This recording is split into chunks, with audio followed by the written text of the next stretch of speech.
Mr. Speaker.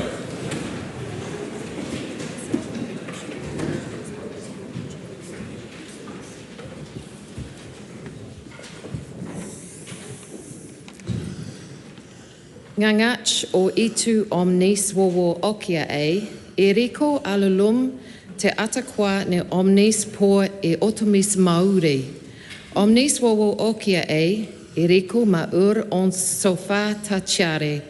Ma fa la la mo okia otomis hoife nganga e te roni te I la pola omnis la aso kwa amnek tutu neri tonek te is. E o poto ma inia e hoia o kinga hoi ani singa ma fuang vovoi se on lele nei hong witi is neo sirongi. Amen. Members, I've received from the Electoral Commission a return declaring Venushi Satangile Walters to be elected a Member of Parliament to fill the vacancy created by the resignation of the Honourable David Parker from his list seat. I understand that Venushi Walters is present and wishes to take an oath of allegiance. Would she please come forward to the chair on my right?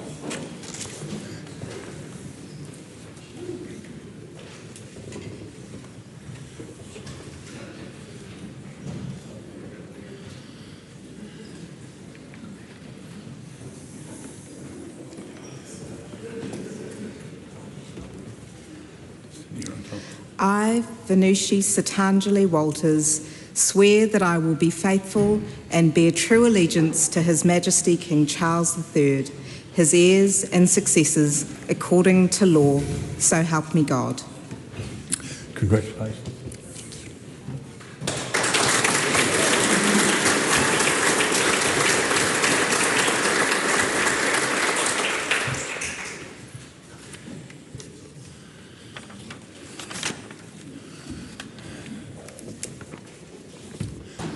Members, on Thursday last week I undertook to review questions that were said to contain allegations of deliberately misleading the House.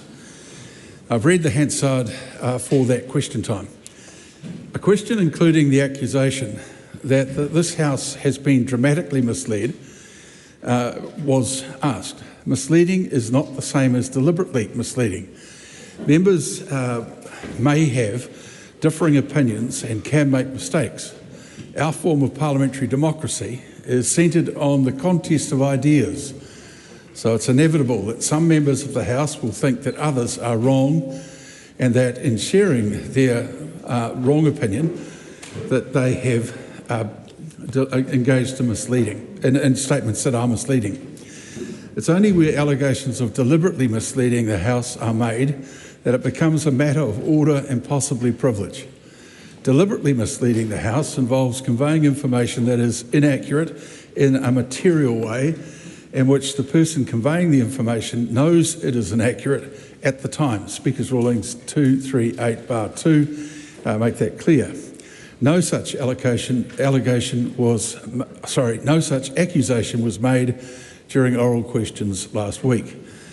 Before concluding this matter, I want to remind members that questions should not contain opinions, arguments or imputations. Standing Order 390. A question stating that the House has been misled fails on all those grounds. I will endeavour to be more vigilant with supplementary questions, and in doing so, I'm sure members will appreciate that I don't have the same amount of time to consider the admissibility of a supplementary question as I do for primary questions. Point of order, Mr. Speaker. Point of order. The Right Honourable Christopher Hipkins. Mr. Speaker, completely accepting everything that's just in your ruling. There is still, however, an onus on ministers where they give information in answer to a question that they subsequently find out is false to come to the House and correct that after the fact. I just want to check with you that you're not ruling that that's no longer required. Ministers have often given answers, particularly around facts and figures, which at the time they gave them in the House, they believed them to be true. They've then subsequently gone back to their offices and found them to be not true. They still are under an obligation in those circumstances to come back and correct the answer in the House. Yes, that is absolutely the case. That is not changed by this ruling. This ruling simply points to the differences of opinion that people have on either side of the House based on what are essentially a debating point. That's your cue, Winston. 5. Oh.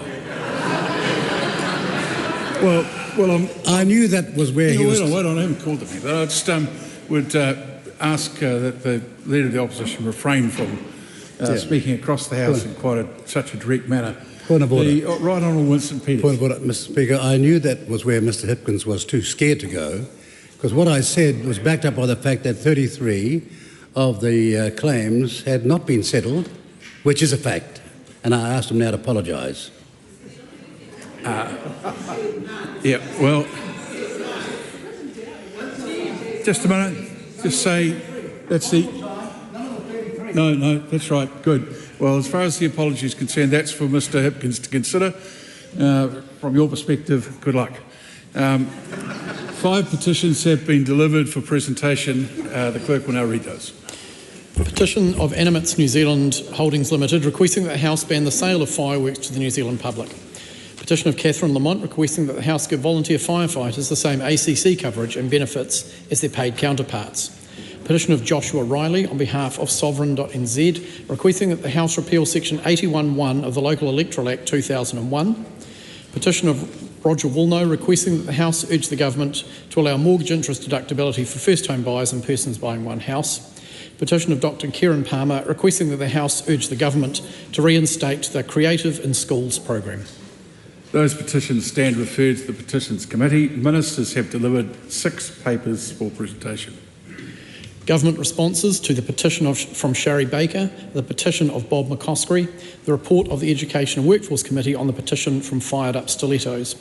Valuers Bill, certification under Section 98 of the Legislation Act 2019, report of the Attorney General under the New Zealand Bill of Rights Act 1990 on the Valuers Bill, and Reserve Bank of New Zealand Financial Stability Report, May 2025. I present the report of the Controller and Auditor General entitled Reliability of Public Transport in Auckland.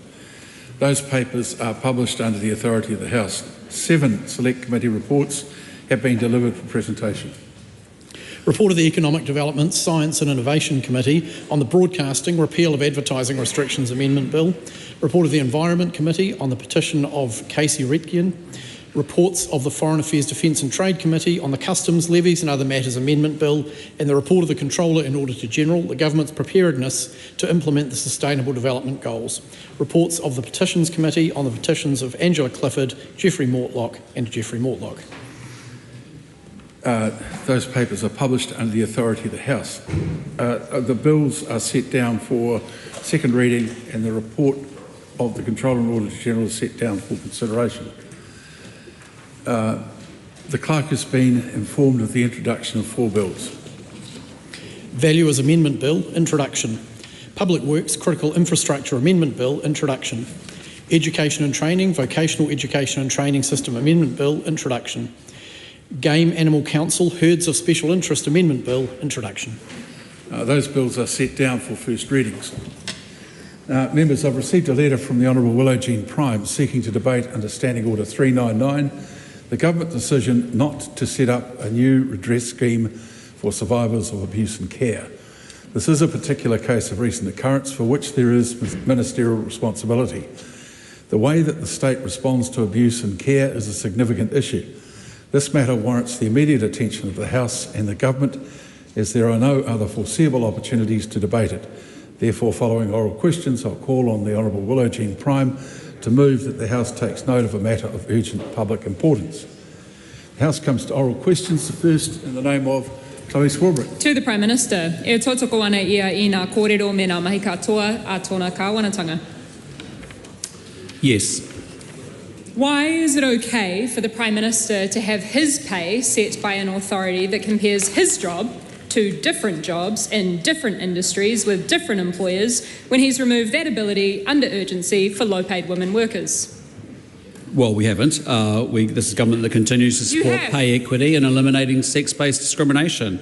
All that we have done is fix the labour law that was unworkable and also unaffordable, and that compared librarians to fisheries officers. Is the Prime Minister saying that he did not remove under urgency the ability for those low-paid women workers to compare their jobs to different jobs in different industries with different employers? Well, what we did was we passed a law to make sure that it was much more workable, robust and sustainable. That's what we did last week. We did it under urgency so that we actually have one system, not two systems, and it gives certainty and fairness to everybody. If we are to believe the Prime Minister when he says that these pay equity changes were not about saving money, why did the government rush them through on the same day that they were announced, preventing public and expert input and usual good lawmaking practice? Well, look, I mean, there's a couple of choices there. One is you can do it quickly or you can do it slowly. We felt a lengthy process for people that have had their claims in the system for a long period of time was going to put them into limbo. Importantly, they can now actually resubmit under the new law and advance their claims. Did the government request any analysis on whether cutting off hundreds of thousands of our lowest paid working women from pay equity claims would contribute to the record number of New Zealanders who are leaving this country under his administration? Well, I wouldn't conflate those two issues, and I reject the characterisation of that question. Would the Prime Minister take up the offer of any of the many hard-working women that he has cut off from pay equity claims to spend a day in their shoes, changing nappies, delivering babies, or educating young children? Or does he plan to ignore them as he's ignored good lawmaking practice? I'll just say to that member, we are not cutting off pay equity claims. We are committed to pay equity. Under the new law, individuals, unions can apply for pay equity claims, but it's wrong to characterise it that way. And I think in many ways it's been very disingenuous from the opposition with a lot of scaremongering about what this is and what this isn't. We are committed to pay equity, but we are fixing something that was unworkable and unaffordable to make sure that we don't have fisheries officers and librarians, administration workers and civil engineers all being compared. That is the last lot of barracking for today. People raising their hand to their mouth to make their voice louder is completely unacceptable. Question number 2, the Right Honourable Christopher Hipkins. Thank you, Mr Speaker. Chris is normally fine. Does he stand by his government's... the Prime Minister. I wasn't inquiring as to your health, just ask you a question. Does he stand by his government's statements and actions? Yes. Right Honourable Prime Minister. Did Workplace Relations Minister Brooke Van Velden suggest changes to the laws around pay equity right at the start of the government's term? If so, why have they never been mentioned in any of his quarterly plans, in any government minister's speeches, or in any public announcements until the law change was introduced last week? I'm well aware the Minister has been focused on pay equity from day one, and what I would say is that we made a decision. We had a choice. Do you do it fast or do you do it slow? We watched Labor do it over 3 years, introduce the bill under urgency with massive amounts of flaws, and we decided to give people certainty. Supplementary question. Why didn't the quarterly plan he released on the 7th of April say anything about the fact that the government had decided just 1 week earlier to scrap existing pay equity process and extinguish all active claims? Well, we didn't want to create a situation where there was uncertainty, and that's why we moved under urgency. Supplementary question. How would it have created uncertainty to tell people that you were going to change the law before you changed the law? Well, that's the point. We didn't want to signal that we were going to do that because we don't want to create uncertainty in the system. Supplementary question. Why did Nicola Willis state on behalf of the government in May last year, quote, "The government remains committed to pay equity and to meeting its obligations under the Equal Pay Act 1972, end quote, given the government had already at that point agreed to explore changes to the law to reduce those obligations? Well, the statement's true and that's correct. This is a government committed to pay equity. It's a government that's committed to equal pay. is committed to collective bargaining. I've seen a lot of disinformation, misinformation and scaremongering out there, but we're committed to pay equity. We're committed to equal pay. Supplementary question. Why were national MPs briefed on the changes to the Equal Pay Act on Sunday the 4th of May, yet the following day at his post-cabinet press conference he didn't tell the New Zealand public, leaving them to find out the very same day the government intended to push the law change through all stages under urgency in Parliament? Well, I'll just say to the member, there are two choices we had to make. One was that we could move with speed to give people certainty and clarity about the system. The alternative was to take a long time and put people into limbo. We wanted to move with speed. Supplementary question, Mr Speaker. Why did the government agree to backdate pay equity settlements as part of a range of collective employment agreement negotiations over the past year, despite having already agreed to repeal the law and extinguish those very same pay equity claims they had agreed to backdate? And is that what his government regards as good faith? Well, we have said to you from the beginning, day one, we have been concerned about the pay equity legislation being unworkable. The Minister has had that on her work plan from beginning. We are making sure we are fixing Labor's law, which was unworkable, increasingly unaffordable, and when it starts to compare librarians with fisheries officers, admin workers with civil engineers, there's a problem. Point of order, Mr Speaker. Point of order. My question was why the government had agreed in the settlements that it reached through collective agreement negotiations to backdate pay, even though it had already decided that it was going to extinguish the pay equity claims that promise of backdating were based on. He didn't address that issue at all. Prime Minister might care to elucidate slightly. Yeah, look, just not aware of the detail of that in order to answer that question. But what I would say to that member is that we are determined to make sure that we have workable pay equity legislation in this country. The Labor's law had massive amounts of flaws in it. You had people from lots of different occupations being compared, and multiple employers being compared to a sector. You had a situation, as I said, where you've got librarians being compared to fisheries officers. We are making sure that we fix our pay equity legislation.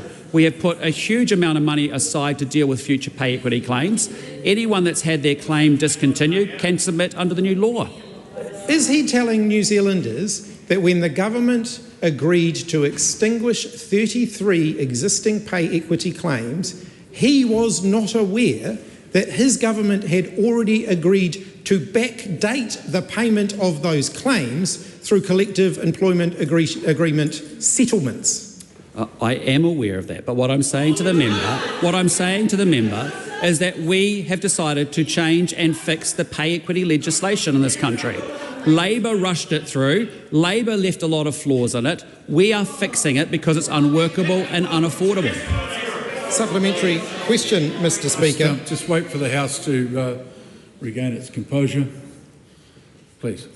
Who is correct, Christopher Luxon, when he said the decision to take billions of dollars from working Kiwi women has nothing to do with the budget, or David Seymour, who said that the decision to do so had saved the budget?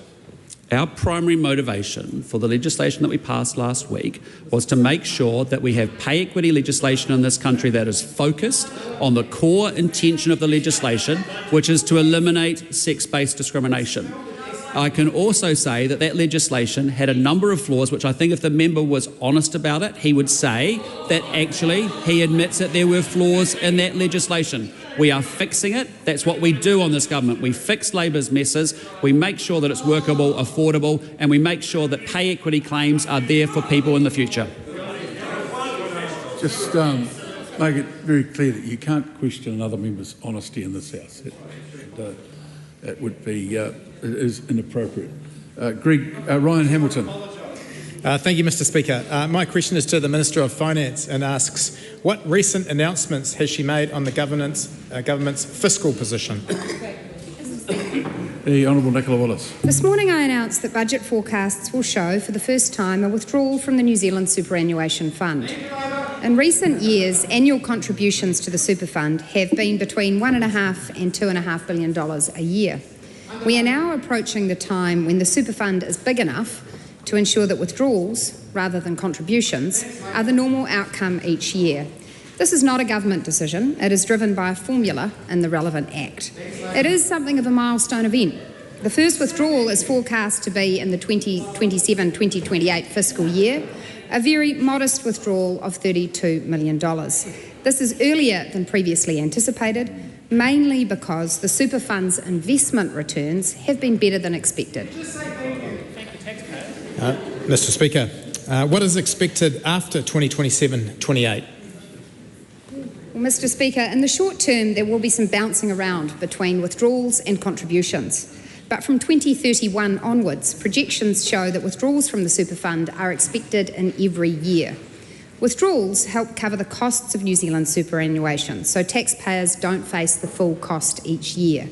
This does not mean that the super fund will get smaller, far from it. The fund currently has $80 billion worth of investments, and on reasonable assumptions, super fund returns will outstrip withdrawals and the fund will continue to get bigger every year. The Leader of the Opposition says thank you Labor. I say thank you taxpayers. What other announcements did she make about the super fund? Mr Speaker, I also announced that next year the $61 million contribution that would ordinarily have been made to the super fund, together with $39 million from the budget 2025 capital allowance, will go into the Elevate New Zealand Venture Fund. Diverting super fund contributions to Elevate is not a new approach. The previous government did the same in budget 2019. Elevate invests in other venture capital funds alongside the private sector. These funds provide capital to potentially high-growth New Zealand businesses at an early stage in their development. Elevate was established in 2020 and is administered by the Guardians of New Zealand's superannuation. It is the government's intention that realisations from Elevate's investments will ultimately be used to fund superannuation. Mr Speaker, what are the benefits of investing in Elevate? Mr Speaker, innovative businesses begin as startups, and those startups require investment. That is usually risky, although potentially has a high payoff in the future. Few investors have the appetite to invest in firms at this stage of development, and New Zealand's early stage capital markets are typically short of funding. Elevate aims to close that funding gap by co-investing alongside private venture capital, resulting in more technologies being commercialised and exported. This is expected to stimulate the development of venture capital in New Zealand so the market eventually becomes self-sustaining, and to support many more startups and entrepreneurial ventures to flourish and help grow our economy. Question number 4, the Honourable Barbara Edmonds. For Yaxia, Mr Speaker. To the Minister of Finance, does she stand by her statement this morning that, quote, "We need to keep pay equity claims able to be lodged and able to be progressed where there are claims genuinely based on gender-based discrimination," unquote? If so, which of the 33 cancelled pay equity claims does she not think are genuine, if any? The Honourable Nicola Willis.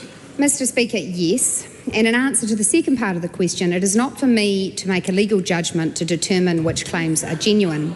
It is a legal question that will be considered by those negotiating a settlement, or ultimately the Employment Relations Authority. Under the Act, claims with merit will be progressed. Supplementary. If the government pays several $1 billion less in pay equity payments, does that mean women will receive several $1 billion less? No, Mr Speaker, and I am grateful for the question because the member misunderstands the nature of contingencies. It is good budgeting practice. That's enough. It is good budgeting practice for the Treasury to forecast potential costs that on the basis of probabilities may occur. Therefore, under the last government, it was the practice that money was being put in the forecast, not revealed to New Zealanders, allowing for the fact that there could be significant future settlements. Whether or not those settlements would occur and the size thereof was still a matter to be determined through negotiations. I'd note, Mr Speaker, that a number of the claims that were in progress had become bogged down due to the lack of clarity in the pay equity regime and the different approaches that employers and employees were taking to negotiating those claims. We now have a clear system, a transparent system, and we fully accept there will be future pay equity settlements. If the system was so bogged down, how were there 10 equity pay settlements done under the last term? Well, Mr. Speaker, it is the case that in the first instance there were a number of claims where the government was the employer and where the government was therefore at the negotiating table with public sector unions. Those settlements, Mr. Speaker, stand. And for the benefit of those opposite who seem to be ignorant of the fact, that has resulted in pay increases for nurses, for social workers, for teacher aides, for librarians, for a number of women-dominated professions, and our government has retained every single dollar of funding needed to honour those settlements. Supplementary. Why did she call advocates for women being paid enough a grievance industry? Mr. Speaker, what I referred to was the fact that pay equity regime should be used and was intended to be used for settling claims that relate to sex-based discrimination. It is absolutely the case that significant groups of workers in the New Zealand economy, not just those dominated by women, but a number of groups, wish to see their pay increased. And we have a number of mechanisms for achieving this. The principal one is through negotiation between employers and employees. It is appropriate that unions and others use those mechanisms to argue for further pay. And here's the other thing, Mr. Speaker. The best way to ensure that all New Zealanders can look forward to growing wages is to have a strong, growing economy in which employers can afford to pay their people more. And that's what we're doing. You've got to keep the answers concise, as the questions should be. Supplementary. Are underpaid plunket nurses or underpaid hospice nurses a grievance industry? Mr. Speaker, if groups of workers have had their work undervalued and underpaid as a consequence of gender-based discrimination, then it is appropriate that they make pay equity claims and that their claims be judged according to whether or not there has been sex-based discrimination. Mr. Speaker, it is self-evident that there are a number of issues in an economy which can lead to pay levels. They relate to where people work, the industry in which they work, the qualifications required, the skills required. There are all number of factors that are brought to bear on the pay that people receive. To ignorantly claim it's all down to pay equity is just wrong. Supplementary. Supplementary, the Honourable David Seymour. What are some of the factors that lead to growing wages in any economy, and do they include a Byzantine arrangement for setting pay through overly complex labour laws? Well, Mr. Speaker, the member makes a good point. There are two things happening here. One is about gender-based discrimination and how we make sure there is a clear process for negotiating settlements to amend for that. The other is how we grow wages in this economy. And the way to do that is to have more productivity, more growth, employers who are better able to pay their people more. Because while others would like to labour under the illusion, the truth is there is no magic pot of money available to wipe every tear from every eye. Actually, a country must always live within its means. Supplementary. Honourable Barbara Evans. Why is she continuing to gaslight the estimated 150,000 women who are saving her budget, or like always... I think if the member just thinks about the ruling that I read out at the start of question time today, she might, in considering that, like to rephrase that question. Thank you, Mr. Speaker. Why is she continuing to downplay the very real concerns of hundreds of thousands of women to save her budget, or like always, everyone else is wrong, but Nicola Willis is right? Mr. Speaker, I am simply making it clear to those who have been misled by many claims made in the past few days that our government is upholding protections for equal pay in law, that we are upholding pay equity settlements, and that we are both funding and putting in place a good system for resolving future pay equity claims. Beyond that, Mr. Speaker, It is rich for the member opposite to talk about saving budgets. I'll tell you the biggest constraint on this government's budget. It is this. We believe in responsible fiscal management and don't believe that simply spending more, taxing more and borrowing more is the path to economic nirvana. That way lies terror. Question number 5, Debbie Aotearoa Packet. Just wait while the House settles itself down.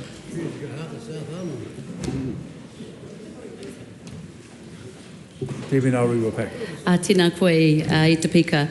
My question is to the Prime Minister. Does he stand by all his government statements and actions? The Right Honourable Prime Minister. Yes. Supplementary. Does the Prime Minister stand by his government's decision to disestablish the Māori Health Authority, amend pay equity legislation and remove treaty clauses from legislation? And how does he reconcile these decisions with a commitment to governing all New Zealanders? Well, in part to the first leg of that question, yes, and for very good reasons. Supplementary. Does the Prime Minister believe that $30,000 compensation for a lifetime of trauma suffered by state care survivors, many of whom are Maori, matches the recommendations of the survivors? What I would acknowledge up front is that no amount of money, frankly, will deal with the harm that those survivors have experienced.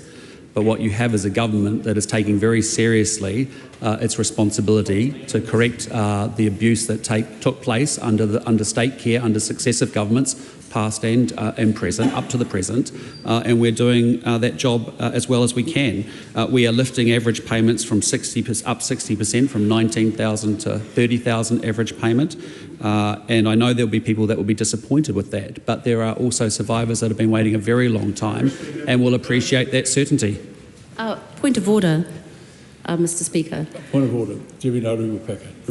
And while I appreciate the Prime Minister's discussion about money, the question actually was specifically about matching the recommendations of the survivors, which wasn't about money. You asked money. The question is, has the question been addressed? And I think it certainly has. Supplementary. Why has this government, for the first time in history, barred the NZCTU and other unions from attending next week's budget lockup when they represent hundreds of thousands of workers who will be significantly impacted by the budget's decisions, including the decision to cut or gut pay equity claims? Oh, look, those are questions that you need to put to the Minister of Finance. Throw her under the bus. Point of order. Please, Mr. Speaker. Point of order, Debbie Aotearoa Packet. The relevance and responsibilities, Standing Order 388 to 390 outlines that questions must relate to public affairs. Kapai, David, can I carry on? To public affairs, the Minister is officially responsible for. The Prime Minister is responsible for a whole of government policy. So questions about the union's approach, questions about the budget are indeed under the Prime Minister's mantle. And, well, all right. It took me ages to come up with that. The Honourable Chris Bishop. The Prime Minister is not responsible for who attends the budget lockup. Well, that is an interesting point, except that the budget is an exceptionally important presentation, and the member himself knows how important it is to ensure that aspects of the budget are reported as accurately as possible. Therefore, I'm sure the government at some point would have an interest across the finance ministers in who attends that lockup. And I would expect the Prime Minister might have a better answer than the one that was given. The Prime Minister is going to give another answer. Yeah, look, Treasury set the guidelines as to who's in the lockup, but ultimately that's a question that I would encourage you to ask the Minister of Finance. Supplementary. Does this decision reflect a wider pattern for the government in excluding Māori, unions and community voices from their key policy decisions? 390's been violated. Sorry, I don't understand the point of the question. What do you understand? Ask again. Do you want me to clarify? Ask the question again. Okay. My supplementary question to the Prime Minister is the decision to lock out NZTU and unions reflecting a wider pattern of the government to exclude Māori unions and community voices from their key policy decisions? No, we want Māori and non-Māori in this country to do better. That's what we are working incredibly hard to rebuild our economy, restore law and order and deliver better public services. Supplementary question, the Honourable Chris Bishop. Has the Prime Minister seen any reports of political parties being elected to Parliament and they're not even participating in the budget debate? Well, no, that's... Look, I'll tell you what, we're getting quite a few of these sort of questions that are interesting to the people who are asking them and perhaps their supporters, but not conducive to the well-being of the House. No, sorry, you know that it's inappropriate for any member to talk about the absence of any other member. Therefore, to ask the Prime Minister to breach standing orders seems to me a pretty risky sort of thing to do. Debbie Nauru-Paka. Point of order. Well, it better be a new one. It is a new one because it requires me to correct what was just said by the Speaker. Now, when someone alleges non-participation, it does not infer absence, just non-participation. Words matter. You're quite right. I'm a very, very foolish man. I should have understood that right from the start. Nonetheless, my ruling stands. Debbie Nauru-Paka. Supplementary. Was this decision made to avoid scrutiny of the budget that will disproportionately impact Māori, women and low-income earners?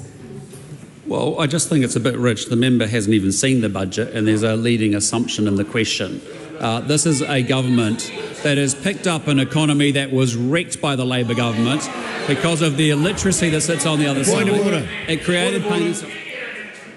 A point of order, the Honourable Kieran McAnulty. Speaker's rulings 2054. Yeah, I know. Really clear. And with the greatest respect, sir, if it's that obvious, the Prime Minister or any minister should be made to stop the minute they breach that, not wait till the end of the answer to bring it up. Within seconds of the Prime Minister going down that track, you were on your feet. I'm good like that. Yeah, well, some people would say you're fast, others would have a different view. Debbie Nauru-Paka. Point of order, please, Mr Speaker. The question was in relevance to the decision to lock out the unions. I'm not quite sure what it has to do with seeing the budget. The best way to handle this would be for you to ask the question again. Was the decision by the government to lock out the unions made to avoid scrutiny of budget decisions that will disproportionately impact Māori, women and low-income earners? I disagree with the characterisation of the question because you've got an assumption that our budget is being designed to make sure that we lift all New Zealanders up, Māori or non-Māori. We want to make sure we grow this economy. That's why it's the growth budget. That's why you'll see more investment in health, more investment in education, more investment in transport and infrastructure, and more investment in business growth. That helps Māori and non-Māori. Supplementary.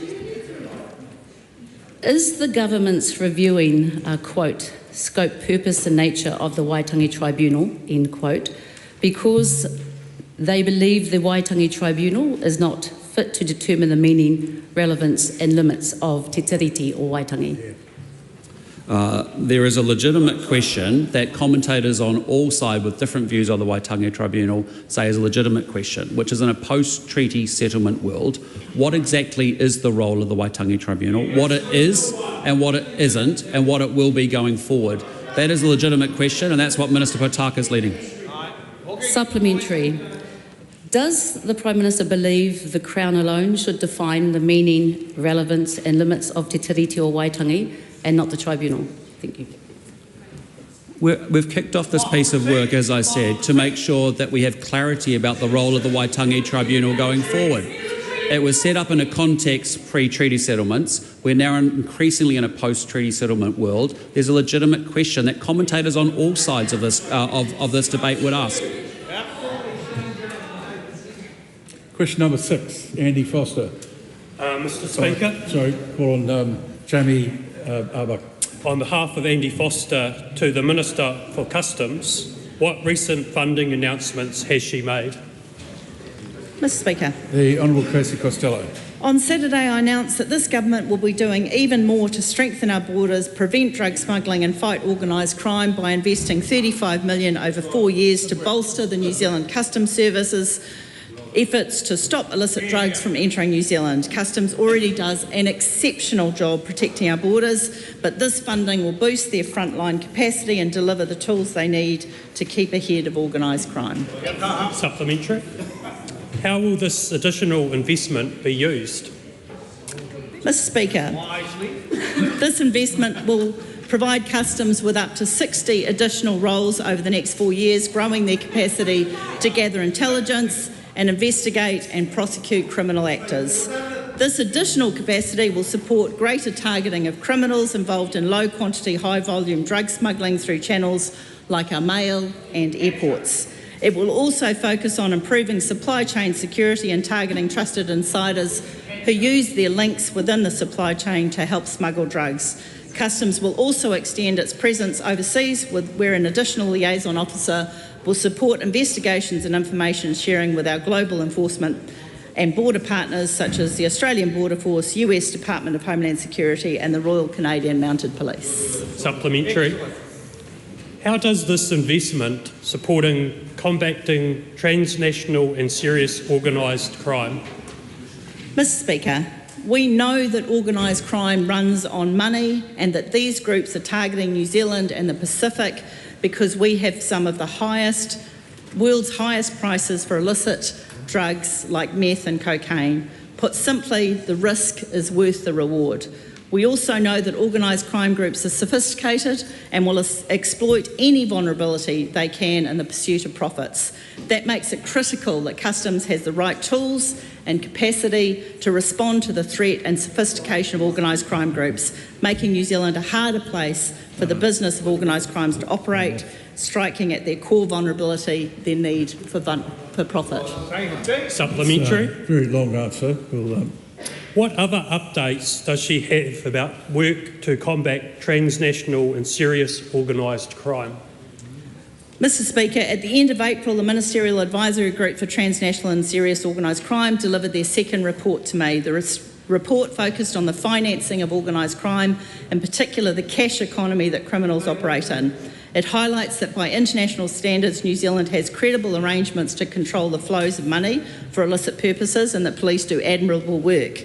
However, the report also highlights that more needs to be done to keep pace with the threat posed in the modern world. My ministerial colleagues and I are considering the recommendations made by the advisory group.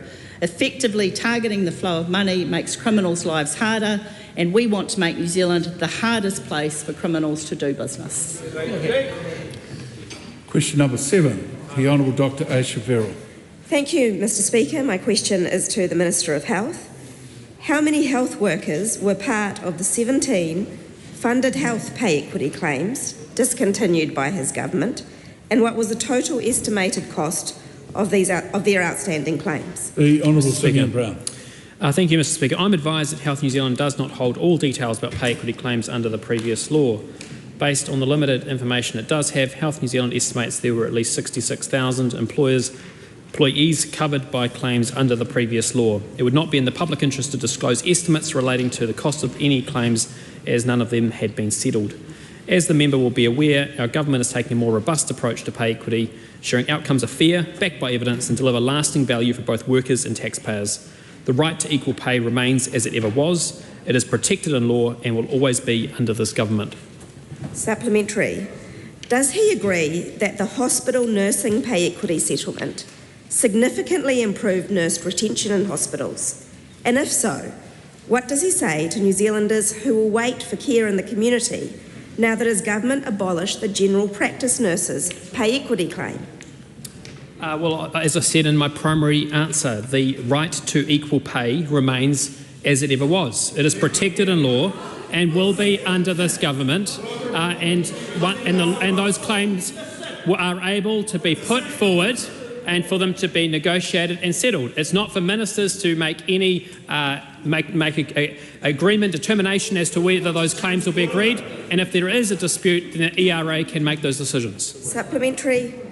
What assurances did he seek that extinguishing the pay equity claim for palliative care nurses would not affect the sustainability of free hospice services, given Chief Executive Wayne Naylor's warning that dying New Zealanders and their families will fund the difference between the pay for a nurse in hospital and a nurse at hospice? Mr. Speaker, as I said in my primary answer, the right to equal pay remains as it ever was. It is protected in law and will always be under this government. And under this law, those sectors are able to put forward pay equity claims. Then they will be a matter for negotiation between employees and employers. And if they cannot agree, this would become a matter for the Employment Relations Authority. Supplementary, what will be the impact on women giving birth of dismissing the pay equity claims of midwives who work in privately run birthing facilities, given that those facilities have already had to reduce capacity due to staff shortages? Mr. Speaker, as I said in my primary answer, the right to equal pay remains as it ever was. It is protected in law and will be always under this government. And all of those sectors are able to put forward a pay equity claim under the legislation. It is then a matter for negotiation between employees and the employers, and if they cannot agree, it becomes a matter for the Employment Relations Authority. Supplementary, how can equitable pay for over 200,000 health workers be achieved without comparing their roles to other industries, when work in the health sector is overwhelmingly care-based, undervalued and done by women? Mr. Speaker, one of the issues with the previous legislation, which we've amended, is that the comparators that were being used were being considered, such as fisheries officers, were being considered against care workers, fundamentally different roles. And ultimately, what the legislation is doing is clarifying what the comparators are. It is putting in place a clear process, and it is then a matter for negotiation.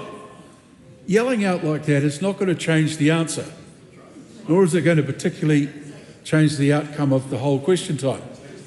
So could we just have the Minister answering the question? And then it is a matter for negotiation between employees and employers, and if they cannot agree, then it can become a matter for the Employment Relations Authority. Question number 8, Carl Bates.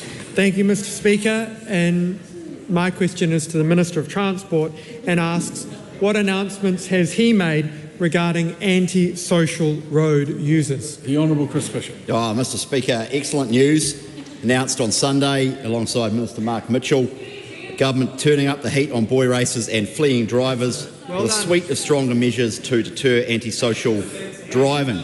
Penalties for antisocial or intimidating driving behaviour aren't strong enough to deter this appalling behaviour.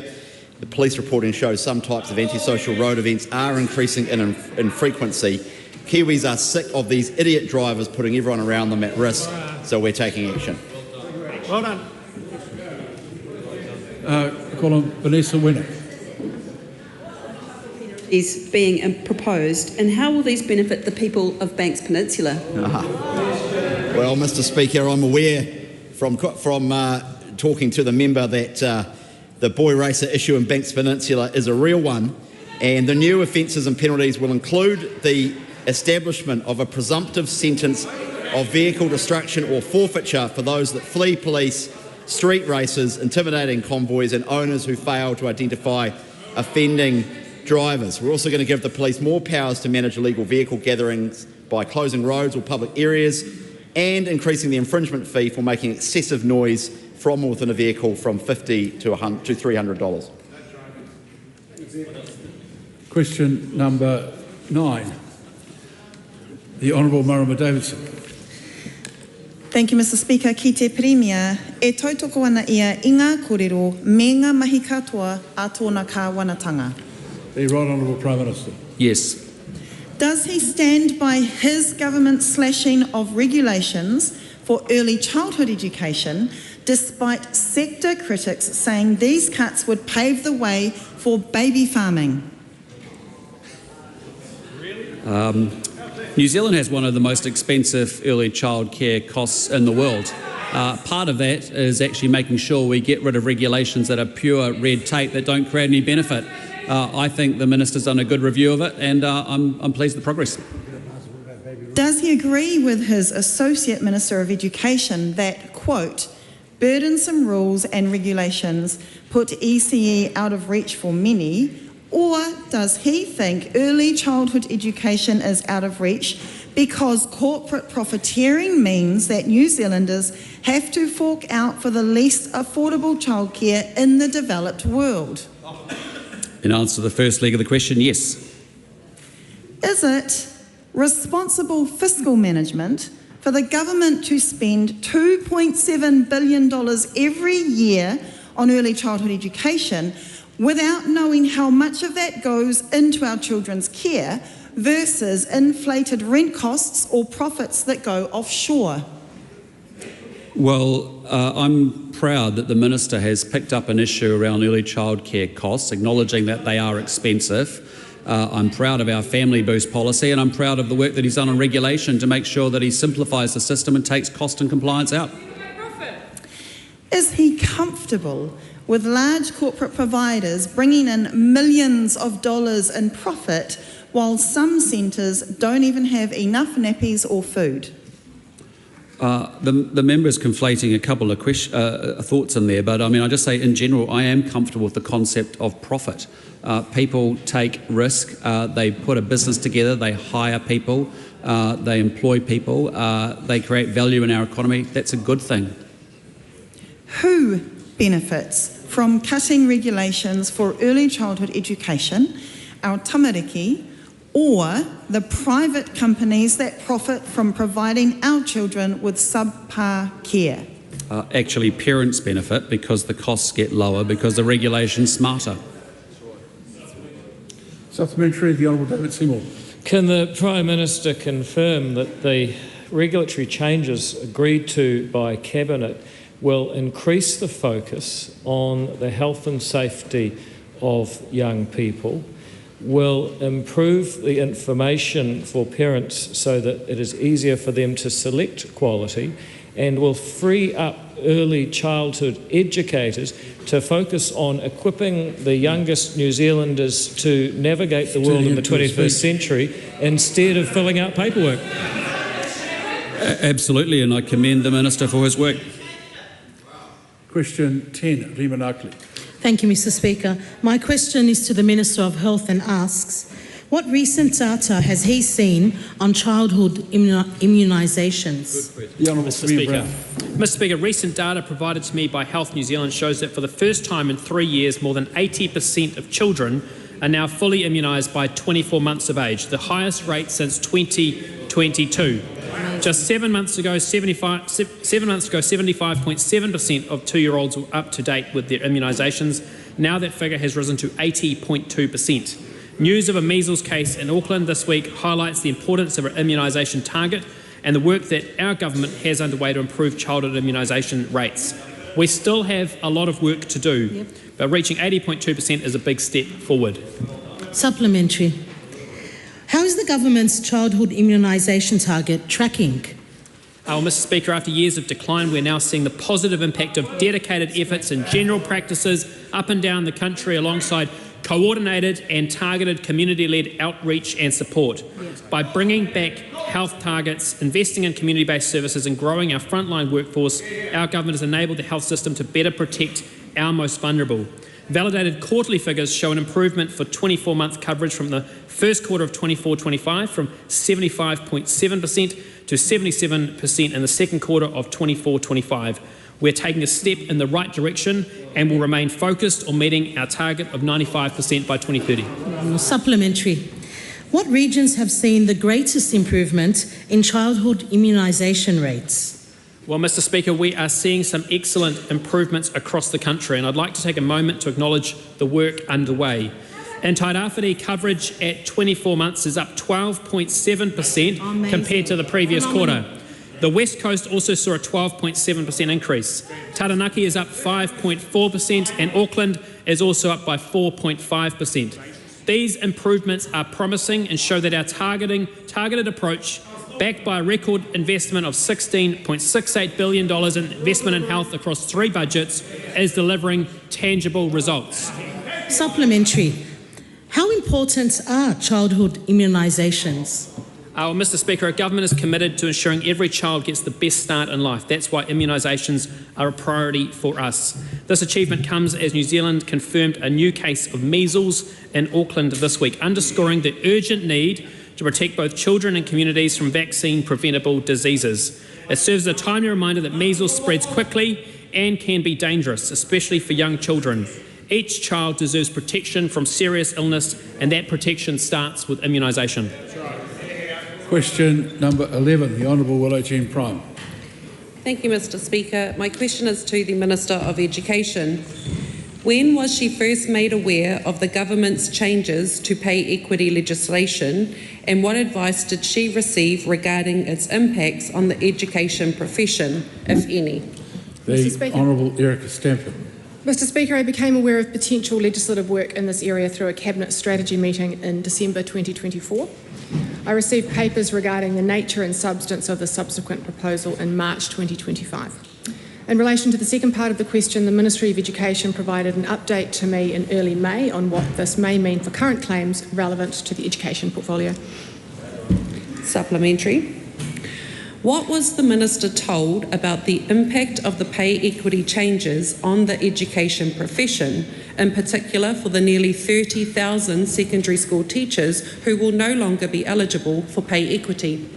Mr. Speaker, the advice from the Ministry of Education said that they expect, they gave me advice on the claims that wouldn't be carried ahead, and they said in their advice to me that they expected that those claims would be re-lodged and worked through.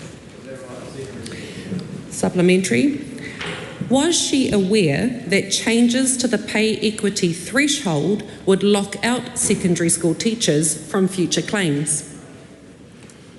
Mr. Speaker, I'm not going to comment on what may or may not become of claims that were currently before, and when they are relodged, they will be according to the new things that are being put in place. Supplementary. Has the Ministry decided to disestablish its pay equity team? Mr. Speaker, not that I'm aware. Supplementary. If there is no pay equity team at the Ministry, how can she claim to be committed to pay equity?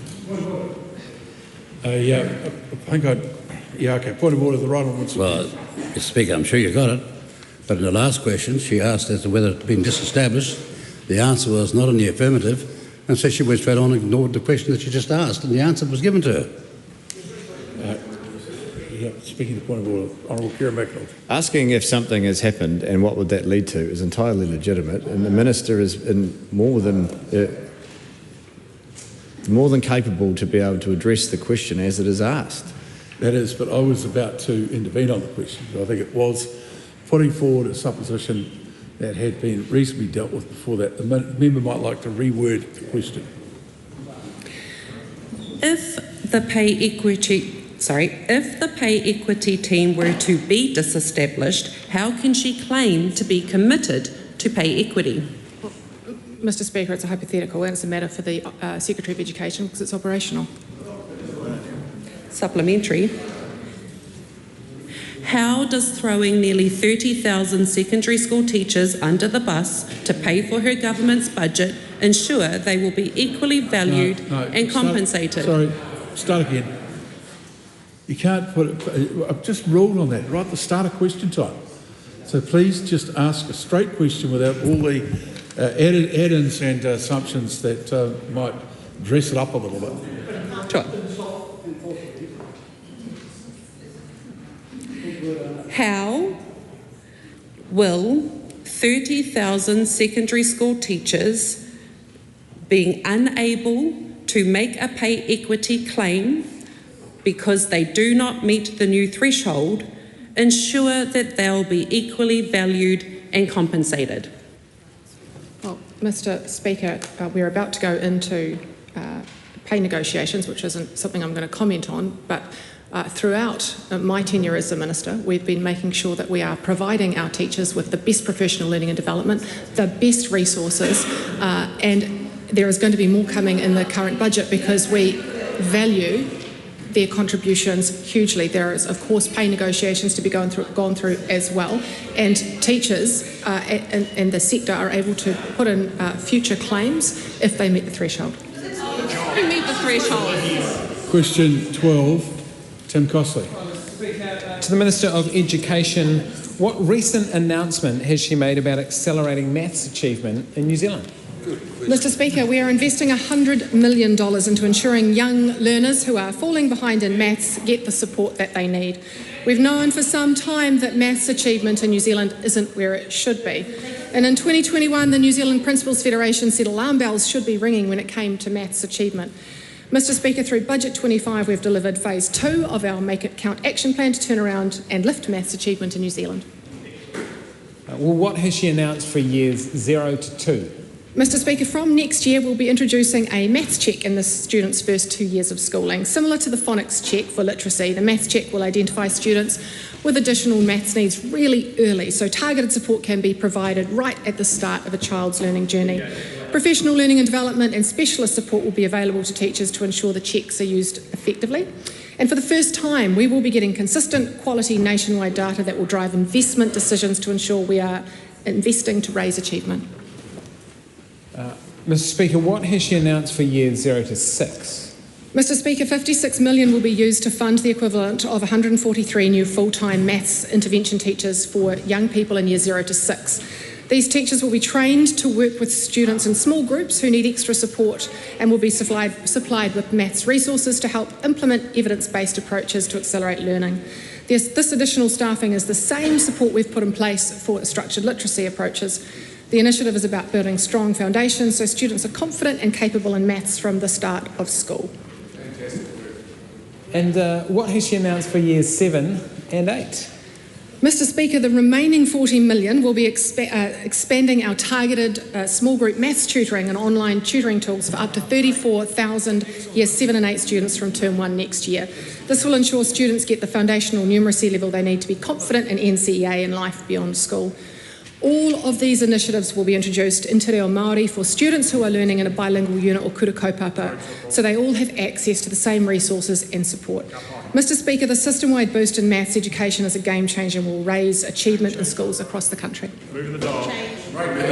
Those members who need to go off to other commitments should do so quietly, and we'll just wait a few seconds till I call the member.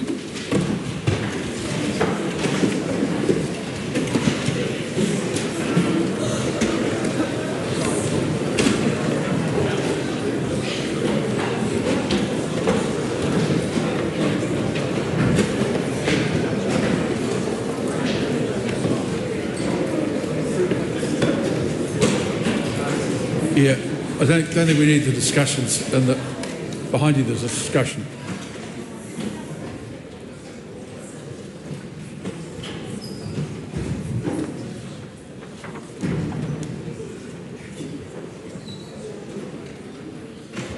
I call on the Honourable Willow Jean Pride. Thank you, Mr. Speaker. Soul-destroying is how one survivor responded to the government's shameful redress announcement on Friday. The hundreds of thousands of people who survived abuse in care have a right to feel disappointment and hurt due to this announcement. Mr. Speaker, the final report from the Royal Commission was clear. Survivors wanted an independent redress system, and funneling more money into systems that have harmed them in the past is, without question, the wrong call. Mr. Speaker, we offered to take politics off the table and to work with the government to make sure we lived up to the words in our formal apologies last year. But the government chose not to take up this offer. We are asking them to reconsider this We are asking them to reconsider the poor decision they have made on redress and listen to the voices of survivors.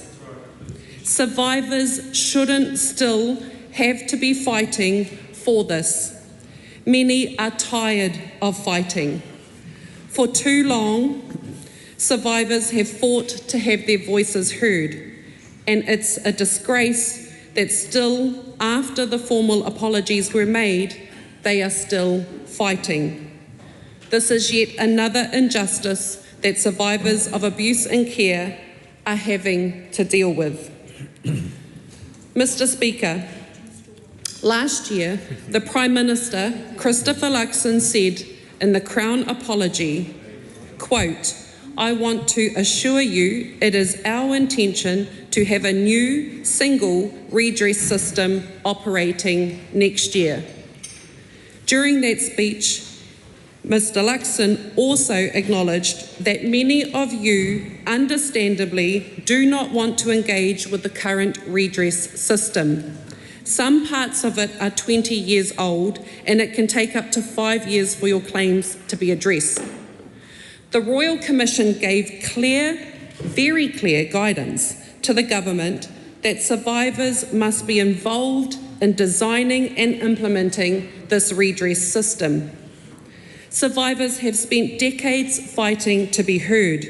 The Royal Commission of Inquiry gave them an opportunity to share their often harrowing stories. It also gave them hope that their immense suffering, pain and trauma would be acknowledged, not only financially, but also through improved access to services and proper apologies. Now, yet again, they feel ignored and silenced, once again harmed by the very state that hurt them so much when they were supposed to be cared for. Mr. Speaker, what this government has delivered. Instead, the government have delivered nothing of what they promised, far from what survivors wanted. What the final Royal Commission report recommended, as survivor Keith Whiffen has put, is another backward step after we were given the opportunity to do something, really good and make a difference that has been ripped away from us. The Royal Commission was very clear survivors needed to be involved in designing and implementing a new independent system for redress. The government has also completely ignored that. Further, survivors of abuse while in the care of faith-based institutions have been excluded and are not eligible to seek redress under the current system. This is contrary to the Royal Commission's recommendation that the redress scheme is accessible to all survivors in state and faith-based care. The reactions to the announcement came through on Friday, Mr. Speaker, from two Chapman describing it as a kick in the guts, many saying they are hugely disappointed, another saying a slap in the face. Disappointed because they had so much hope in the government's words that were delivered in the formal apology, which said that they would set up a new redress system, and to have waited all that time from the apology until Friday only to be told that that was not the case, that the government was going to simply be putting more money into the system which they have so many issues and grievances with, was for them, in their words, heartbreaking. I have many questions for the Minister. In particular, I want to know how it is that the Minister stood at the announcement and said that she had consulted survivors, that she had worked with survivors, with the high-level design group, that she was clear with them that their proposal was too unique and too ambitious, and that she had said that to them and made that clear to them, because that's not what I understand those who were involved with that understood from any meetings that they had with the minister. Because if that was so clear, then why did they hold out so much hope that the government this year would announce a new redress system? If it was that clear last year when those conversations were apparently had, then why were they so disappointed in the minister's announcement on Friday? I want to know what advice the minister received about establishing an independent redress system. What advice did she receive? When did she receive that advice? What consultation did she do with survivors around the advice that she had received on setting up an independent redress system? When she has said that the high-level design group's report, which she had for well over a year, from the Royal Commission's 2021 report was clear on what redress was required, how can she say that an independent redress system is too difficult and too time-consuming to establish? To be clear, the government has had more time than since the apology to do this work. When did the minister cut survivors out of the process for the design of what was announced on Friday? And why did the minister do that? When the Royal Commission and the High-Level Design Group recommended that a foundation of any redress system had to be the active involvement of survivors all along, why did the minister not do that? When will the minister release the High-Level Design Group's proposal, Pūtahi Te Mauri he Waiora e?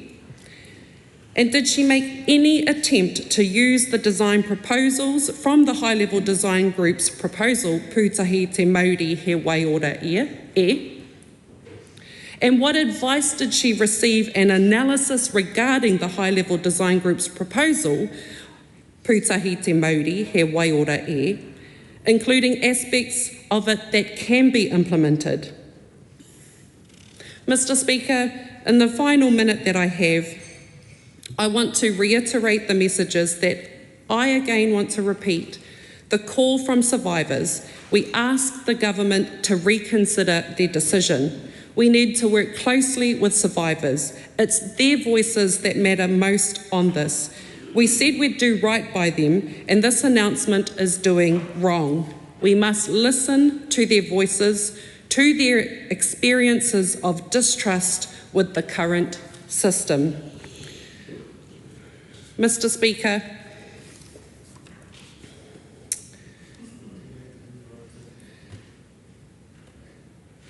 this has been, in my view, one of the most harrowing issues to come to this House, and it deserves the House's full attention and this government's proper consideration of truly considering the recommendations from the Royal Commission to redress those wrongs of the past. And so that is my challenge and questions to the Minister. The Honourable Erica Stamper. Thank you, Mr. Speaker. I'd like to start my contribution the same way I started my announcement on Friday around the government's response to the new redress scheme. I wanted to, at the time, I said to the survivors who were listening in that I acknowledged them, their families and their supporters, and I said that waiting had not been easy, and I said that the decisions that we were sharing on the day would come with mixed emotions, and I want to reiterate that and also to thank them for all of the time that they had spent on the Royal Commission, many of them sharing their stories and many of them meeting with me and other ministers along the way to share their stories and their views. Mr. Speaker, the announcement on Friday was significant. Let's start with that. More than $750 million, $774 million is a pre-budget announcement, the single largest investment into redress in this country's history. Not only was there the redress part of that announcement, there was also a very significant investment into future-proofing the care system, making sure that we are reducing the numbers of young people and vulnerable people going into care, and when they are in care, making sure that the situations that they're in, the care agencies are strengthened and that they have the ability to let agencies know when things are not going well. So there was a range of announcements there as well, which I'd like to acknowledge. Mr. Speaker, when I announced this on Friday, I also said that I started by saying that nothing that this government would do would take away the pain from what has happened in the past, and we've always acknowledged that. We also acknowledged that there would be many survivors, and it was the same with Lake Alice, who would not feel that what we were announcing met their expectations. We've always acknowledged that as well. But what we have wanted to do with this announcement was to provide clarity, certainty and surety to survivors that we could get something up and running as quickly as we could to provide them with those things. The advice that I had received around creating something new and complex would have taken an extraordinarily long period of time and would have been very expensive on the one hand. The government and cabinet had to make a call on whether or not we went with something like that, highly complex, very expensive, take a long time, and may not get us the outcomes that we expect. And I think we all know what happens when governments try to create giant, complex, new things. It doesn't always go as planned. Or the other option in front of us was, here are some things that we can do now in moving the system towards that end goal, and it may well be that in the future we move to an independent system. But here is what we can do now, we can do quickly, we can get in place so that we can prioritise that certainty and surety for survivors, and also make those additional top-up payments, create equity across the system, which I'll talk about in a moment. Those were the decisions that were put in front of Cabinet. And we had to make a decision in the best interests of survivors when it came to clarity and certainty and surety about what we could deliver to them. Now, we looked at what the Royal Commission had said in their recommendations, and it was clear that we needed to have something that felt and looked like one system. What we have now, Mr. Speaker, is multiple payment frameworks across multiple agencies with multiple front door entries and multiple people that you must deal with, or survivors must deal with along the way. That is not a good system. It is a system that's been in place for 20 years. And we know that that causes frustration and that it's not equitable, because we know that certain agencies have got different claims payment frameworks that they use, causing inequities across the system. What we saw from the Royal Commission is we needed to move away from that. And the first step of moving towards something in the future that may well be an independent state is that we had to get something that looked and felt like one single entity. So when a survivor was entering that system, there was one front door. There was one person to deal with. There was one common payment framework and one person you dealt with for all of, sorry, not you, Mr. Speaker, that survivor would deal with for all of their records. And so the intention, what we could do quickly and to give certainty and surety for survivors, was to have this common payment framework across the agencies, to have one person they dealt with, one entry, so it feels like when a survivor is entering the system that it is one single entity. That was the intention and the driver behind much of what the Royal Commission said, and we acknowledge that, and that's what we can do now. And we know we can do it well and we can do it quickly. That was the decision that we had. We've got a very current, very complex system. The decision was to create another very complex, large bureaucratic system and then somehow merge these two very large, complex systems together. We've got to remember that other countries, Mr. Speaker, who have been dealing with this are not in the same situation as we are. They have not had a system that has been running for 20 years like we have. Many of them, in fact, almost all of them, are starting from a blank slate from scratch and creating something new. We are in a very different position where we have a very complex, evolved system that we need to get into good shape. And it's not to say, and I said this on the day, Mr. Speaker, that it may well be in the future that we move to an independent state. That will take some time and some cost. What we are doing now is moving in that direction. We announced that the other day, and Mr. Speaker, we know that we've already had a number of people who have come into the system and applied for their top-ups. In saying that, Mr. Speaker, I think it's important to note the announcement on the day also was around making sure that we are going back over the historic claims, creating that consistency across the board to making sure that the payments that were paid out under health, for example, are equivalent to those paid under MSD. That was really important to do because we know that there are some agencies who haven't been paying as much over time because the frameworks have been different. That will be equalised, and then all of those people are eligible to apply for a top-up of another 50% on top. And moving forward, Mr. Speaker, claimants who come into the system, the average payment will climb by 50%. That, as I said earlier, was the single biggest investment in this system. What we are trying to do is create that certainty and surety today, and moving along what I see is a continuum that will have in 2027 a review to make sure that we are looking at the number of claimants coming forward, because it's really hard to pick the numbers, because even the Royal Commission said it could be anywhere between 30,000 and 250,000. We look at the numbers, which, by the way, Mr. Speaker, in this announcement we are moving to be able to process more claims every year.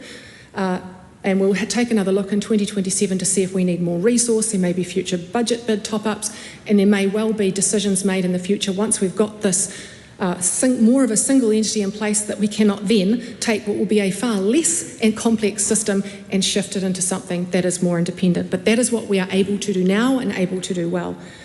Mr. Speaker, I do want to respond to the previous speaker, because I think it's important to note that the previous government received the Royal Commission redress into report in December 2021. They had 2 years to implement an redress entity if they thought that it was important, but they didn't. In December 2022, they implemented a rapid claims process in MSD, building on the very system they're now criticising for strengthening and investing in. I'm advised they did this without consultation with survivors. And then, Mr. Speaker, 3 months before the last election, they established a redress design group who heroically delivered their report in 5 months. So it is all very rich for the member to stand up and say that we are building on the current system is not appropriate, when the previous government did exactly the same thing after receiving the Royal Commission design report, which stated exactly the things they're talking about today. They had time, if they wanted to do something. They chose to do absolutely nothing, and then they chose to put a group in place to kick the can down the road. We, Mr. Speaker, are investing $774 million. We are creating certainty and surety for survivors, which is far, far more than the previous government ever did. Call on Kahurani Carter. Thank you, Mr. Speaker. I rise today with a heavy heart to address an issue that has long been ignored, long overdue, and continues to fail the very people who deserve the most justice: the survivors of abuse in state and faith-based care. On Friday, the 9th of May, the government made an announcement regarding the redress system for survivors of abuse in state care. They allocated $774 million in the budget 2025 for abuse and care redress claims, a sum that survivors had hoped would bring them justice and healing. Unfortunately, this announcement is another letdown and deeply disappointing for survivors. I've been listening to survivors all weekend. They say they are angry. They say they are sad and that they are strong. There's a class action that has been started around the government's announcement that shows survivors will continue to fight for justice. They shouldn't have to, but they will not stop. The government's response to the Royal Commission of Inquiry into Abuse and Care fails to address key recommendations. These recommendations were worked on for years by experts and survivors to ensure that the Crown is accountable for the abuse to children that occurred on its watch, and to ensure that no children are ever abused in care again, something that happens every day in our country, every day. This government's key recommendations, including the creation of an independent survivor-led redress system, and continues to exclude faith-based institutions from the redress process. It's clear to everyone, except the government, that this is not what survivors were promised, nor is it what they deserve. The Prime Minister's words from his apology speech on November the 12th, 2024, he assured survivors that, quote, "It is our intention to have a new single redress system operating next year," end quote. The government's announcement is a continuation of the same broken system, one that failed survivors in the first place. There is no independent survivor-led redress system as promised. Survivors continue to be left in a system governed by the very people and institutions that caused them harm. Of the 138 recommendations made, 105 directly relate to the government. Of these, only 12 were fully accepted. And we're left with a redress process that still fails to include faith-based institutions that horrifically played a major role in the abuse survivors, children, endured. This is not progress, this is deeply unjust. 774 million is woefully insignificant.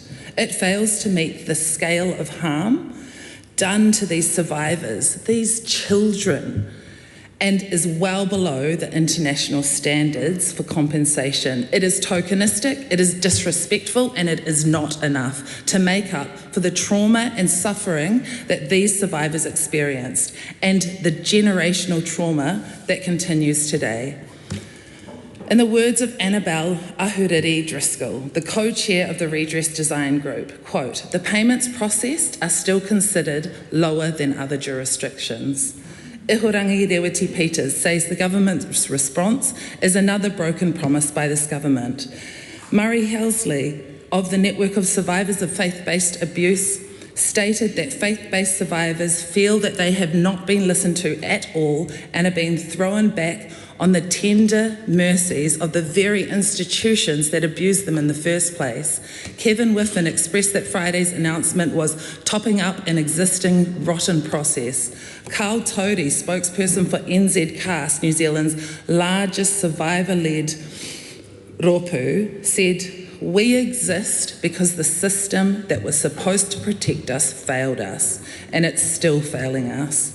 I call on the government to return to the table and listen to survivors, and I call on my fellow members of the House to stand with me today in ensuring that the government's response is not the final word on this matter."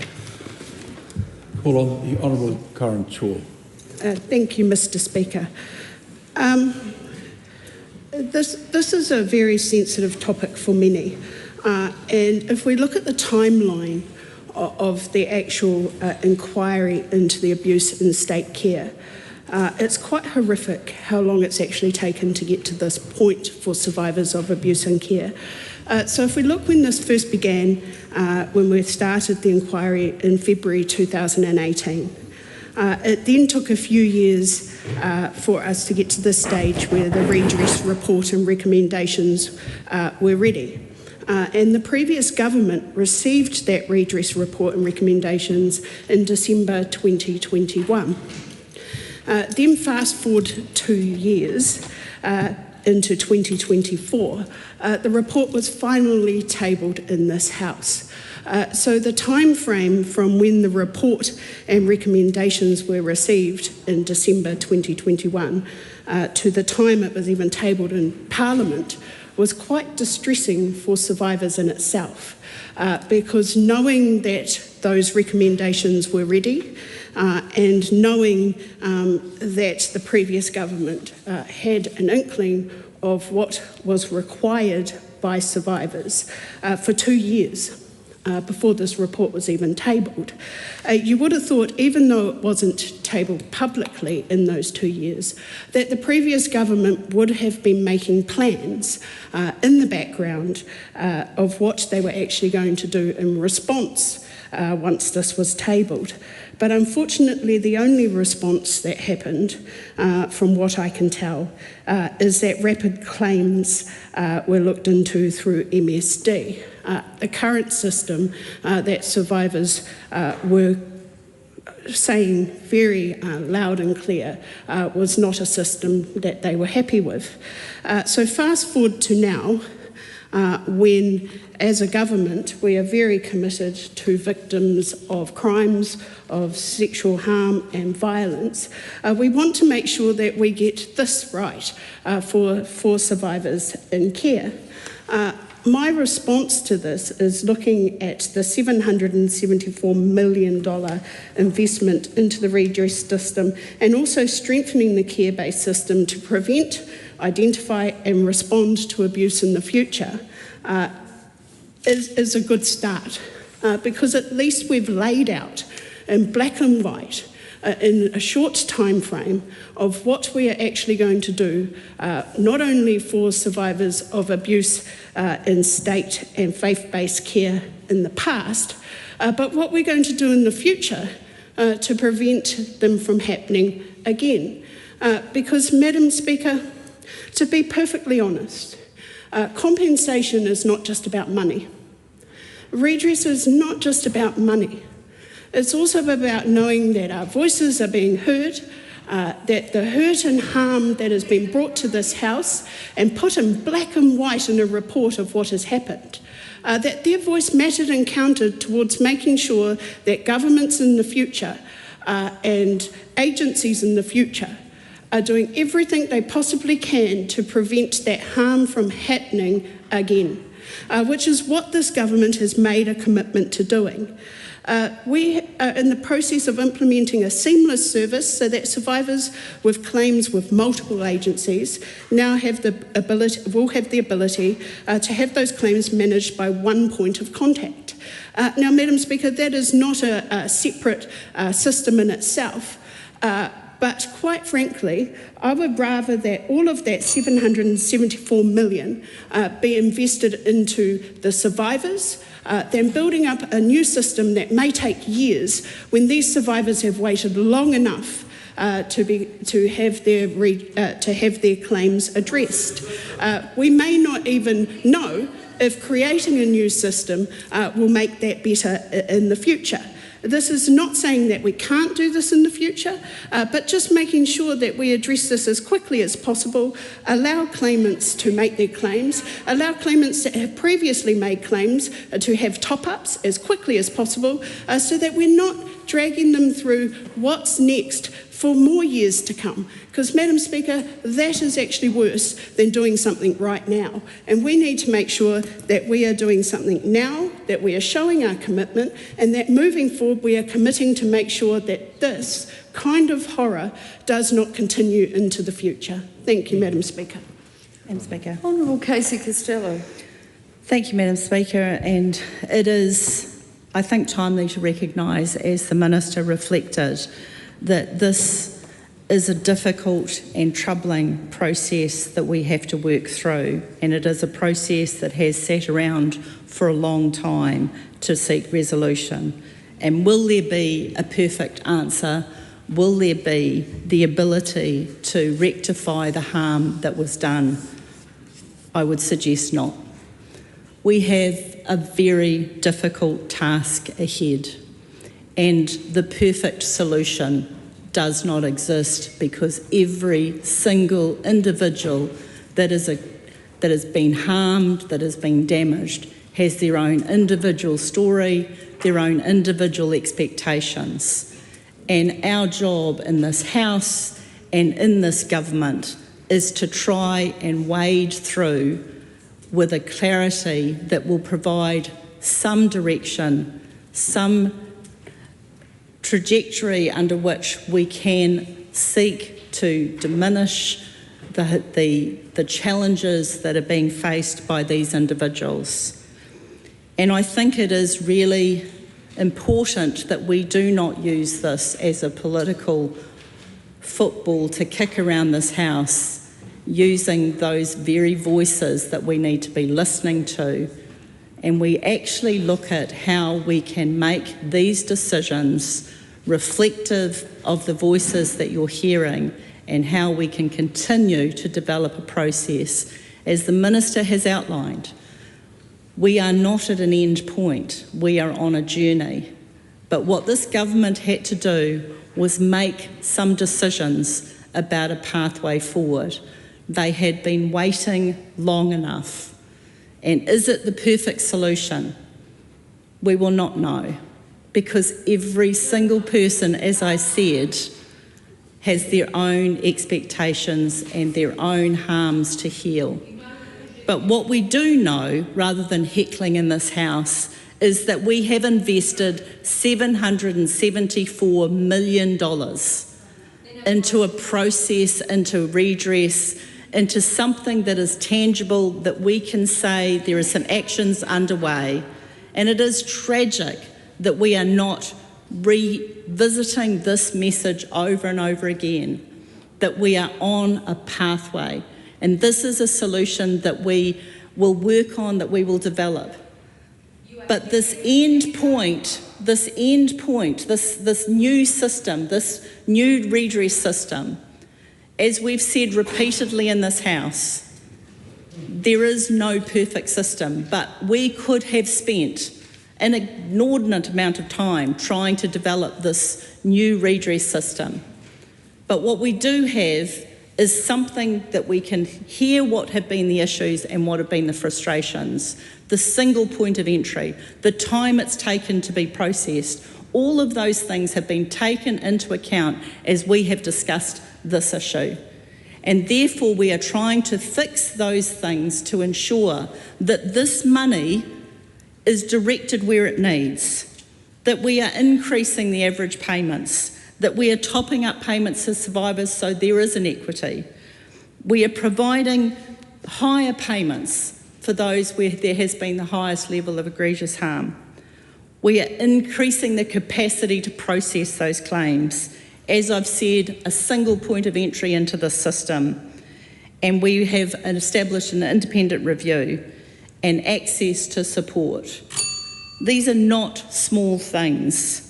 This has been an incredibly tough decision, and we cannot risk harming those who are seeking support and guidance by making this all about what has missed out and not about what is being delivered. And we will continue to listen. And I would say really categorically, as I have stood beside the Minister talking to these survivors about their journeys and their stories, every single story is individual and every single story has been listened to. But can we meet everybody's expectations? Unfortunately not. But what we can do, instead of sitting in a paralysis of the perfect solution, is not let that perfect be the enemy of the good. And we have to make sure that we do something. And that is the discussion that we should be having. Maori mino kapakingi. Tēnā koe, Madam Speaker. Tēnā tātou te whare. When I first spoke on this take, I guess the gallery was full. And apart from a number of things that I said, I do remember saying this, and I know that it landed, not only with the House, but particularly with the gallery.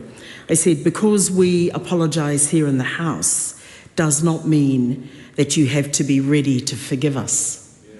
And that point is still so real in my mind, in my heart, Madam Speaker, and I want to land it here again and ask all of us, particularly government, to consider this. The best definition that I've ever heard of forgiveness, by the way, is this. The best definition: to give up your right to resent. The definition: to give up your right to resent. There's not a single thing in the announcement that says to me and to the many that we know and that are survivors of this, Madam Speaker, would consider this a reason to give up their right to resent. In fact, what it does say is continue to hold the resentment until the forgiveness is clear and shown in the announcement and anything that this government will do. So I want to make those points as I open up my discussion. To say this is a violent regime of disrespect against survivors. When I was listening to some of the discussion earlier, the words, this is investment, 744 million of investment, like we're doing you a favour. It's such a strange word to use, the word investment, when this is about harm and trauma that have been caused to so many. So, well, here's the 30K payout. This is and used it as an investment discussion. I don't understand that, and I find it strange and offensive, actually. So let's say that. I'll repeat it. $744 million split across 200,000 survivors of abuse in state and faith-based care. Equates to only 30 each. That's your total compensation for state-sanctioned abuse. Sorry about it. That has completely derailed the lives of survivors and in actual fact derailed the lives of generations following. That inquiry was meant to be a turning point of transformational change, but this coalition government has chosen to continue the legacy of abuse. To say as well, I was listening to it again, this, to not turn this into a political football. Let me say that there are many, many a whānau and family member that are saying, get into that house and make this discussion. Whether it's, political football, I don't even understand that idea. Everything that we do in this house and say in that house has to carry some power and importance so that our family do go, yeah, Mino, you're saying what we need you to say. So don't back off saying it, whether it's a political point or not. Make our voice heard in this house. So that is why I'm standing to talk to this issue today. I want to mihi tualo for actually raising it in this way, Madam Speaker, and to bring this to another opportunity to call, to change the minds of government, to go from your head to your heart and understand what this means for family and whānau. This government has offered band-aids for bullet wounds, and the minister should be ashamed, deeply ashamed, just as every other complicit Member of Parliament in the coalition government should be too, because to reject the findings, and let me just say that again, to reject the findings of the Commission is to reject the truth. Te Pāti Māori remains unwavering, Madam Speaker, in this commitment to justice. We will continue to fight this, we will continue to name it, and we will continue to reject it and to say the names and the voices, bring the voices of our whānau to the House. Good intentions, and I heard that phrase earlier too, good intentions is simply not enough. It is the road to future harm and hell, and that we stand as Pāti Māori and reject the ongoing position and the ongoing harm and abuse in care. Madam Speaker, tēnā koe. Helen White. Thank you. I'm really concerned about what we are talking about today, because I think it shows that the government is ignoring the lessons learned from the people who are affected by this, who went before a royal commission and told their stories.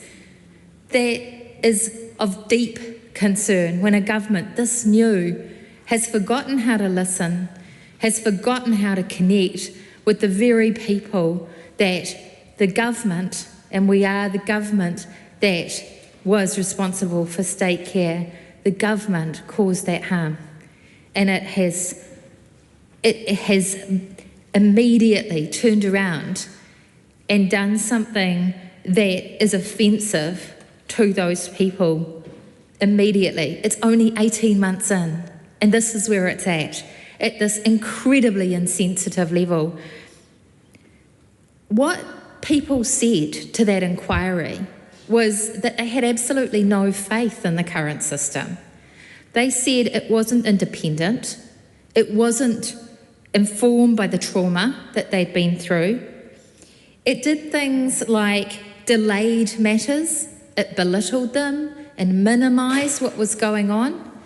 We had an issue come up last year where we were talking about the role of the state when there was a prosecution on issues of sexual abuse and this kind of violence, and how the Crown prosecutor had looked at that situation, the Solicitor General, and tried to minimise what had happened, denied claims, because that's what they thought their job was as Solicitor General.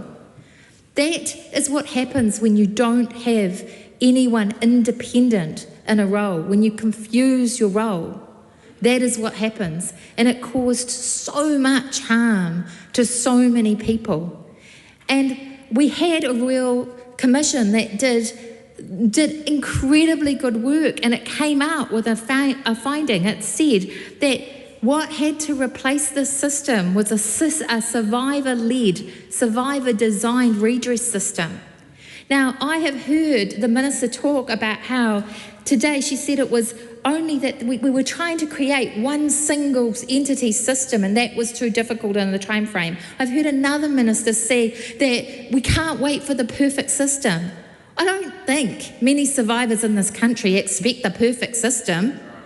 I think they expect a half-decent system, a system that doesn't re-traumatise them. And it's our job, because we lead this country, to do a better job of giving them what they need, because we, the state, hurt these people, and we did despicable things. This is not something that we can take lightly. This is what we're here to do, to lead. So I reject the characterisation of this debate and the objection of the opposition to what has been announced as somehow looking for a perfect solution. I reject that. It is really important that we face this practically. Practically, we needed a new system. And the reality is that this government is not going to give a new system that actually helps people and doesn't harm them to the survivors of this terrible atrocity, because that's what it is. It's an atrocity. We need a system that doesn't traumatise people. Now, I went to see something recently. It was the Aotearoa Centre. It's a clinic that deals with people who have been raped, basically, and sexually abused. And one of the doctors said to me, the thing about this system is people come out a little bit healed. That is the measure that we should be looking at. We should be trying to create a system that brings about a little bit of healing for people we have seriously harmed. I just wanted to end with a statement that I read from a person reacting to the coverage on this. It was a person in a newsroom article. He said, torture and abuse, including being repeatedly abused by the legal system, and a resultant lifetime of despair is worth $30,000. Actually, that's for very few of the claimants. They mainly would get 3. I might be a little naive, although I don't believe so, but put this up against $2.9 billion tax break for landlords. And it doesn't appear that this government has any moral compass. Thank you. Mr. Speaker, Madam Speaker, I want to start as I did on the day of the Crown apology by acknowledging the survivors, and in particular to acknowledge that far too many were deaf and disabled New Zealanders who were abused in care. And I want to put very carefully on the record, Madam Speaker, the enormous time and energy that the Minister in charge of the government response the Honourable Erica Stanford has put into this. And the comments from the other side to suggest that she hasn't wholeheartedly listened to survivors, met with them, heard their views, and although many of those views differed, to then try to find a way through that will never satisfy everybody's concerns, but satisfied enough for us to at least make a start in righting the wrongs. So I do want to acknowledge the Honourable Erica Stanford, and, you know, as many members across this House have done, those of us who have met with survivors and listened to them are only acutely aware that no amount of redress will take away the trauma that was inflicted upon them. And so it is in that context, Madam Speaker, that navigating a way through where, you know, one of the very common threads that survivors have said is they are sick of waiting. And that was a big consideration in the government working out, you know, this completely new redress system that actually wouldn't have got any redress out the door in the short term. The challenge of that was actually too great for us to accept.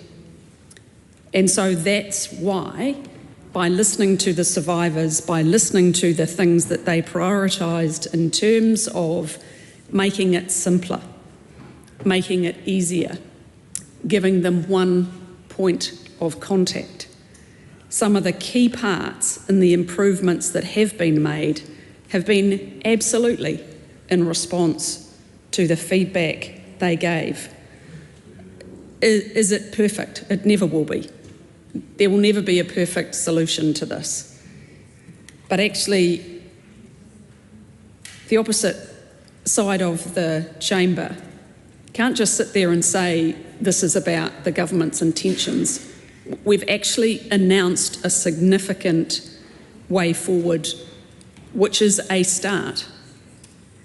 And no amount of money will ever take away what has happened to a group of New Zealanders that it should never, ever have happened to.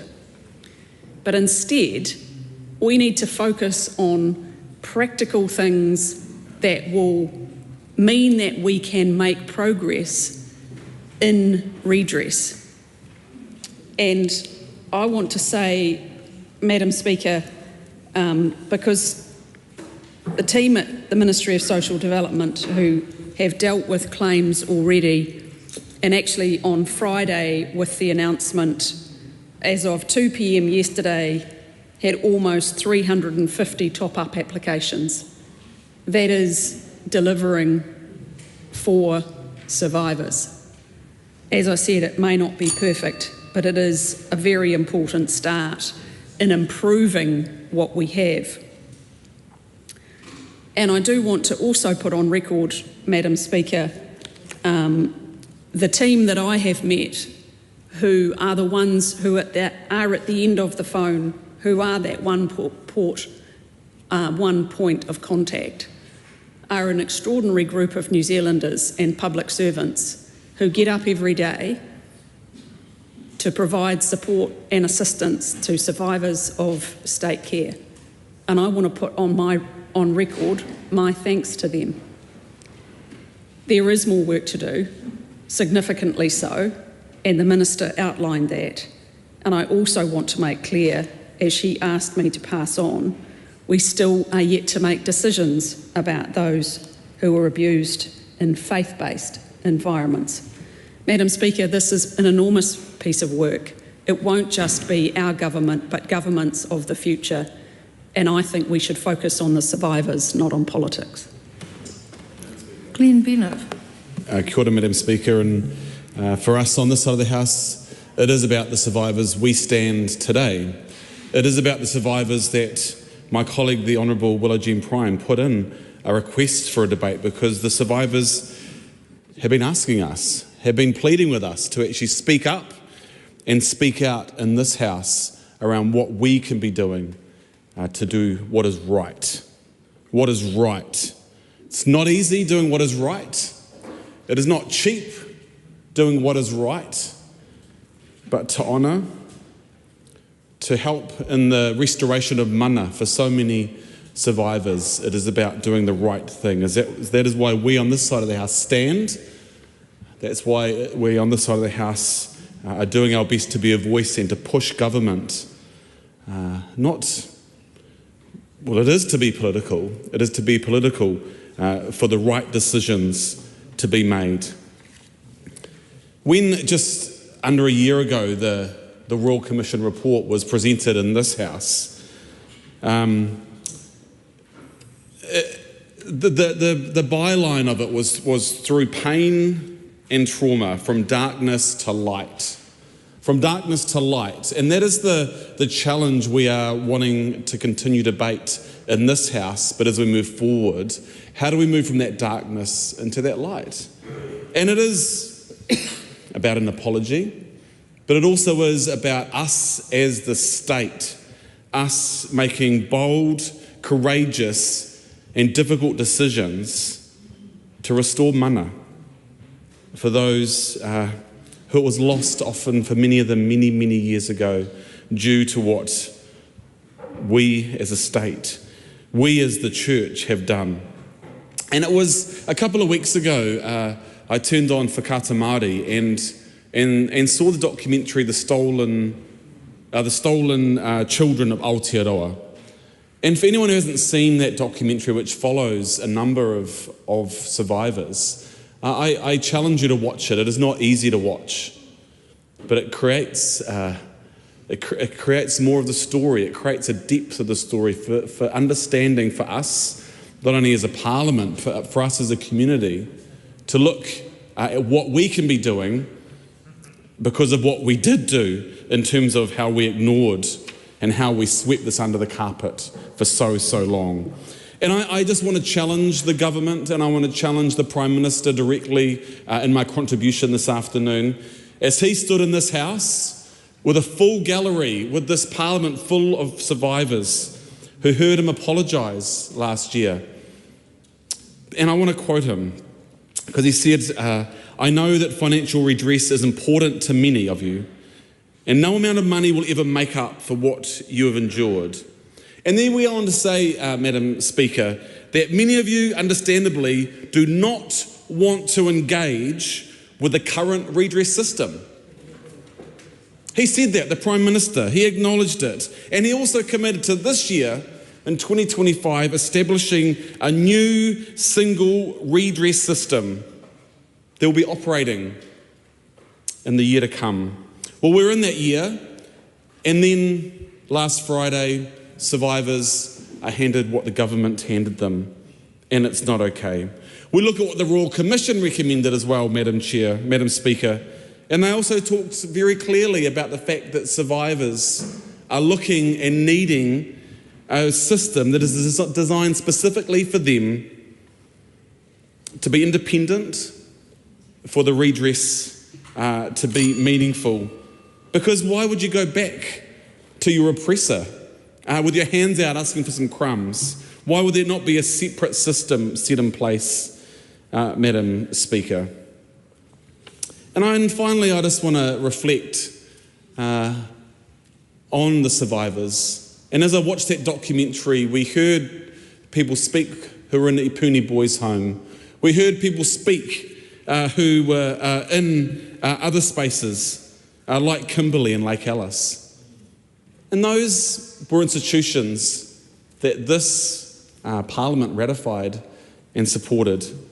And we need to come back to the survivors. We need to come back to those places that this system allowed to establish and say no more, because we need to look forward. We need a separate system, and we need the government to do what they said they were going to do and create a new system. Joseph Mooney. Thank you, Madam Speaker. I rise to speak in this urgent debate this afternoon, and I want to take the opportunity at the outset to acknowledge again, so I've had the opportunity to speak on this topic before, the survivors, Madam Speaker, and the hurt and the pain that they've experienced, and their justifiable desire to see this appropriately acknowledged by this House. And money doesn't solve all things, but certainly it is an important part of the redress process. And this government, Mr Speaker, has committed the single biggest investment in this pre-budget announcement recently given for redress in this country's history. So that is the single biggest investment for redress in this country's history, $774 million, Mr Speaker. I note the concerns that are being addressed and have been raised in response to this urgent debate, which is the concern that there isn't a independent organisation that's responsible for that redress system and the redress payments. But the government was faced with a difficult choice, Mr Speaker. Does the government spend more time and money on setting up a new scheme, or does it provide more to survivors now through the current process? And that's through the current redress process. And the decision of the government, Mr Speaker, was to ensure that as much of that $774 million that is going to go towards redress would go directly towards those affected, rather than spending that additional money and time on setting up an independent process. Now, I do note that it was the survivors' concerns were carefully taken into consideration. The survivors' concerns that trust and confidence in redress is certainly integral to ensuring a positive claim resolution, and concerns of the survivors that the state claims process would be managed by the same institutions that were responsible or had agreed care responsibility for survivors, which the Royal Commission found had contributed to low trust regarding the integrity of claims outcomes. To address that concern, Mr Speaker, there will be a process for an independent review of claims if survivors are unhappy with the decision and the redress payment that is being offered. So that is an important component of this, to ensure there is an additional mechanism to address concerns if survivors have those about the way that the system is interacting with them. I would note, Mr Speaker, that this $774 million package includes increasing the average redress payments for new claims from $19,180 to $30,000. So it's a significant increase in the average redress payments for new claims that this package enables. And that is part of making sure that this additional money can go to survivors through this. It's also providing for higher payments for the survivors who experience the most egregious abuse. It's providing top-up payments of 50% to survivors who have already settled claims to ensure consistency with increased payments for new claims. And is introducing a common payments framework so that survivors receive the same financial redress for similar experiences of abuse, regardless of where in state care that abuse occurred. There's also increasing the system capacity, Mr Speaker, to process claims from 1,350 to 2,150 per year from 2027 to reduce wait times for current claimants, because the government recognises that time is moving and the government wishes the time to move quickly to get those payments to survivors. It's also implementing a seamless service so that survivors with claims with multiple agencies have those claims managed by one point of contact. And it's introducing a single entry point for survivors wanting to register new claims, as well as what I mentioned before, introducing an independent review. An independent review is important for people who are unhappy with their redress offer. And there's also funding for redress agencies to provide survivors with access to supports and services. I would also note, Mr Speaker, that a real concern of survivors is around ensuring that there's a prevention, identification and response to any abuse in the future to try to stop this from happening again.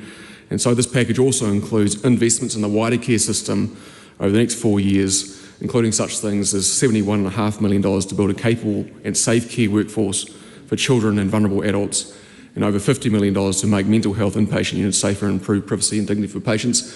And there's more, but I run out of time. But this is a very good package, Mr. Speaker. The time for this debate has expired. Call on Government Order of the Day number 1.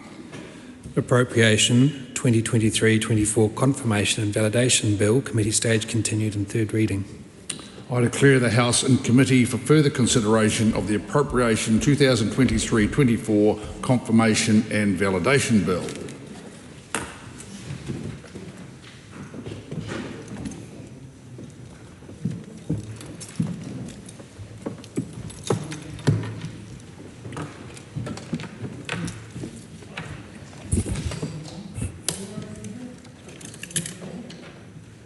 Members, the House is in committee on the Appropriation 2023-24 Confirmation and Validation Bill. This is the debate on the financial position of the government and the annual reviews of departments, offices of Parliament, Crown entities, public organisations and state enterprises as reported by select committees. There is a 4 hour and 51 minutes remaining in this debate. New Zealand National has 59 minutes, New Zealand Labour has 1 hour 40 minutes, Green Party of Aotearoa New Zealand has 49 minutes, ACT New Zealand has 47 minutes, New Zealand First has 31 minutes, Te Pāti Maori has 20 minutes. The Government has indicated that the Minister for Social Development and Employment, the Minister for Children, the Minister for Workplace Relations and Safety, the Minister of Police, the Minister for the Environment, the Minister of Conservation, the Minister for Maori Development and the Minister of Climate Change will be available today, together with Associate Ministers to respond to each member's questions. Each debate will be led off by the chairperson of another member or another member of the committee that considered annual reviews most closely related to the Minister's portfolios. The Minister for Social Development and Employment is here for 1 hour to respond to members' questions. Madam Chair. Joseph Mooney. Thank you very much, Madam Chair. I rise to speak briefly on this, to introduce it as the Chair of the Social Services and Community Select Committee. Madam Speaker, my committee heard evidence on this and reported back to the House, and I'll just make some brief comments about some of the context of what we reported back. So in 2023-24, the Ministry's total revenue was $1.81 billion, which was 3.9% more than the previous year, as expenditure increased 4.6% to $1.73 billion. In 2023-24, Madam Chair, the non-departmental expenditure administered by the Ministry was $41.07 billion compared to $37.88 billion the year prior. Superannuation and the 4 main benefits, job seeker support, accommodation assistance, sole parent support and the supported living payment accounted for the bulk of this expenditure. Superannuation was the largest of these costs, with a cost of over $21.57 billion.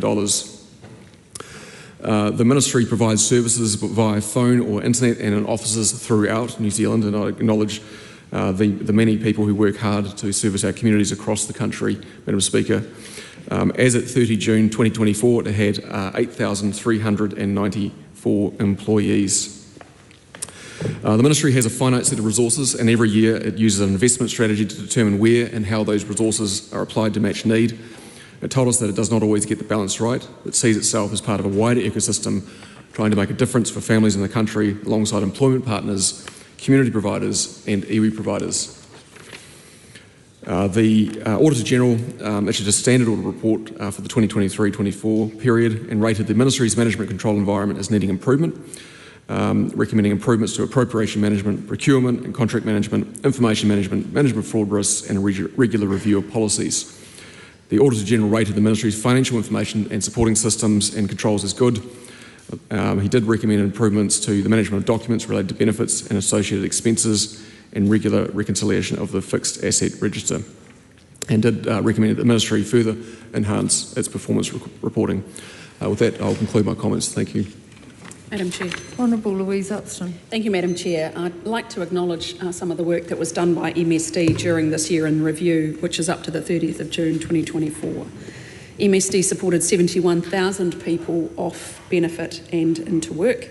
It answered close to 4 million phone calls. It funded community support services accessed by over 135,000 people, and it processed 242,600 student loan and student allowance applications. This on top of all the work that's well underway to reduce the number of the job seeker benefit by 50,000 by the year 2030. It's our government's focus because we believe the default that if you can work, you should. And also because we cannot afford the huge social and economic cost of large-scale welfare dependency. At the end of June 2024, there were about 380,900 people receiving a main benefit, and of those, 196,400 receiving job seeker support. Our government believes benefit sanctions should be fully applied to incentivise job seekers to fulfil their work obligations. Last year, a suite of new kōrero mahi seminars were introduced, and they are for people who are new to job seeker support and work ready but not in case management.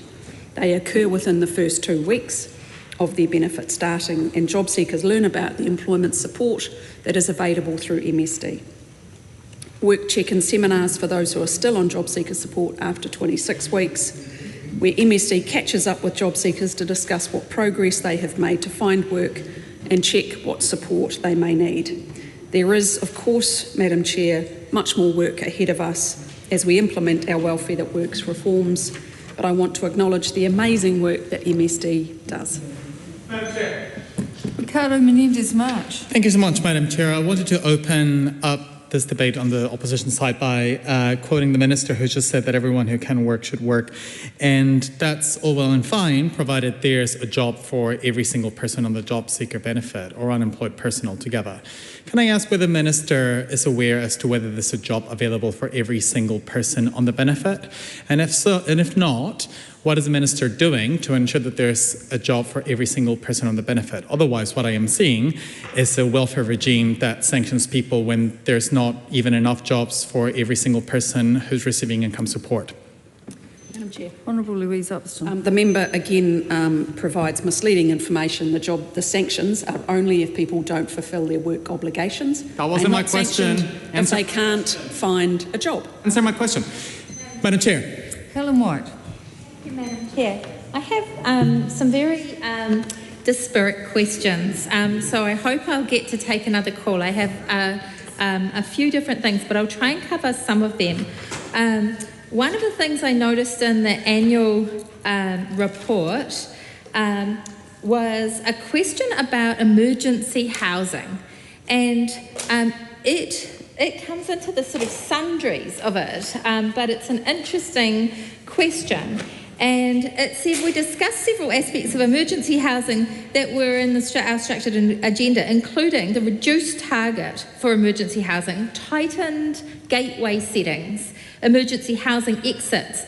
I'd like to know if the Minister can tell me about those gateway settings and how they've changed under this government, because what I'm hearing out there is that people who need, for example, they need emergency housing because they're in a violent relationship. I'm hearing that they just can't even get on the waiting list at the moment. So I would like an answer to that. And I would also like to know about the employment issue, a little bit raised by my colleague in the Green Party there. But it's really around this expectation of employment when you've got a rising amount of unemployment. Now, we had record low levels of unemployment under Labour. My alarm is raised by the fact we're now up to our highest level in many years, and my understanding is that that clusters around certain groups. So, for example, youth unemployment is through the roof in Auckland, and so we're seeing this whole new cohort of young people who are not employed, and it looks like it's very, very difficult for them to get employed. I also understand, because I was here when it was done, that all the settings that used to complement the kinds of policies that the Minister's in charge of from the Reserve Bank, from the Reserve Bank and its policies were to maximise sustainable employment when it was making its settings. We took all that away because we wanted to bring down inflation by there being more unemployment. We took all of those targets away from the Reserve Bank. So it's absolutely in your hands, Minister, to make sure that as many people in this country, particularly youth, are employed, because it's so critical. And I think we both agree that employment is critical to the mental health and the well-being of people. So I'd like to know, what's she doing with regard to youth unemployment? How bad is it out there for youth at the moment? And what's the work that's being done, not just to build a CV, because if you're a young person in Auckland, you probably haven't got a lot to put on that CV, and you could write as many CVs as you like, and you're not going to move in the stats. So I'd like to know what's happened there. I'd also like to know, forgive me, I'll just get to one of my notes here. You've got MSD are an amazing organisation. I give you that. They're incredible. They do incredible work and they do it on a shoestring. But one of the comments made in the annual review is it says some of us express concerns about the ministry's frontline capacity to facilitate this new system. It's talking about the traffic light system in that case. I'm worried about the frontline capacity of MSD, full stop, because all this pressure's going on this department. How much were they affected by job cuts? Are you getting feedback from people on the ground that actually it's pretty tough doing the ask from the ministry? Because that's what I'm getting back from people, that there is a real concern that these people are absolutely amazing, they do very good work, but they just simply haven't got the capacity to do it. Thank you. I'd love answers to those questions. I've got some more. Ricardo Menendez-March. Madam Chair, this debate's going to go pretty badly if the Minister can't even answer the questions in front of her. I asked whether there is a job for every person on the benefit. So I'll ask her again, is there a job for every person on the benefit? And if not, I'd be keen to understand what the ratio is. I'll move on to other topics. In another annual review debate on housing, we heard that everyone who has a genuine need has been granted emergency housing. Can I ask the Minister then, therefore, has everyone who've been declined for emergency housing not have a genuine need? And this is relating to her portfolio, since it's MSD staffers who make these decisions. I also wanted to ask about whether her directive in her ask to apply sanctions more often has directly contributed to the recent statistics that came out that show that food insecurity is increasing in Aotearoa. And this matters because people are often deprived of the means to survive when they're being sanctioned, which also ties in with a subsequent question, which is whether she believes that the increase in the rate of declines of food grants has contributed to a higher rate of food insecurity experienced by children in this country under her watch. I look forward to her answering my questions as to whether there's a job for every single person on the benefit, and as to whether these two statistics have contributed, that I named just earlier, contributed to a higher rate of food insecurity experienced by children in Aotearoa. Honourable Minister. Thank you, Madam Chair, and I will keep my comments brief so that we have time for further ministers later. So firstly, in terms of the unemployment rate, the Treasury forecast, so this year in review, half of it was under the previous government, half of it was in our government. The Treasury forecast when the previous government left office was to peak at 5.3%. And well, I'm actually answering a previous member's question. If you would oblige me the ability to do that, I would have thought that that is a respectful thing to do. So the Treasury forecast under the previous government was for unemployment to reach 5.3%.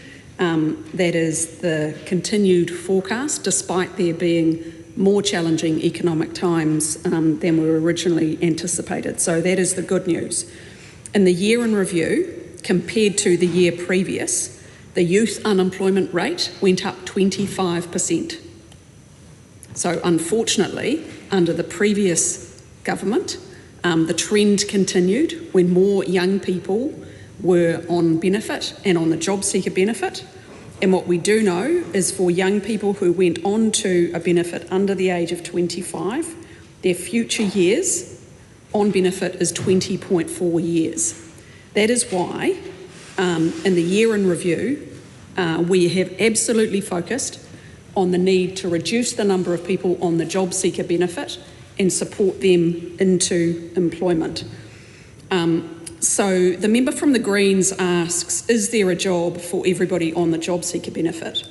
Well, in this climate where the unemployment rate is 5.1%, I would have thought the question or the answer to the question is quite obvious, and that is why our government is focused on growth to create job opportunities. But I remind the member again, no one is sanctioned for not getting a job. The sanctions and the responsibilities are for people taking the steps they need to, which are their work obligations, which are their responsibility when they signed up for the job seeker benefit, which brings me back to the previous Labor member's question around the public service and the front line. She will remember that a big part of the savings exercise for Budget 24 was protecting the front line. And one of the really important things, which is about ensuring the balance of rights and responsibilities for those on the job seeker benefit, actually means the responsibility sits more, more fairly with the job seeker. And that is an example where instead of an MSD frontline worker having to chase a job seeker, now the responsibility equally sits with the job seeker. So actually it's freeing up time of MSD's frontline staff, which I think is where it should be. And I'll pass to my colleague.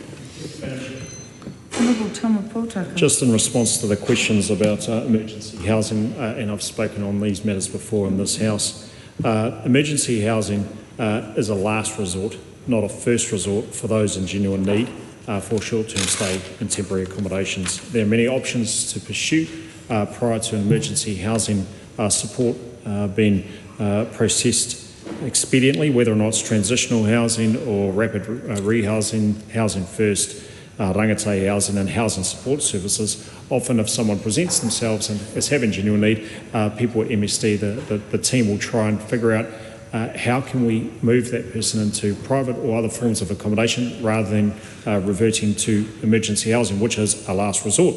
The gateway settings, and in relation to that, we have started instituting a responsibilities framework as of the 30 June 2024 date. Effectively, those that seek emergency housing, of course, as a last resort, have some responsibilities to undertake, looking for the housing, take on some training and some education, and also to pay the appropriate amounts in the event that they do stay in emergency housing. There is a non-entitlement period in the event that those that do stay in emergency housing get 2+ warnings for not meeting their responsibilities. And of course, as people understand, as we were getting past 30 June 2024, up until the date that the gateway changes were formalised, there was clarity around the types of discretion MSD could undertake to grant emergency housing. In relation to the social housing register matter, that's separate from emergency housing. Honourable Willie Jackson. Thank you, Madam Chair. Thank the Minister for her responses, and Minister Pōtaka.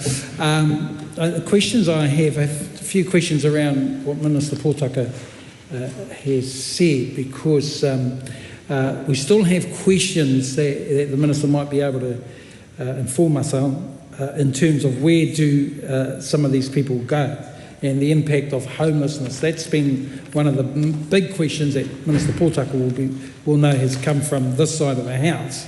Is there any research, is there any data that can tell us about the impact on homelessness? And is there data in terms of the sanction regime, how it affects Maori in particular? So I want to put that to Minister Pōtaka. To the Minister and the Chair, can I ask her what support systems are in place for clients who have been sanctioned And where do they go? A very similar question to Minister Pōtaka. Where do they go if they don't, or when they don't comply? Over the past year, is there a plan to evaluate the long-term effects on the impact of sanctions? And will the Minister consider a sunset clause in the legislation to ensure that a review of her sanctions can be assessed? So just a number of questions there. And then coming back to Minister Pōtaka, would like to know in terms of the government's position with regards to by Maori, for Maori solutions going forward. Is this still part of the strategy? In particular, we had seen the success in government of Maori trade training, and which was designed to encourage Maori organisations to try different approaches. And I asked the Minister what feedback has he seen during the past year regarding Maori trade training, how many people have gone through the program, how many Maori have progressed into work, and generally if the program is delivering. Madam Chair. Madam Chair. Ricardo Menendez-March. Okay. So can I just see confirmation then, because she said it's obvious, but then she didn't really say the answer to it, that there are not enough jobs for every single person on the benefit out there. I also wanted to ask, which she did, and address whether her request to increase the use of benefit sanctions has contributed to an increase in children facing food insecurity across Aotearoa, as well as whether she believes that the increase in the declines of food grants under her watch has led to an increase in children experiencing food insecurity in Aotearoa. But I also want to move on to an issue around staff capacity. In recent reporting from MSD, we have heard from MSD themselves admit that the frontline is quote-unquote oversubscribed. With the introduction of policies that we have seen during the period that we're reviewing, on top of new policies that are currently being debated in the House and soon to be introduced, is she confident that MSD will be able to deliver on her policies when they're already having to scale back on the work to prevent homelessness because the frontline is oversubscribed? What we hear from the front lines and from people on the ground is that MSD is now so burdened with a lot of her own policies that MSD themselves accept that don't have a correlation with helping people support into jobs. This is because benefit sanctions are they don't have a correlation in supporting people into jobs. So how confident can she be then that she's not just putting more pressure on the front line without actually getting any positive outcomes? Madam Chair, Minister. Given the time restrictions we have, I'm not going to repeat answers to questions I have already answered, and nor my ministerial colleagues. In terms of the question around sanctions, as of the 30th of June last year, there was no legislative changes, and the graduated sanctions system remains. And in terms of the Māori Trades and Training Fund, it was not rated, but needs to be. In terms of the participation, 93% are Māori, and we've seen 75% had gained an employment outcome for the year 30 June 2024. In terms of the question around the number of children in poverty, well, actually the cost of living and the state of the economy is the significant contribution to that. That's why our government is focused on the cost of living. That's why we are focused on reducing the number of children growing up in benefit-dependent households. And that member will know in Budget 24 we continued funding that was originally COVID time-limited funding for food security in communities. Takatoa Tash Kemp. O tēnā tātou e te whare.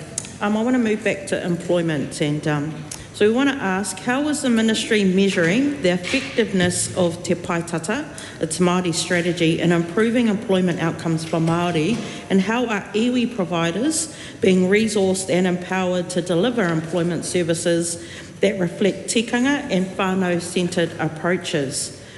We too have been hearing out on the ground that there are pressures in frontline services, and so we want to know, how is these pressures in frontline services impacting Māori communities, knowing that it's our people that are those that are impacted the most? What services, programs or kaupapa Māori initiatives were reduced or cut by the ministry in 23-24? and what communities were most affected.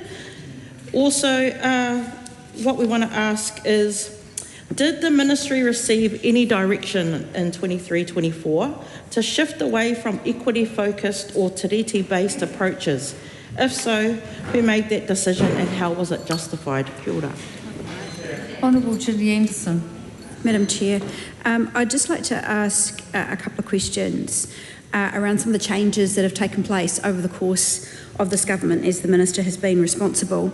So part of that has already been mentioned, the introduction of the traffic light system, the greater use of sanctions, and also the requirement for job seekers to reapply, which has been seen for some as frustrating and hard for people to comply with.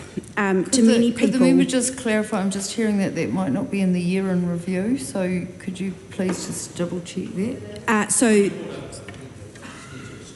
The traffic light system was explicitly mentioned in the annual review debate. It's a report from the Select Committee. Thank you. That answers the questions. That's helpful. Thank you.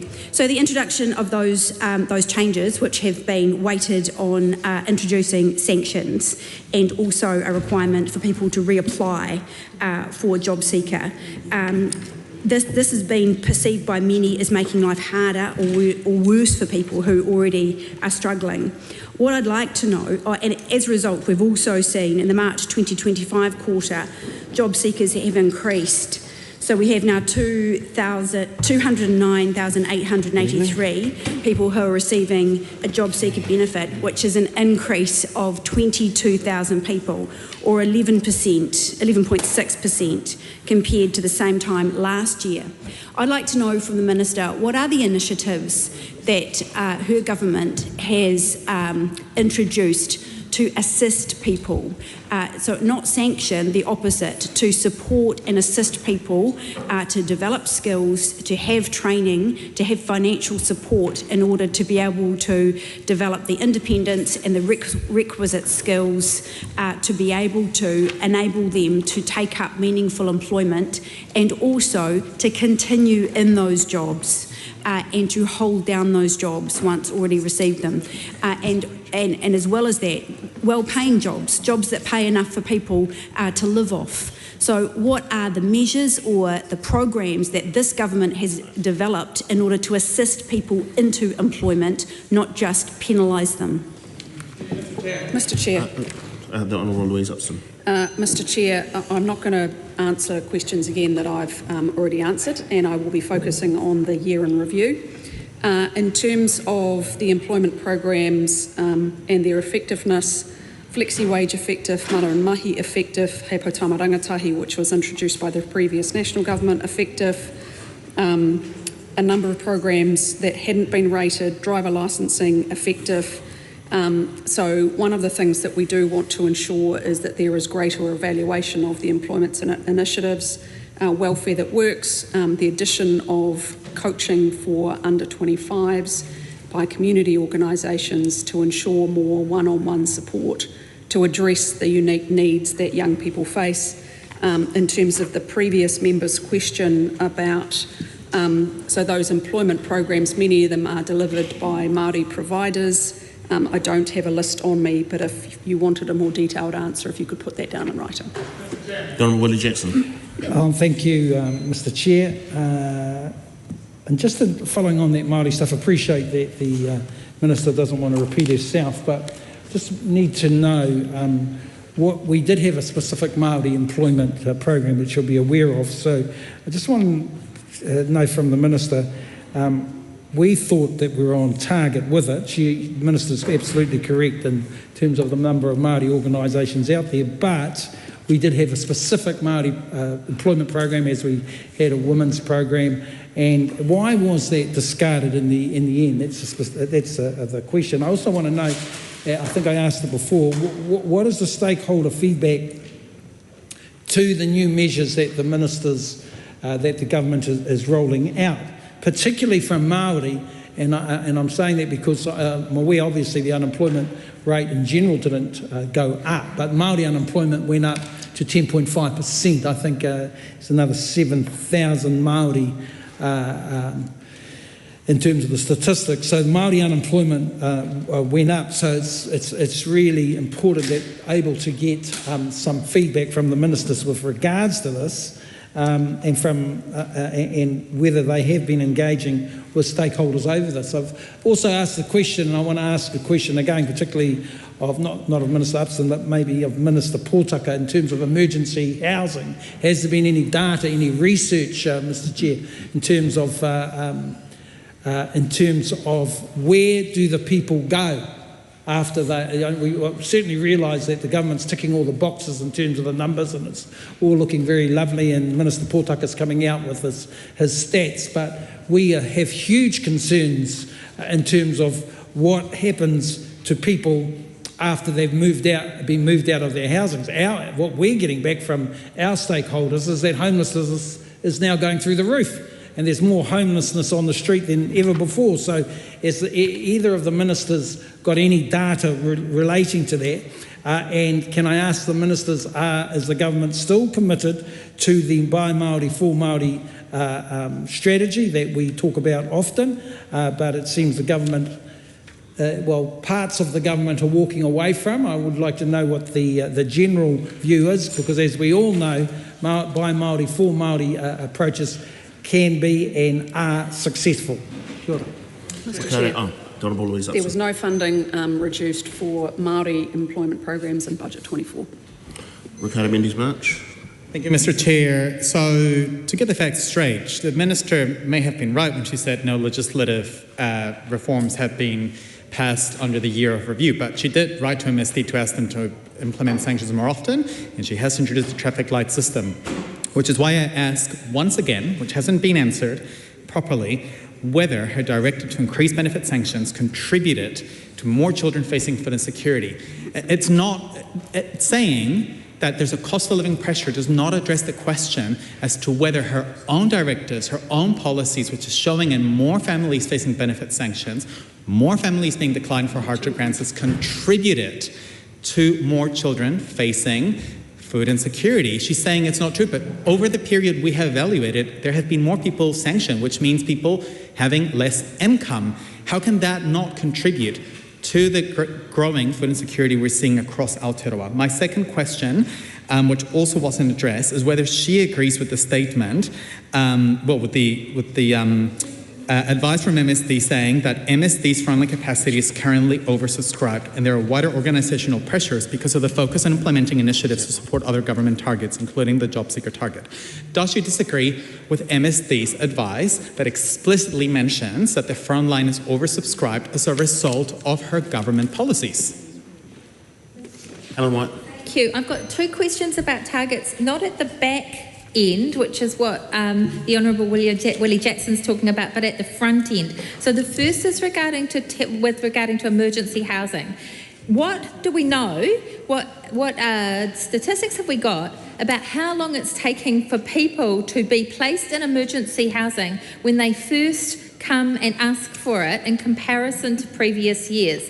So I am concerned, the stories I'm hearing out there about people waiting a really long time or being declined emergency housing in situations which seem to me, as the local MP or as the representative on community and voluntary and on sexual and family violence, they seem meritorious situations to be put in emergency accommodation, but they're not going in. So I'd like to know, what is the delay time that is taking for people? How many people are being turned away? And I'd also like to know that about employment for the Minister and the Chair. I can see from the annual review there's a discussion about how originally the Ministry initially recommended that the government job seeker target be about people leaving the benefit and going to work rather than just a reduction in the numbers. But they talked about actually both ends of the pipeline, and it looks to me from that discussion like there was a decision made that we wouldn't move the target, we'd take people away from the front end of that, so not going onto the job seeker and people leaving it. So I'd like to know why people would be not going on the job seeker benefit when that is the pathway through to getting a better job if they are in fact unemployed. So I'd like her comments on that, and I'd like the comments of the other minister. Thank you. Ricardo Mendes March.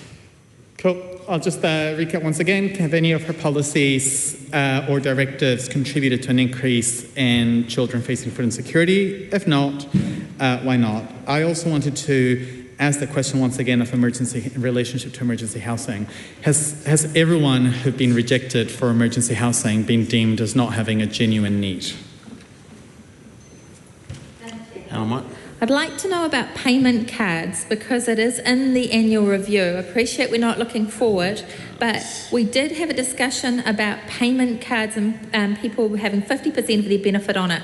I asked a question during the stages on this of the Minister, which is what does that do when you're trying to teach people to be good financial managers, and where the cheapest things that they can get are often from something like the Wesley Market, where the food is much, much cheaper. If they're on a payment card system, I'm worried about what I see, which is the shops that have big signs up saying wins quotes, and everything is actually a lot more expensive than I would pay for it because I've got cash. So I'd really like to know about that. I'd also like to know about the decision to move from the traffic light system, which initially we'd actually always really had, hadn't we? We've always had a sanctions system, to this more sanctimonious approach in terms of the kind of control we have, and why this was not sufficient, because it looked to me like we're getting good results on what we had already in this area, and I'd be very grateful for the Minister's answers. Thank you. Mr Chair. So in terms of the target, actually the target in terms of the total number on job seeker benefit is more ambitious than just exits into work. In terms of the graduated sanctions regime, that remains the same and has remained the same in the year in review.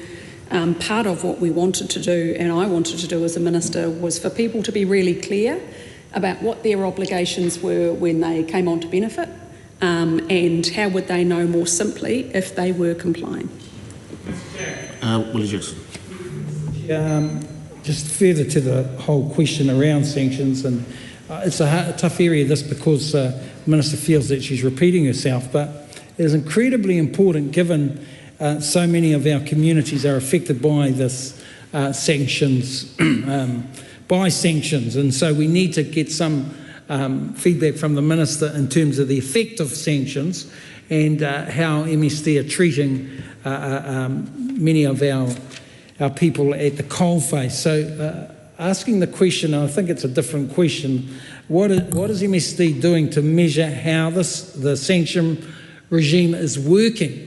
Is it working? Is it just are we just talking from a punitive side? Is a strategy in place to confirm the strategy and the process with regards to sanctions? And will there be an obligation for case managers, Mr Chair, I asked the Minister, will there be an obligation for case managers to follow up and meet with the client, or is it just a case that they fail to comply and we leave them to survive on their own, which seems to be Minister Pōtaka's strategy with regards to emergency housing.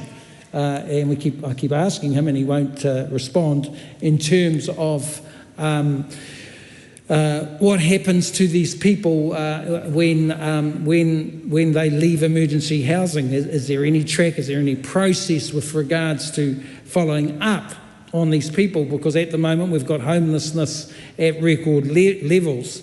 So I'm just asking those questions with regards to sanctions. I think I think they're a little bit different from previous questions. Also, what is MSD doing to ensure that the financial and non-financial sanctions are not always punitive? If that makes sense for the Minister to respond to? And just coming back to what Te Pāti Māori was talking about, I'm aware that the Māori employment strategy was disbanded, but what we want to hear is, and what we're not hearing is the commitment in terms of Māori going forward. We're not hearing a coherent or cohesive strategy with regards to Māori, and given, as I said earlier, that the Māori unemployment rate has shot up. It's gone. I think it's gone up to 10.5. The minister might want to correct me, but I think it's. I don't have my notes here on that, but I believe it's around 10.5 and gone up by 7,000, if I recall. What is the overall strategy with Maori? Yes, there are Maori providers out there, but is there a cohesive, coordinated strategy in that area, particularly given that Maori fill all the wrong stacks in that area, but also in the homelessness area also? Thank you, Mr. Chair. I'd just like to ask a couple of questions in around the government's employment action plan. The plan has some quite clear goals, and I'd like to understand how those goals are going to be assessed and reported back on. And in particular, goal number 2, which is to support people to have the skills they need to succeed in work, and increasing earning potential and reducing benefit inflows and encouraging continued upskilling in work for improved productivity and resilience.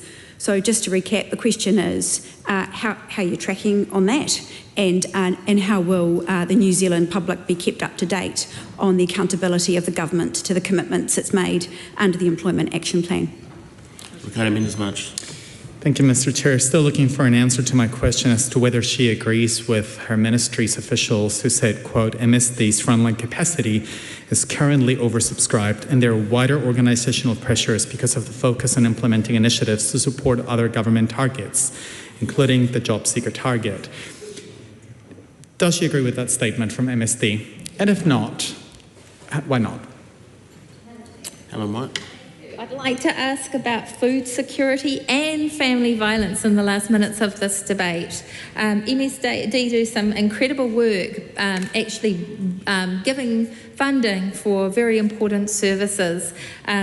In the food security area, I understand that was a really stressful time while they waited for funding in the last year over the winter, and those were the organisations that are giving food out to the very families that we're talking about that are utterly struggling. We're now going to have a situation where we have less money in some families, not through any fault of the children involved in those families, but more restriction.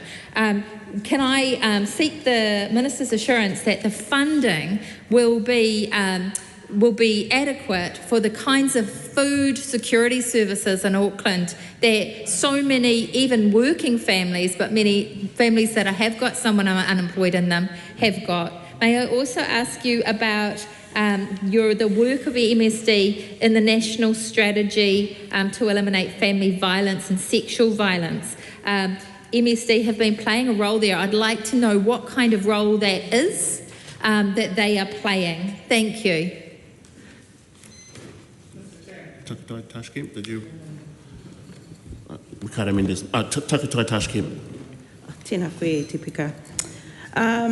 We are very concerned about Māori beneficiaries, and we want to make sure that we are continuing to share their voices and concerns. And given 41% of MSD's clients were not receiving their correct income support, what measures are being implemented to improve accuracy, and how many are Māori beneficiaries being affected by these inaccuracies?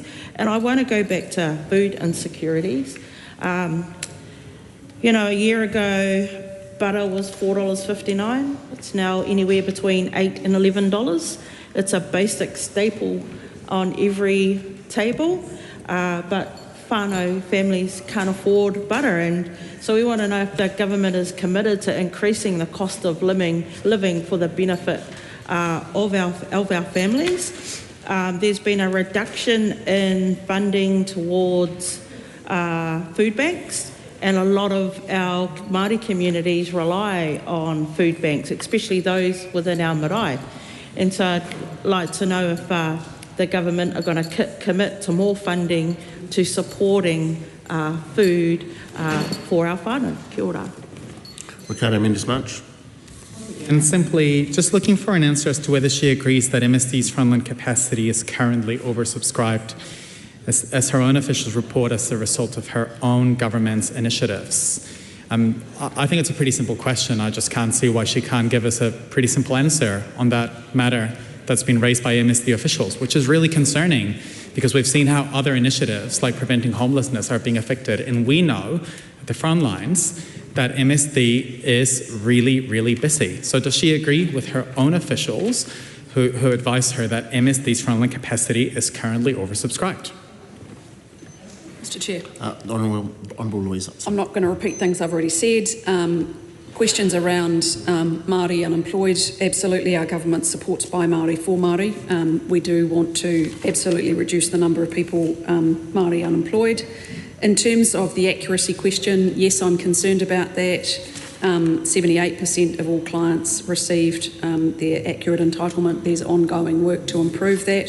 75% of that were Māori. In terms of the family and sexual violence work, in terms of the 25-year focus, the action plan for the period of which we are under review, there were 40 actions, MSD supported 18 and led 5. Takatoi Tashkent. Tēnā koe anō. I want to move to disabilities, and with the transition of the disability support services to MSD and the restructuring of Waikaha into a standalone policy department, how will the Ministry address concerns from the disability community about potential service delivery issues, particularly for Māori with disabilities? Ricardo Mendes-March. Thank you. Since stopping the work on the wage subsidy, which would have enabled people earning under the minimum wage exemption, has she started any work to look at alternatives that would have lifted the incomes of those disabled people to the equivalent of the minimum wage?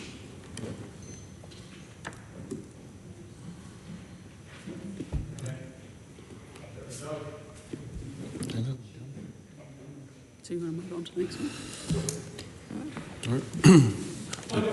Point of order, Ricardo Mendes-March. Yeah, thank you. I really want to raise an area of concern, which is that we have had the Minister repeatedly telling us that she has answered our questions, but she has actually failed to address that.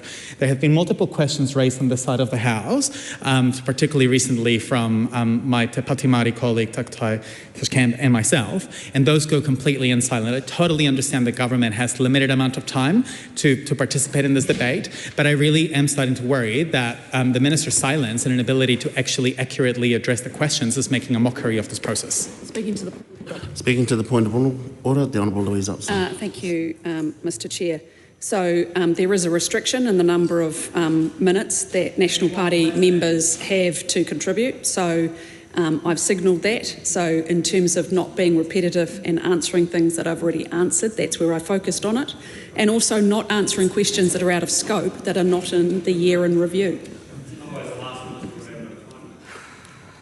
Just to acknowledge that there will be different views as to whether questions have been adequately answered or addressed. So just sort of noting that. Some people will be, I guess, on that side of the House will be okay with it, and others on that side will not be okay with it. But this is an opportunity to further interrogate the Minister with those questions. But if we've come to a point in the debate where we're ready to move on, we can also do that too. Takatoi Tashkent. Tēnā koe.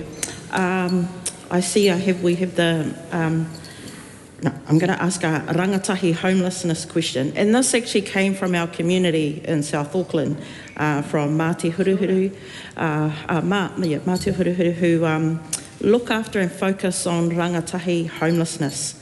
And so their questions are, what is the government doing to prevent rangatahi Māori from becoming homeless after they leave oranga tamariki care at the age of 18?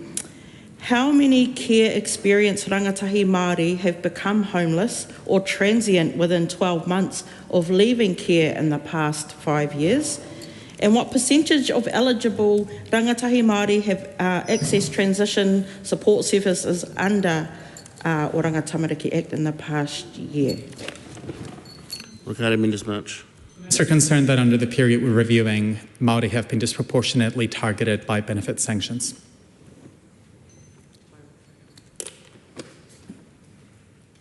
No, I think that's us. Thank you.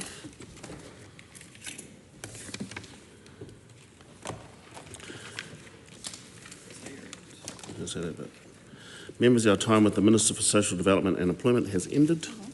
The Minister for Children is now available for 30 minutes to respond to members' questions.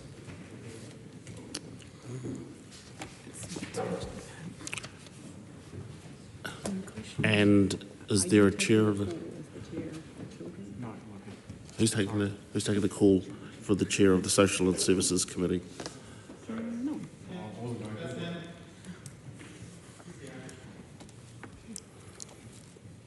Yeah, we need someone to take the call on behalf of the Social Services and Community Committee.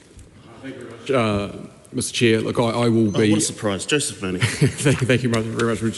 Chair. Look, I will be yielding my time to the Minister as there is only so much time available for this. Proud to have to share the Social Services Community Select Committee report back to the House, and I'm sure there'll be questions from the opposition in respect of that report. Helen White. Thank you. I would like to start by reflecting on the comments by the Chief Children's Commissioner and Independent Child Monitor.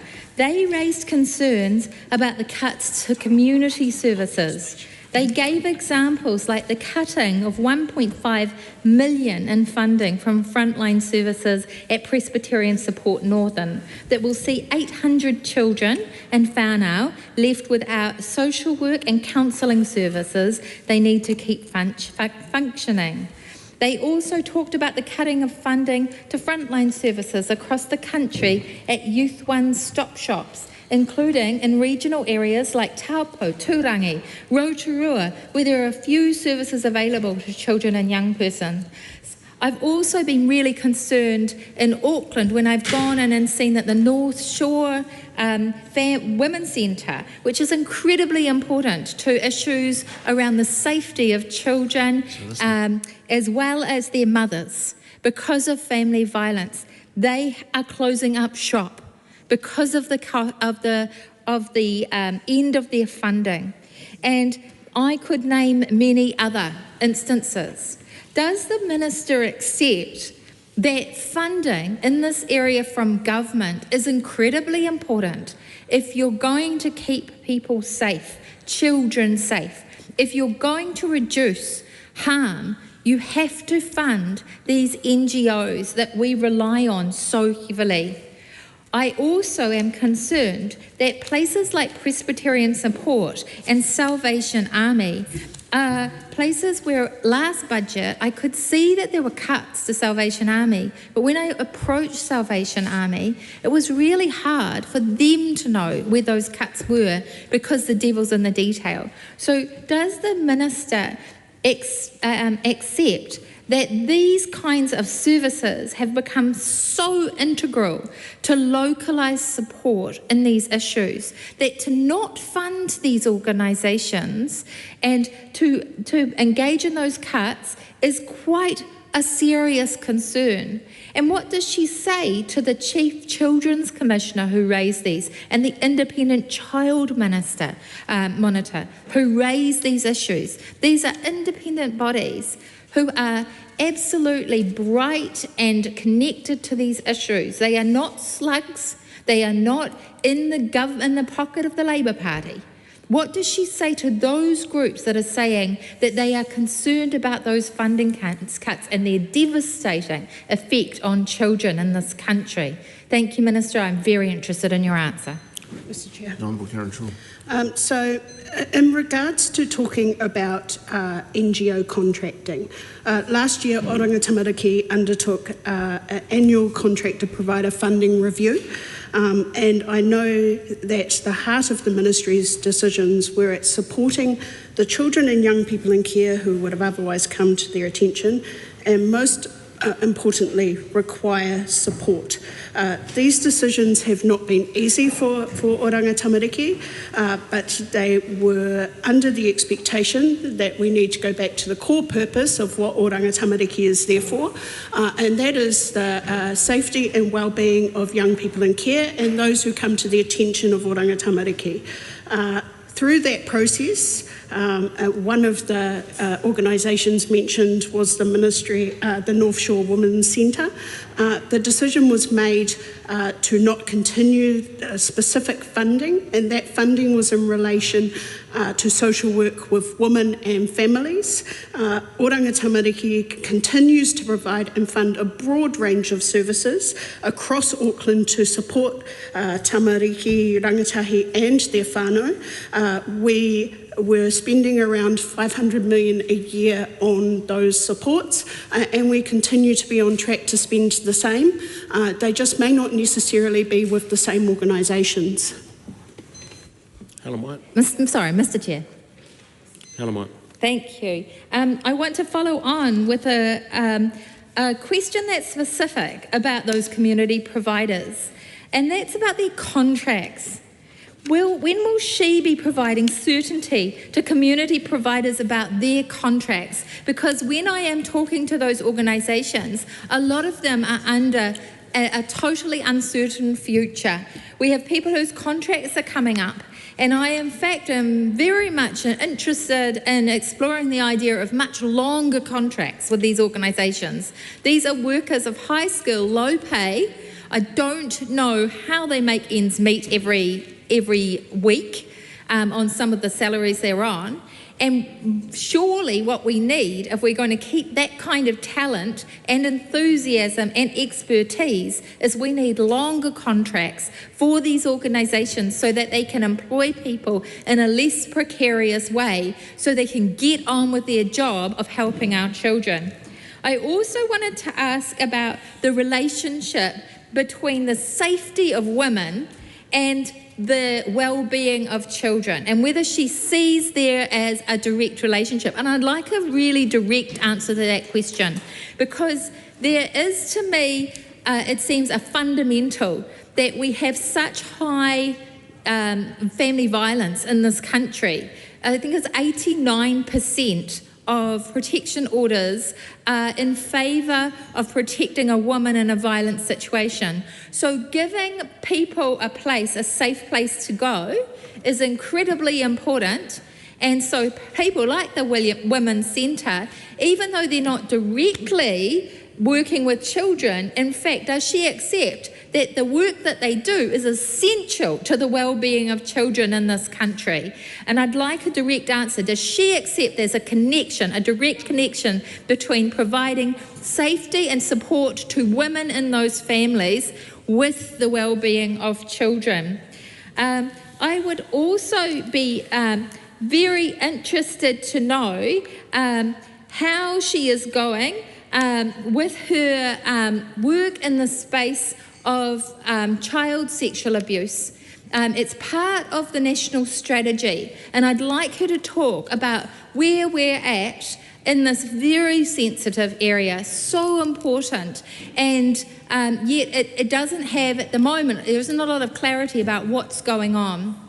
Finally, I'd like to ask her if she's asked the Minister of Police about if she's raised the issues that are present around police going to family violence issues that have been raised with them. So if they've had a call made by somebody who is embroiled in a domestic violence incident, they are going out and there is a delay in the way that they're going out. They used to go out faster. That's been reported this week as quite a concern, and my understanding is that the Minister is aware of that. So what evidence has the Minister done to progress that situation? Is she as alarmed as I am about that situation? I'd like her answer on the record about that. Thank you.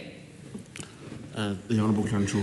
Just in regards to the questions around the policing matters, this is a review into Oranga Tamariki and the financial responsibilities of Oranga Tamariki in the financial year of 2024 to 25.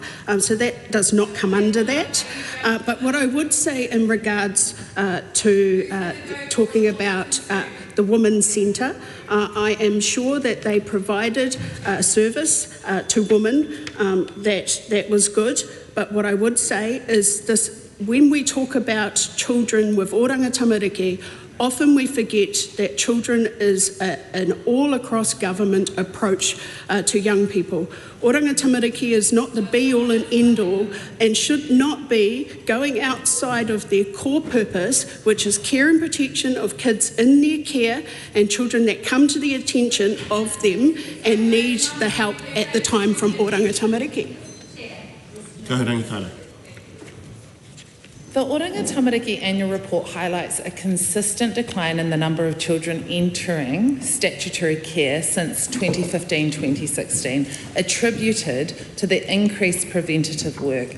Can you elaborate on the key factors driving this decline, particularly in relation to prevention strategies, such as the 200 million allocated over 2 years under Taumata 4, which is on page 13 of the annual report? How does Oranga Tamariki assess the effectiveness of these strategies in sustaining this trend? I've got a supplementary while I'm here.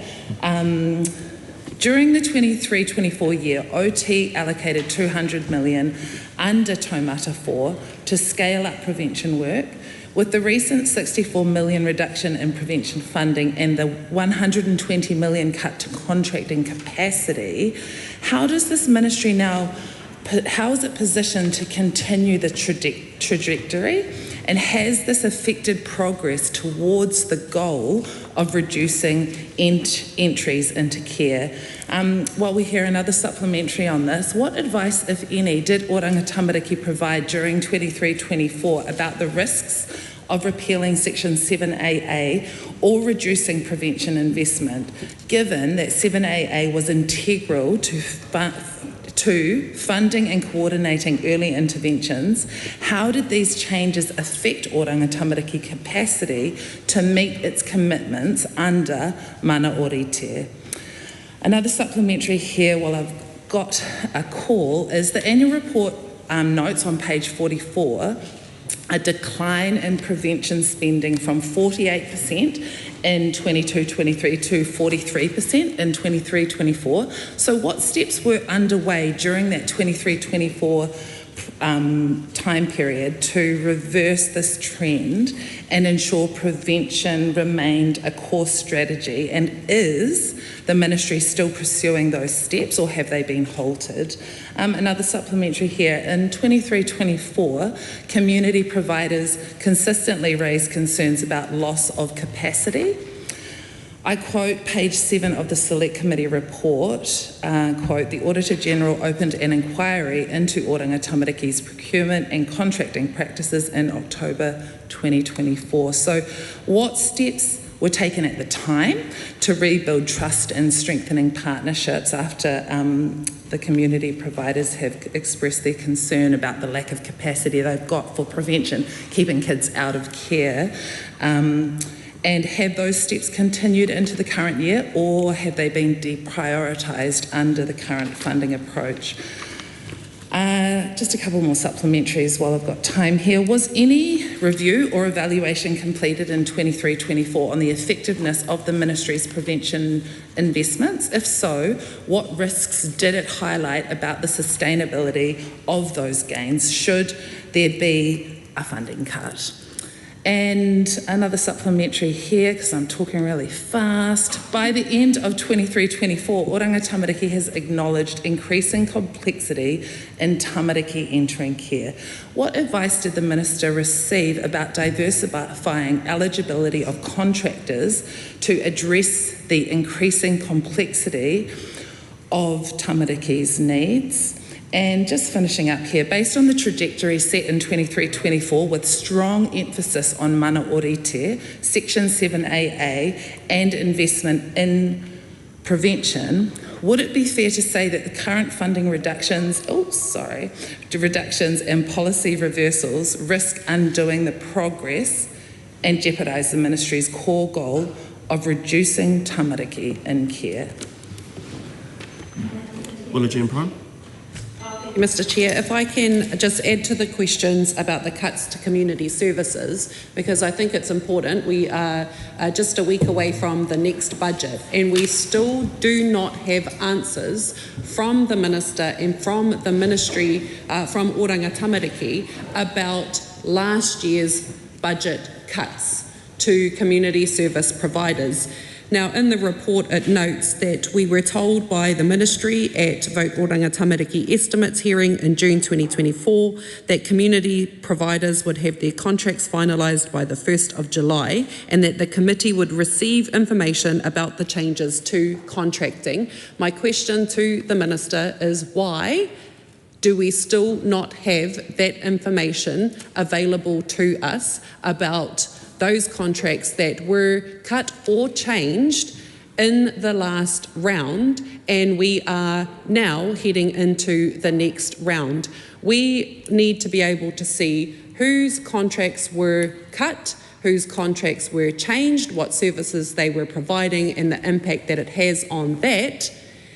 And we also need to see where that reinvestment was made, because our understanding from the Minister was that that money would be taken from those services and redirected to those services that could provide the services better.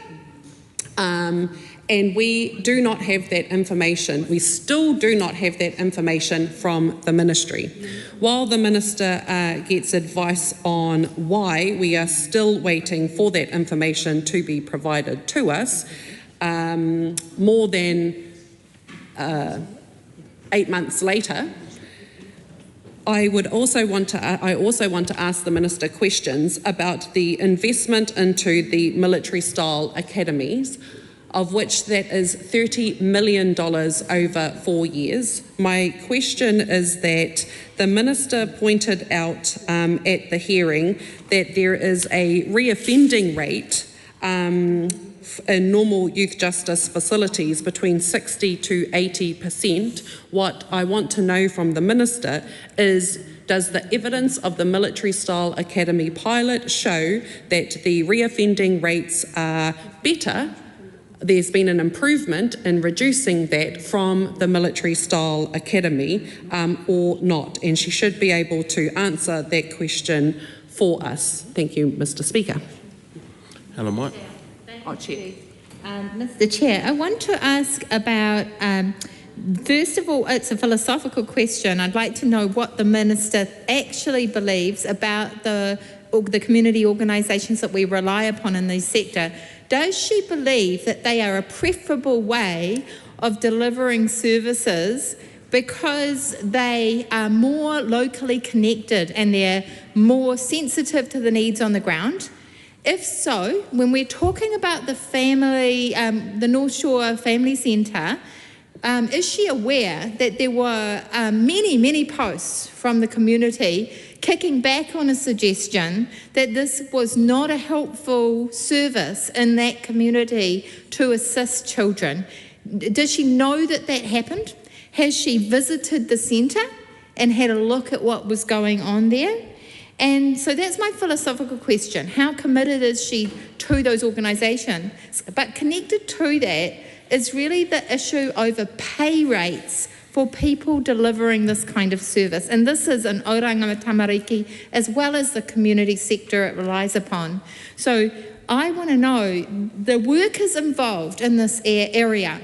They are social workers, nurses, caregivers, they are teachers and kindergarten teachers. They are a whole lot of teachers where we have really been in a situation where we have had a shortfall of workers. We have not had enough social workers on the ground.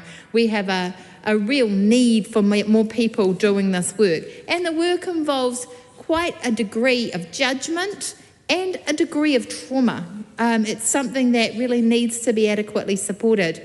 Yet last week we saw legislation in the House which cut away any settlements that those groups had made for pay equity, even though many of them are predominantly female occupations. So those occupations have lots of women in them traditionally, and so they are very likely less well paid than they should be because people have been discriminated against because they are female. So I would like to know, has the Minister thought about those things, sought advice about those things?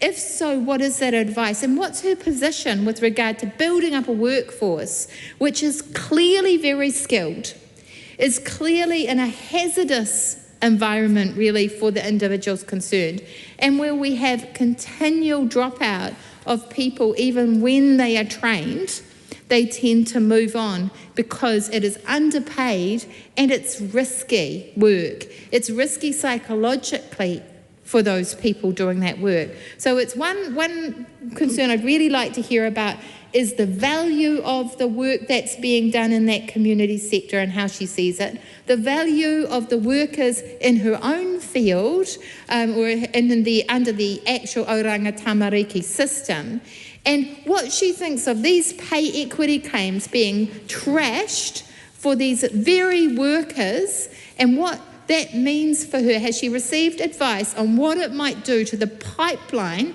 of workers prepared to do this work and what impact that might have on the children in this country who desperately need the support of those professionals? Thank you. Honourable Counsel. In regards to the pay equity amendment bill, once it receives royal assent, any future pay equity claims or across the public sector will need to meet the new requirements of the Act. But any pay equity funding received by Oranga Tamariki this year or on previous years for social workers in the community and iwi organisations has been allocated.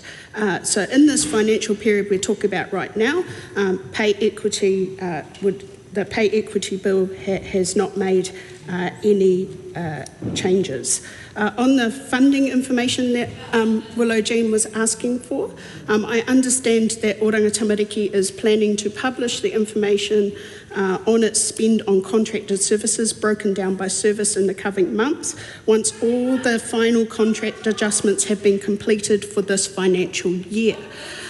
So we also, whilst contract decisions are an operational matter, Oranga Tamariki will also be extending all contracts ending on June 2025 through to December 2025. And these extensions were to enable Oranga Tamariki to take the time required to refresh its commissioning approach, working alongside the Social Investment Agency. We do value the work that social workers do, and we do value the work that community organisations do, alongside iwi partnership programs and our enabling community programs. We want to make sure that we're getting the best outcomes for children and young people in care or coming to the attention of Oranga Tamariki. So that process needs to be done well, and we're now doing that working alongside the Social Investment Agency. Tamitha Paul. Chair, I just want to say thank you to my colleague Kahu for allowing me to take a quick call on this.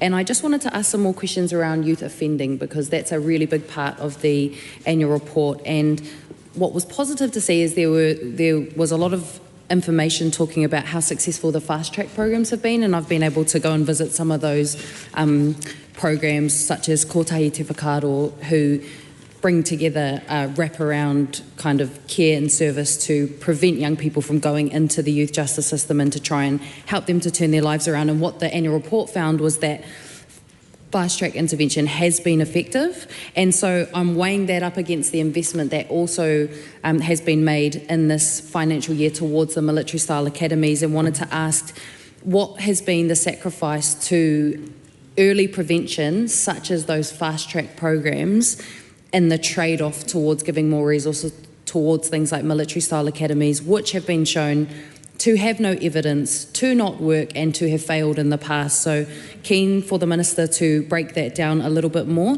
And also there was some reporting on the progress that the Minister has made towards reducing the total number of serious and persistent youth offending by 15% by 2029.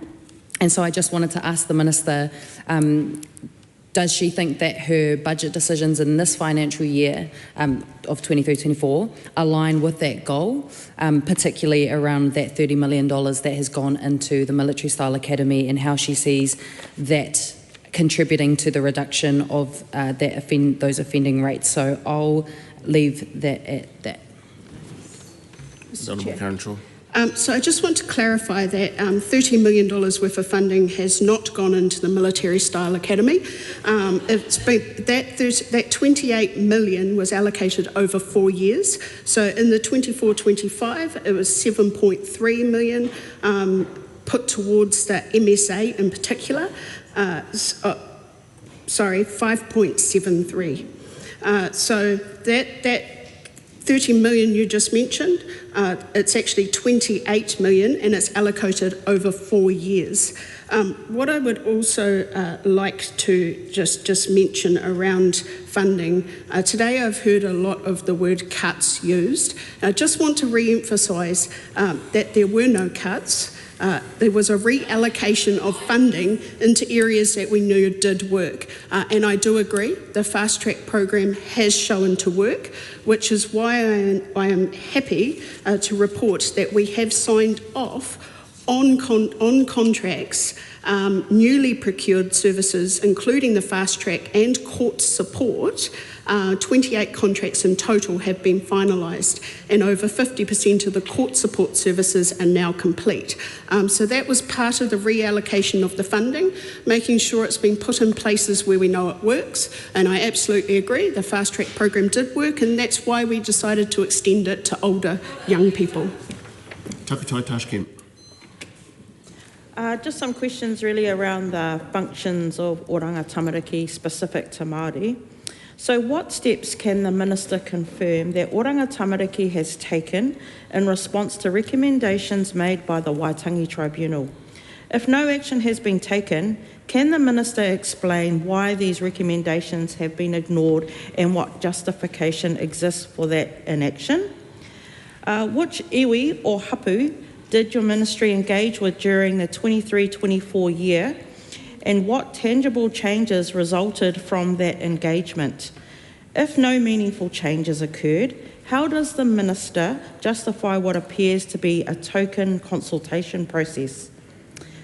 And can the Minister provide specific examples from the past year where the Ministry's Oranga Tamariki actions led to a measurable reduction in inequalities, particularly for tamariki Māori in state care who remain overrepresented? Kia ora. Mr. Chair. Honourable Counsel. So in regards to engagement with Māori within communities, I have been up and down the country this year meeting with many iwi across the country in regards to Oranga Tamariki. I cannot name them all off right here, but I will get that list to you. Also, I have met with all 10 of the iwi partnership arrangements we have, and have met with many of the enabling community programs that are run in a by Māori, for Māori approach by iwi or hapu. I have also just recently met with the Te Tai Tokerau iwi collective team to come up with a strategy of how we work in Northland with our young people to prevent them ending up in state care, but also how do we work with Te Tai Tokerau to make sure that our young people are getting the best care they possibly can using the community rather than Oranga Tamariki. Kahirangi Kara. The Oranga Tamariki annual report shows that only 66% of tamariki in care had regular engagement with a practitioner in 23-24. This is far below the 95% standard. Given that high caseloads are a critical barrier to achieving this target, how is OT addressing this issue to ensure the safety and well-being of tamariki in care? And while I'm here, I will ask a follow-up question. How does the inability to meet the 95% engagement standard reflect the impact of high caseloads on the safety of tamariki, particularly those in high-risk environments? The annual report states that 91% of children had at least 4 visits over the past year, but only 52% had 6 visits. Do these figures suggest that high caseloads are forcing practitioners to prioritise some tamariki over others, potentially putting children at risk? And how does Oranga Tamariki plan to improve workforce capacity to ensure practitioners can meet regular engagement targets, especially when case complexity is increasing? Honourable Councillor. So yes, I am aware that that the complexities of young people coming to the attention of Oranga Tamariki have become greater. This has been brought up with me with my engagement with meeting the frontline face-to-face around the country this year. We have had an unprecedented amount of reports of concern which has added to the pressure on social workers when it comes to caseloads. Whilst Oranga Tamariki doesn't have an official policy around caseload numbers, I have had discussions with Oranga Tamariki moving forward around how we could look at how we're allocating cases because it's not a one-size-fits-all approach. The complexities change with our young people. Some come with needing more resources and more help, and some may need a little bit less. So we are having discussions currently going forward, what could that look like and how we look at allocating cases to social workers. What I would say is frontline social workers at Oranga Tamariki work very, very hard, have a very difficult job and sometimes have to deal with some pretty horrific issues within our society. So I just want to make sure that we support those social workers to do their role, listen to what the issues are in different communities, because often different communities have different issues. So yes, having discussions about how we're allocating the resources depending on the communities and what the individual issues are in each region. Bula Jen Prime. Chair, I realise we don't have much time left. I just wanted to highlight one of the issues that the committee has in the report on page 11 about some of us being concerned that the appropriation measures showed a marked deterioration both against the ministry's standards that it sets for itself and the previous year's results, and this is in regards to the young people held in police custody for more than 24 hours. It says it will be less than 140. In 22-23 the number was 94, but in 23-24 it had increased to 462. My question to the Minister is, what is she doing about that? And what does she say about the 17 rangatahi who last week were in police cells because there is no secure Oranga Tamariki beds in the country, including 2 in Rotorua who had been in cells for up to 4 days? Takutai Tashkent. So how many complaints were received directly by the Ministry in 23-24 year, and how many were escalated to the Ombudsman? Of those complaints, how many were upheld and what actions, if any, was taken as a result? And then I want to just move us to, because we're running out of time, to Maya, to childhood trauma. Childhood trauma is now widely recognised as one of the most significant drivers of poor lifetime outcomes for children and their whānau. With approximately 48,000 children in Aotearoa living in circumstances that expose them to trauma and toxic stress, what specific outcomes is the Minister taking to intervene and protect those children? Is the Minister satisfied with the current level of support being provided? The Honourable Karen Shaw. I don't have the specific numbers right in front of me of how many reports have come in. If you would like an answer to that, I welcome you to just write and ask for those numbers and I shall get them to you. Oranga Tamariki works hard every day in responding to young people that are in situations where they might be in harm's way. That is their role. Everything they do every day is in responding to that hurt or harm. And so there's no specific measures we're taking in regards to responding to that hurt and harm. That is the role of the organisation. But what I would say is bringing back Oranga Tamariki to their core purpose and making sure that there's a real focus on safety and well-being and making sure that young people that do come into care are safe in care and we're not just removing them from one bad situation and putting them into another.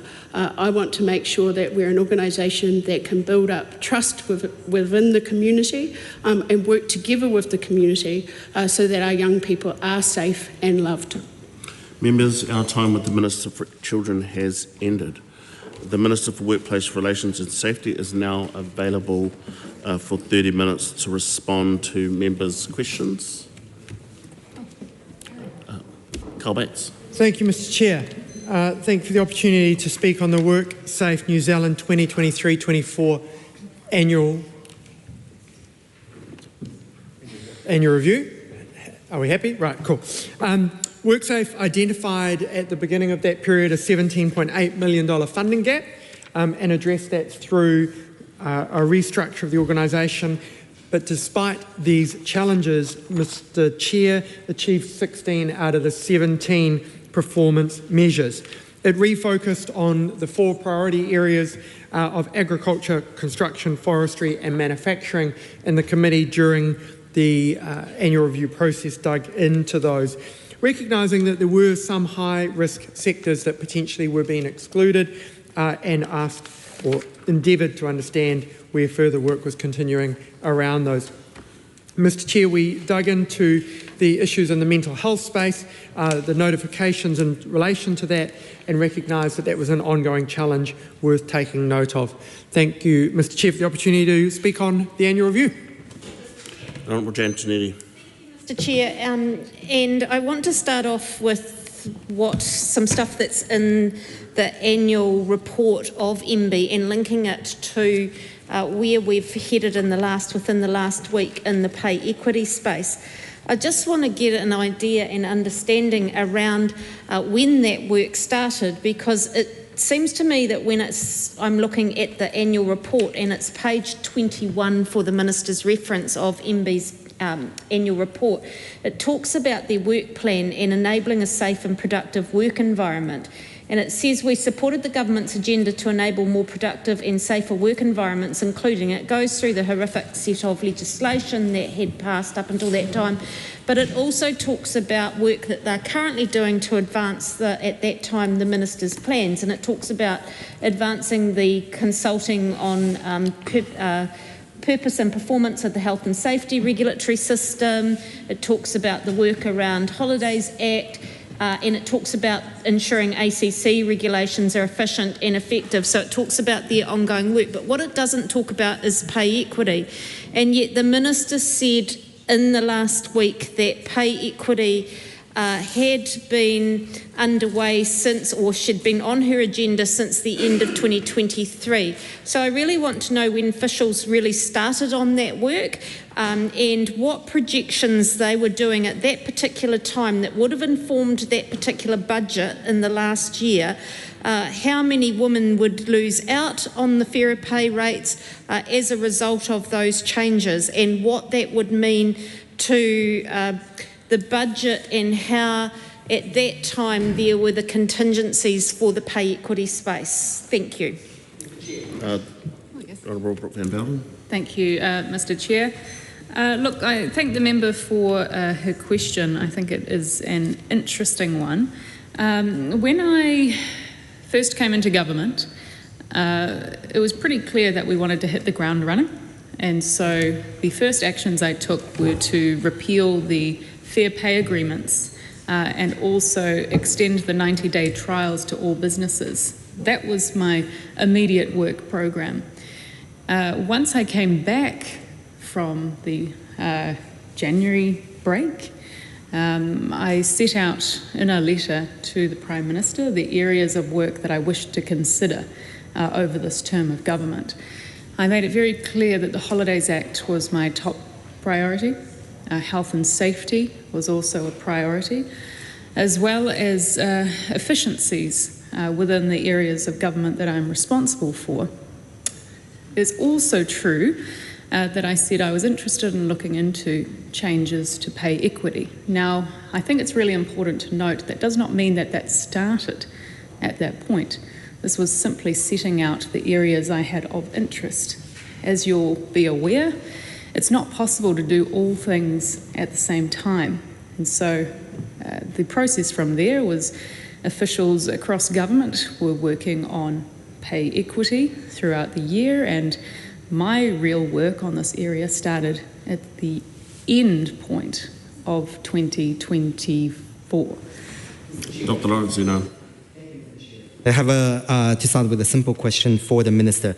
By the end of 2024, what was the estimated cost of the 33 pay equity claims should they be settled? Mr. Chair, I can't speak to any particular costs. As the member will be aware, we are in a period of budget sensitivity, and it would not be appropriate for me to give those costs. In terms of the policy work that I undertook towards that end part of 2024, I was interested in the policy areas rather than individual claims. Dr. Lawrence, Thank you, Mr. Chair. In that case, by the end of 2024, what communications has the Minister had with her office or officials with any employment parties or representatives to at that stage, the pay equity claims regarding the pay equity changes? Helen White. I'd like to ask you about partial strikes, and I'd like to ask you a very straightforward question about this based on my experience. I once had a case where the strike notice was one I drafted, and I drafted that strike notice to say that bus drivers would take their toilet breaks. That was a partial strike. Are you suggesting that people who take their toilet breaks or coach or decide that they're not going to coach after school, that they should be reduced in their money because they are partially striking? That's my question about partial strikes. Now, I'd like to ask you a question about pay equity as well. We have a situation, again, it's based on my experience. We have a situation where a whole lot of people went into negotiations in good faith. They knew that what they were doing would be reviewed in 3 years because that was part of the deal they did. And a question that I asked you, and I saw a reaction to this when we were having a discussion in the committee stage, so I'd like to know why you looked like you kind of rolled your eyes at it.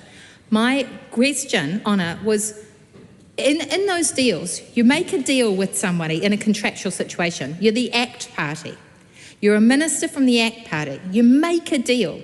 When you make that deal and you know there's going to be a review in 3 years, then you make a deal based on that there's an opportunity to up the amount based on any continued discrimination in that time. What you seem to have done is taken freedom of contract in one sense over here. Oh, yes, we believe in it. But when it doesn't suit us, we take away the very essence of the bargain. People had struck a bargain based on an assumption. Why is that okay to do that? And connected with that, why is it okay to make people wait 10 years when they have made a deal based on not waiting 10 years? Make them wait 10 years and then attach a lack of back pay to their rights in that situation. So they can't even ask in 10 years to be recovering the money that they've lost on the basis of discrimination. So let's take a worker who is discriminated against and is able, even under the higher threshold now that this government has put in place, they are found to have been discriminated against in 10 years' time. Under the new law, we cannot ask for that worker to be given the amount awarded by the authority, the amount that they have lost, because they are not allowed back pay. So aren't we effectively saying in this piece of legislation that these people should have a loss, which they have been, basically it's wage theft, isn't it? They are having their money taken because it is a matter of discrimination, and they will not get that money. They will no longer be able to recover it for 10 years. That's a very long time. That's about a fourth of their working life that they will not be able to recover. So are we not sanctioning wage theft when we do that? Because that's worried me ever since last week, that's what we seem to be doing. And I do take on board that what the minister said at the time was, but they can still ask for it. They just can't get it if they go to court. Now, if that's the case, does the minister accept that when we don't have a sanction in place, no employer in their right mind is going to agree to a voluntary settlement of a back pay case because it is not in their interests? Don't we always need to back that up with a sanction from the authority to allow back pay?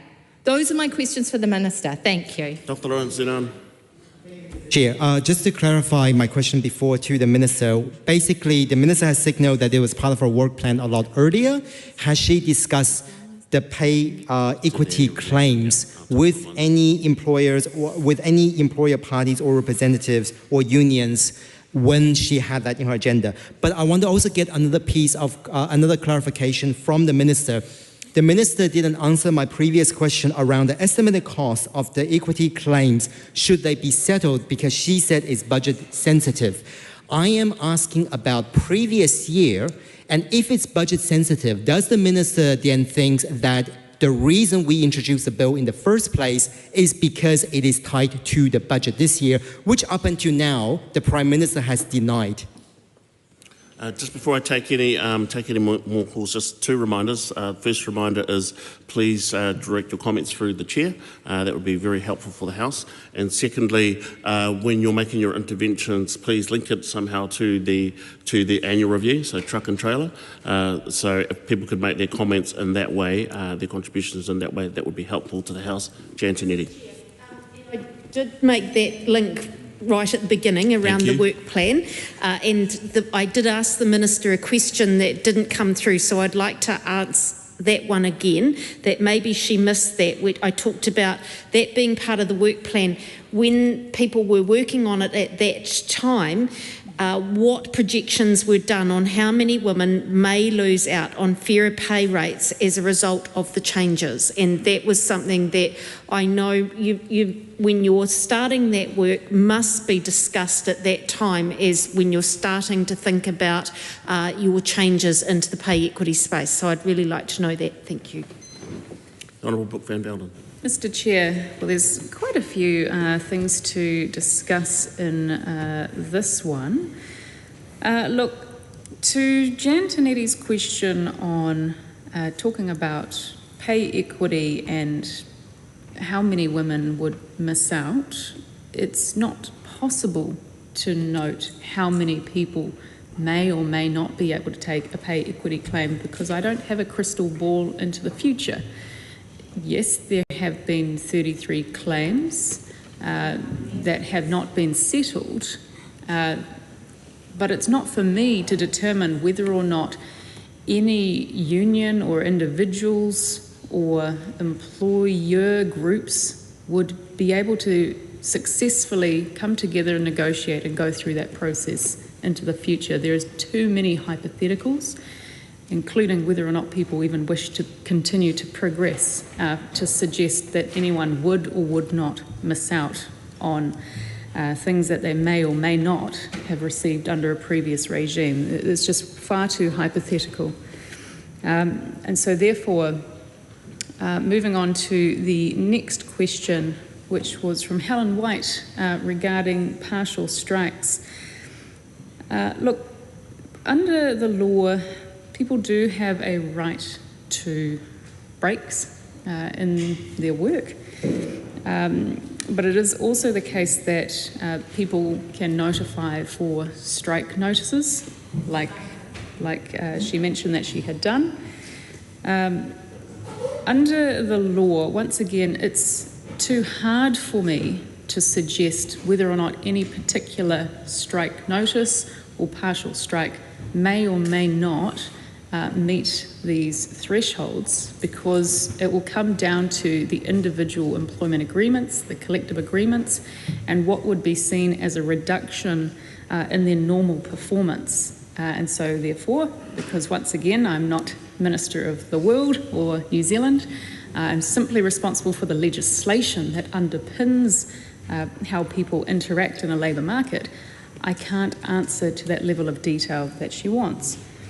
When we come to pay equity and the questions from Helen White, there have been queries about the review clause, especially the 3-year review moving now to a 10-year period.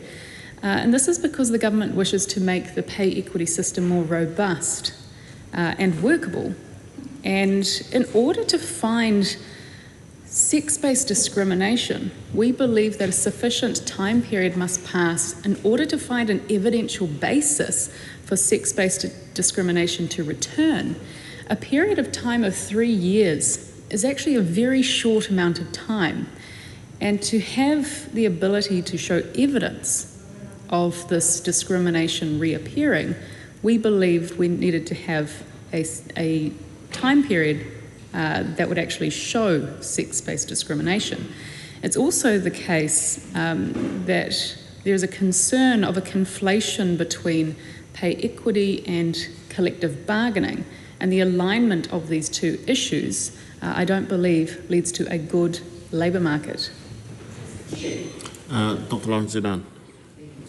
I'm also still waiting on a response to my questions from the Minister. Again, what we're asking for was previous years. Surely there must have been some numbers or some estimates of the cost of the pay equity claims last year. It is not tied to budget this year, so it should be no part of budget sensitivity. Now, my question is around workplace safety for the time being. Now, the Minister has signaled that her interest in health and safety comes around the definition of critical risk. In that case, will she clarify if the musculoskeletal harm and mental harm are considered critical risk under the Health and Safety Act? Honourable Brooke Van Velden. Thank you, Mr. Speaker. And to your question, I did have my note here, but I had not looked at it. So yes, to your questions on whether or not I had discussed the pay equity claims with any employer groups or with the unions while the work was underway, no. This work was in-house and across officials. To the second question, you talked about whether or not I had any specific numbers that we may have come across. The only one that really comes to mind is that the costs to date to the Crown from the settlements had been $1.78 billion. Honourable Giantinetti. Thank you, Mr. Chair. I do eventually want to get on to the health and safety as well, but I just want to follow up on the Minister's answer, and that was about not having the crystal ball to be able to gaze. I appreciate that, none of us do. So therefore, the Minister talked about in the answer the 33 claims. So therefore, how many people were represented in each of those 33 claims? So if the Minister doesn't have a crystal ball to gaze around future claims, those 33 that the Minister mentioned in her answer, that should be knowledgeable to her. So how many people were represented in those 33, each of those 33 claims? Honourable Brooke Van Velden. Mr. Speaker, the closest I can get to an approximation to the answer that the member may be looking for is my officials have provided 180,000 people potentially under those claims. However, that is an estimate because, of course, when it ties to your original question of who would miss out, it is not possible for me to suggest which claims would or would not progress, whether or not people would be willing to take them, whether or not they would settle. I don't have an answer to that. Dr. Zidan. Thank you, Mr. Chair. Just following up from what the Minister is asking, thank you so much for responding to my questions. Now, the Minister just mentioned in terms of an estimate of 180,000 people who may be affected. Like you said, it's an estimate. There must be, and the Minister mentioned $1.87 billion to date. Is there a somewhat of estimate of how much it would be for the 180,000 people who are affected? Will be my first question. And my second question is, as part of the Minister's Health and Safety Roadshow, how many of those does she know were unionized workers? Honourable Giantinetti. Just again, before I move to health and safety, further to the Minister's answer to that 180,000, could she please provide the number of people who had had pay corrections up until budget last year? Because that informs what contingencies are being in place. I understand from the Public Service Commission's website that it says over 100,000, and I think that it would be good to have a bit more of an accuracy around that.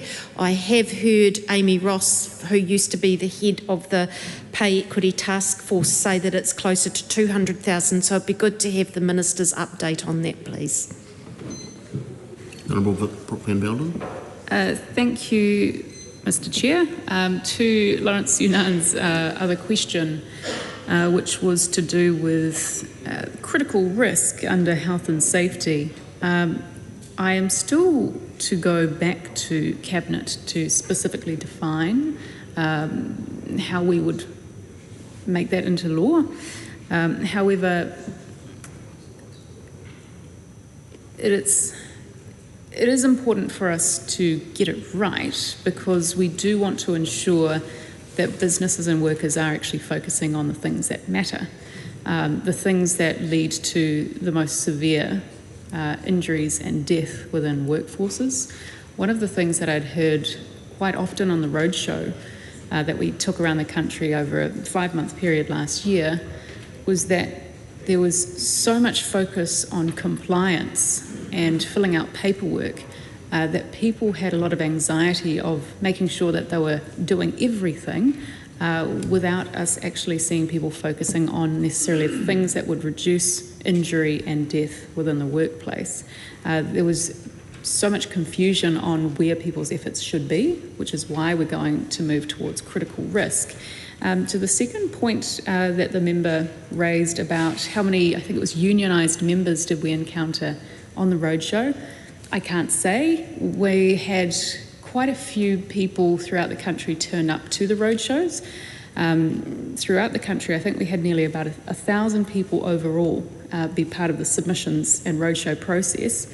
There were union members at the roadshow, because I specifically remember people from E2, people from, I think, First Union and the PSA being at some of these meetings.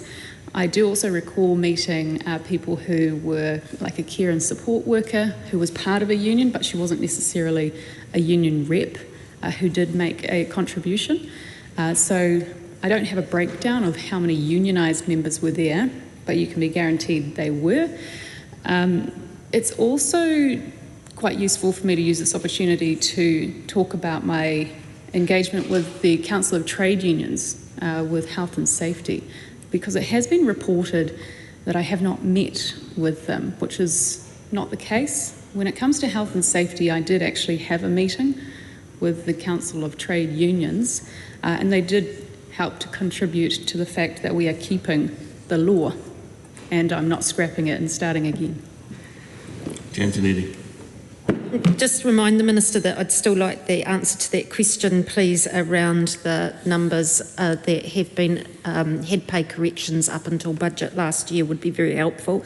Thank you. But I also want to move to health and safety and again go to MB's annual report, where it talks about the outcomes and measure trends and the negative shifts in the serious injury area and how serious workplace related injuries had a negative shift over that time period. And in April, the Minister announced changes to health and safety regulations. What projections, if any, has she seen of the likely impact of her health and safety changes on workplace injuries and fatalities? Thank you very much. Look, responding again to Lawrence Hunan. Oh, sorry, no, Giantinetti. Giantinetti. Sorry, So Lawrence, you just had so confused many questions. I had it written down incorrectly. For the question about pay corrections, I believe that around 175,000 people had their pay corrected in 15 settlements and one extension in March 2024.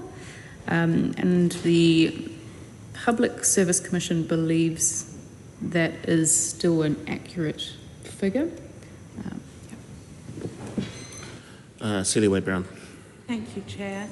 Through you, I just wanted to ask a workplace and health and safety issue about landowner responsibility for recreational activities, and whether the Minister has actually consulted with He Renga Anuku, the Walking Access Commission, which actually does state that there is no responsibility unless there are unusual things happening that would not be expected on the land, in her work to consider changing the law on landowner responsibility. Takutai Tashkent. Nā koe. So I want to go back to the pay inequities and just want to ask how many Maori are actually impacted as part of the 33 claims that have been cut. And then some workplace safety questions. The WorkSafe Maruiti 2027 strategy includes a goal to elevate its Te Ao Māori capacity and capability to a state of comfortable by 2025. I guess the question is, what is comfortable and what specific actions have been taken to achieve this, and how is progress being measured? Given the disproportionate impact of workplace injuries for Māori, how is WorkSafe ensuring that its strategies are effectively addressing the unique challenges faced by Māori workers, particularly those with disabilities? Kia ora. The Honourable Brooklyn Veldon. Thank you, Mr. Chair. So to the question about landowners and access to land, I don't believe I've had contact with that specific group, but who I have had contact with is the Federation of Mountain Clubs, who have confirmed that there was genuine confusion about who had access to land and people's legal obligations. I note that this has also been welcomed by, I believe it's the Deer Stalkers Association, who are concerned that because of this legal uncertainty that many people in our rural communities had over the law, access to land had been reduced over the last few years. And so this is why we're clearing it up, because we do want people to be able to access our great outdoors. We want people to, have the ability to go hunting, fishing, shooting, doing tourist-based activities, to enjoy the land, to climb our mountains, to bike ride. But the use of land had become restricted, and that is the feedback that we have had from the Federation of Mountain Clubs as well as the Deer Stalkers Association. Honourable Phil Twyford.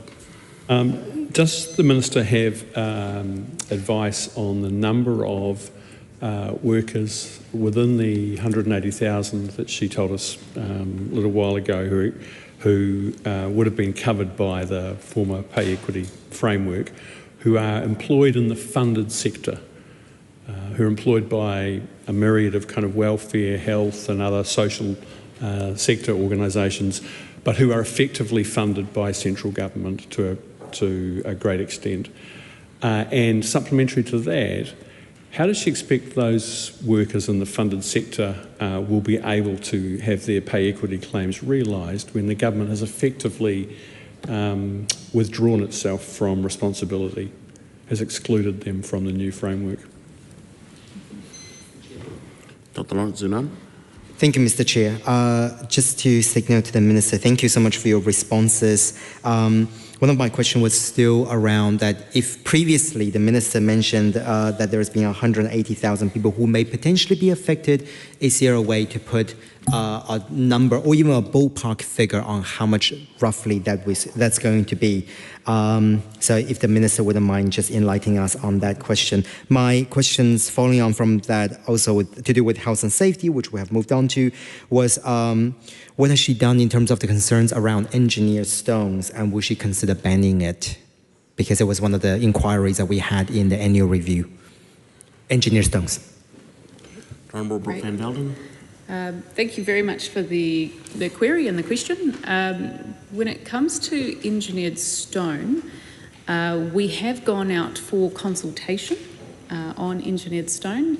My understanding of where we are in that process now is that we have received the submissions, and MB is working its way through to analyse those submissions. So I haven't yet received any information on my desk as to what the feedback from people who are engaged with manufacturing and I guess the development of engineered stone yet, but I do look forward to seeing that one. Takutai Tashkemp asked how many Maori would be impacted by the pay equity changes. Look, I don't have the breakdown of different ethnicity within claims.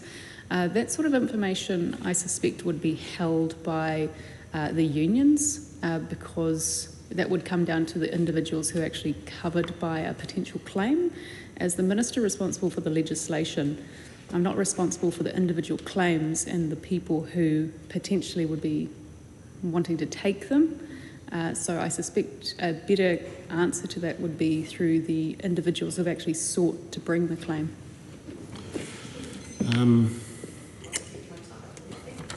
It's a quick question, but the Minister probably won't have time to answer. From my colleague's question, I understand the funded framework was scrapped by the government within this time period we're talking about. Can the Minister confirm that, please? Yes, no.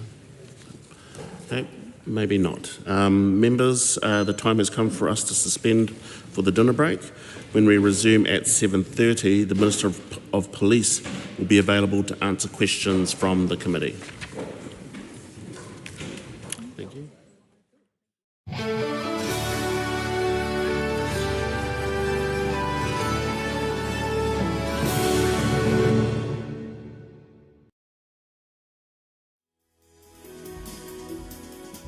Live coverage from the House of Representatives will resume at 7:30 p.m. Until then, some of today's earlier proceedings will be repeated.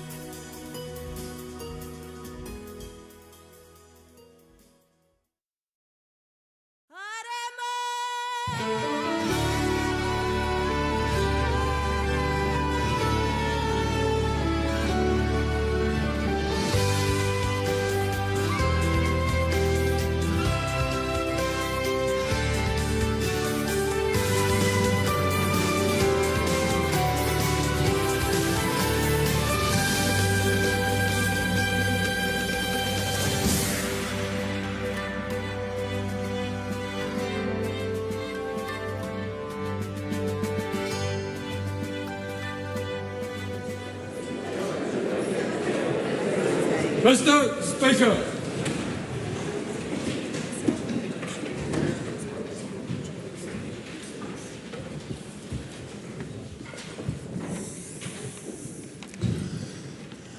Ngā ngach o itu omnis wowo okia e riko alulum te atakwa ne omnis po e otomis Maori.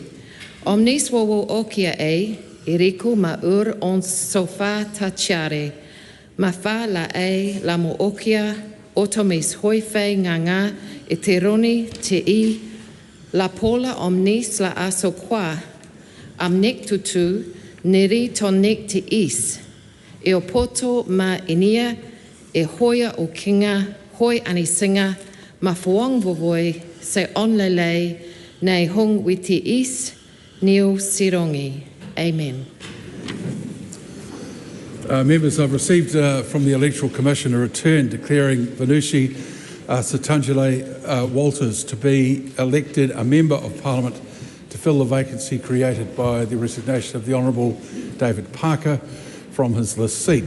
I understand that Venushi Walters is present and wishes to take an oath of allegiance. Would she please come forward to the chair on my right?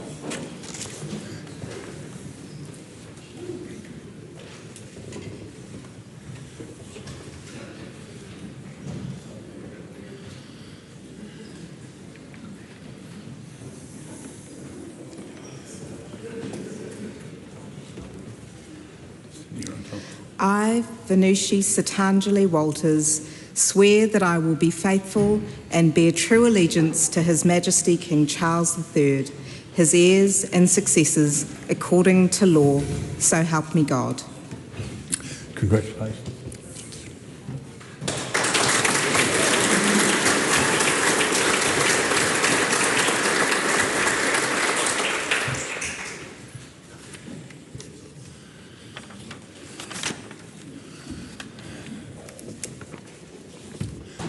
Members, on Thursday last week I undertook to review questions that were said to contain allegations of deliberately misleading the House. I've read the Hansard for that question time.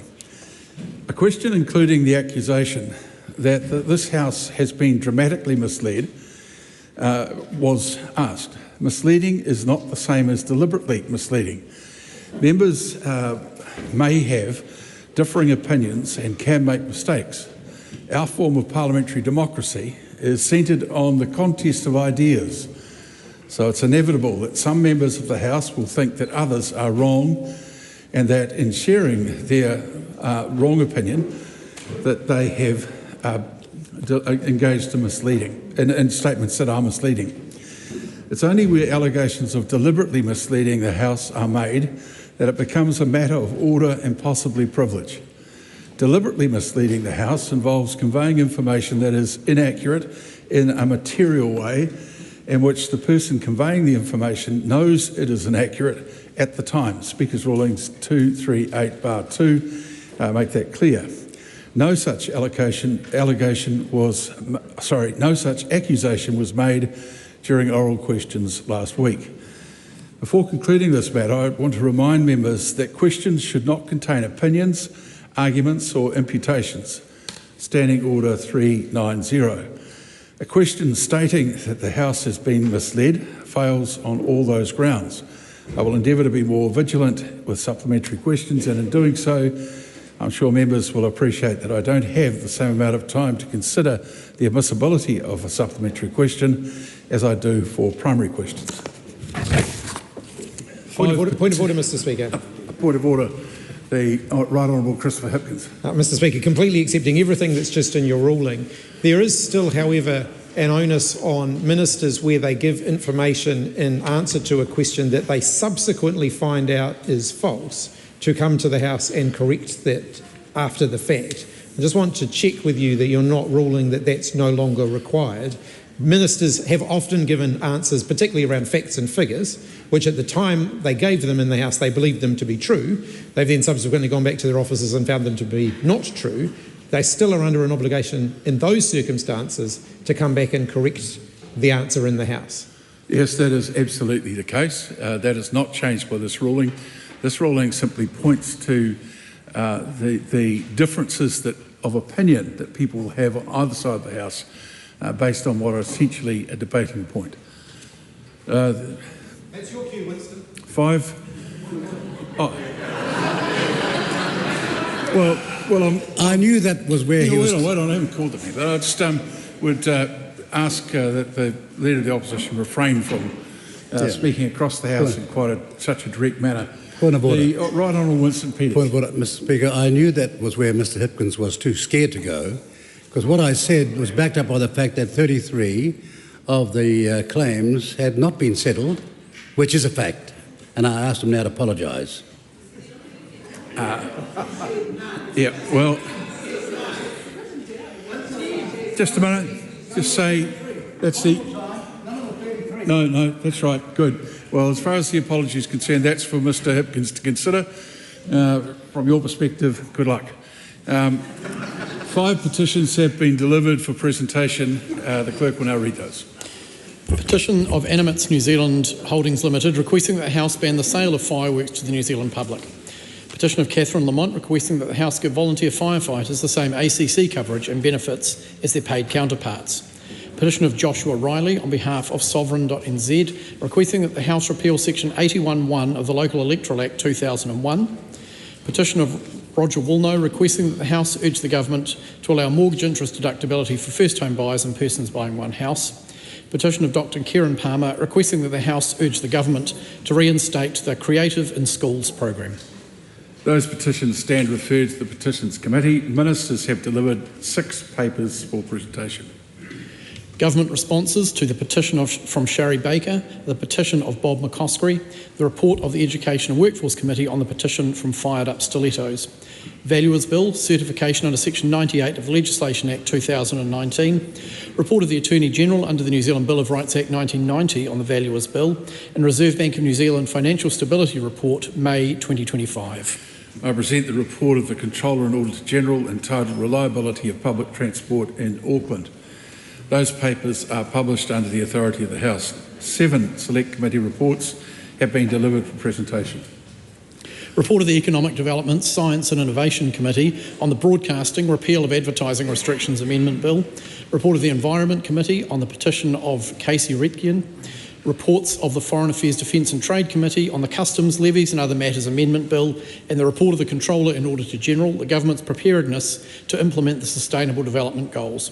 Reports of the Petitions Committee on the petitions of Angela Clifford, Geoffrey Mortlock and Geoffrey Mortlock. Those papers are published under the authority of the House. The bills are set down for second reading and the report of the Controller and Auditor General is set down for consideration. The clerk has been informed of the introduction of 4 bills. Valuers Amendment Bill, introduction. Public Works Critical Infrastructure Amendment Bill, introduction. Education and Training, Vocational Education and Training System Amendment Bill, introduction. Game Animal Council Herds of Special Interest Amendment Bill, introduction. Those bills are set down for first readings. Members, I've received a letter from the Honourable Willow Jean Prime seeking to debate under Standing Order 399 the government decision not to set up a new redress scheme for survivors of abuse and care. This is a particular case of recent occurrence for which there is ministerial responsibility. The way that the state responds to abuse and care is a significant issue. This matter warrants the immediate attention of the House and the Government as there are no other foreseeable opportunities to debate it. Therefore, following oral questions, I'll call on the Honourable Willow Jean Prime to move that the House takes note of a matter of urgent public importance. The House comes to oral questions. The first in the name of Chloe Swarbrick. To the Prime Minister, e tōtoko ana ia I ngā kōrero me ngā mahi katoa a tōna kāwanatanga. Yes. Why is it okay for the Prime Minister to have his pay set by an authority that compares his job to different jobs in different industries with different employers when he's removed that ability under urgency for low-paid women workers? Well, we haven't. This is a government that continues to support pay equity and eliminating sex-based discrimination. All that we have done is fix the labour law that was unworkable and also unaffordable, and that compared librarians to fisheries officers. Is the Prime Minister saying that he did not remove under urgency the ability for those low-paid women workers to compare their jobs to different jobs in different industries with different employers? Well, what we did was we passed a law to make sure that it was much more workable, robust and sustainable. That's what we did last week. We did it under urgency so that we actually have one system, not 2 systems, and it gives certainty and fairness to everybody. If we are to believe the Prime Minister when he says that these pay equity changes were not about saving money, why did the government rush them through on the same day that they were announced, preventing public and expert input and usual good lawmaking practice? Well, look, I mean, there's a couple of choices there. One is you can do it quickly or you can do it slowly. We felt a lengthy process for people that have had their claims in the system for a long period of time was going to put them into limbo. Importantly, they can now actually resubmit under the new law and advance their claims. Did the government request any analysis on whether cutting off hundreds of thousands of our lowest paid working women from pay equity claims would contribute to the record number of New Zealanders who are leaving this country under his administration? Well, I wouldn't conflate those two issues, and I reject the characterisation of that question. Would the Prime Minister take up the offer of any of the many hard-working women that he has cut off from pay equity claims to spend a day in their shoes, changing nappies, delivering babies, or educating young children? Or does he plan to ignore them as he's ignored good lawmaking practice? I'll just say to that member, we are not cutting off pay equity claims. We are committed to pay equity. Under the new law, individuals, unions can apply for pay equity claims, but it's wrong to characterise it that way. And I think in many ways it's been very disingenuous from the opposition with a lot of scaremongering about what this is and what this isn't. We are committed to pay equity, but we are fixing something that was unworkable and unaffordable to make sure that we don't have fisheries officers and librarians, administration workers and civil engineers all being compared. That is the last lot of barracking for today. People raising their hand to their mouth to make their voice louder is completely unacceptable. Question number 2, the Right Honourable Christopher Hipkins. Thank you, Mr. Speaker. Chris is normally fine. Does he stand by his government's... the Prime Minister. I wasn't inquiring as to your health, just ask you a question. Does he stand by his government's statements and actions? Yes. Right Honourable Prime Minister. Did Workplace Relations Minister Brooke Van Velden suggest changes to the laws around pay equity right at the start of the government's term? If so, why have they never been mentioned in any of his quarterly plans, in any government minister's speeches, or in any public announcements until the law change was introduced last week? I'm well aware the Minister has been focused on pay equity from day one, and what I would say is that we made a decision. We had a choice. Do you do it fast or do you do it slow? We watched Labor do it over 3 years, introduce the bill under urgency with massive amounts of flaws, and we decided to give people certainty. Supplementary question. Why didn't the quarterly plan he released on the 7th of April say anything about the fact that the government had decided just 1 week earlier to scrap existing pay equity process and extinguish all active claims?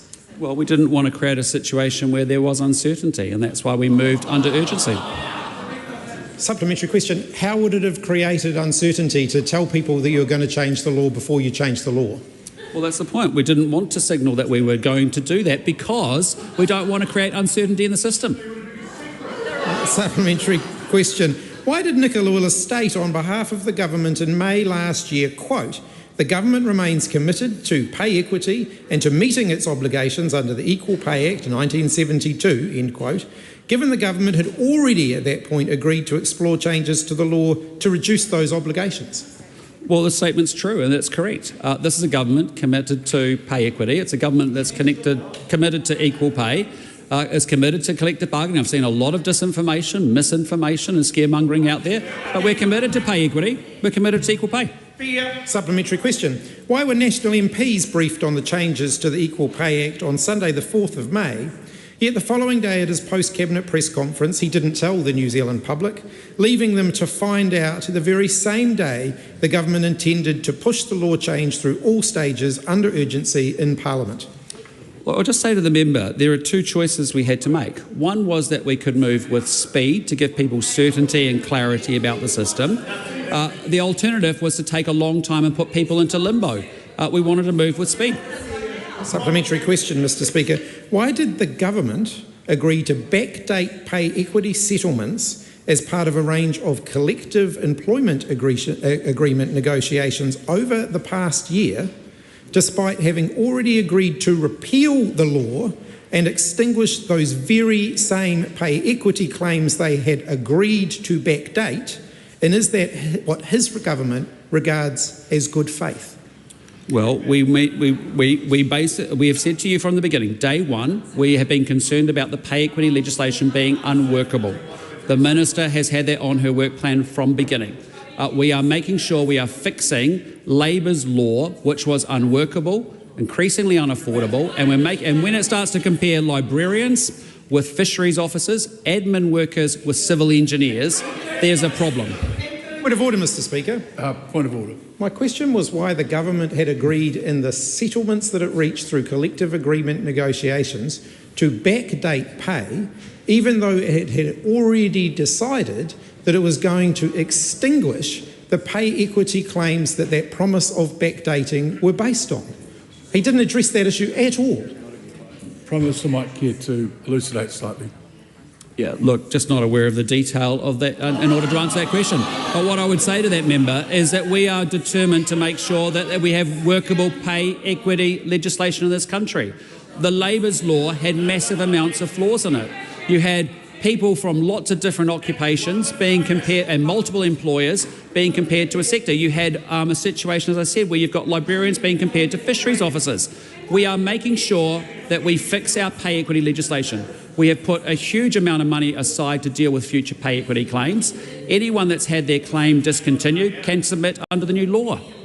Is he telling New Zealanders that when the government agreed to extinguish 33 existing pay equity claims, he was not aware that his government had already agreed to backdate the payment of those claims through collective employment agreement settlements?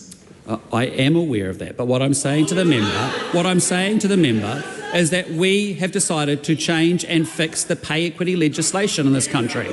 Labor rushed it through. Labor left a lot of flaws in it. We are fixing it because it's unworkable and unaffordable.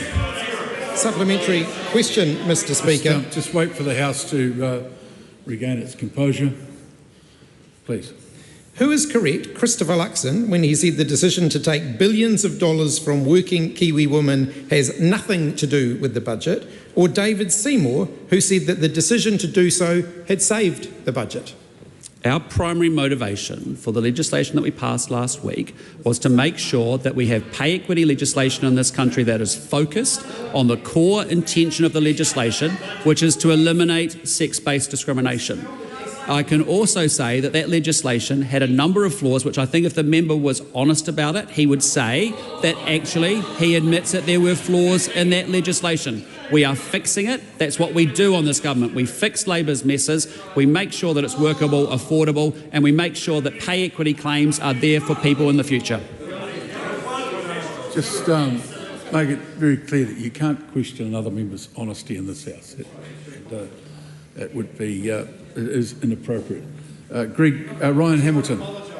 Thank you, Mr Speaker. My question is to the Minister of Finance and asks, what recent announcements has she made on the government's fiscal position? The Honourable Nicola Willis. This morning I announced that budget forecasts will show for the first time a withdrawal from the New Zealand Superannuation Fund.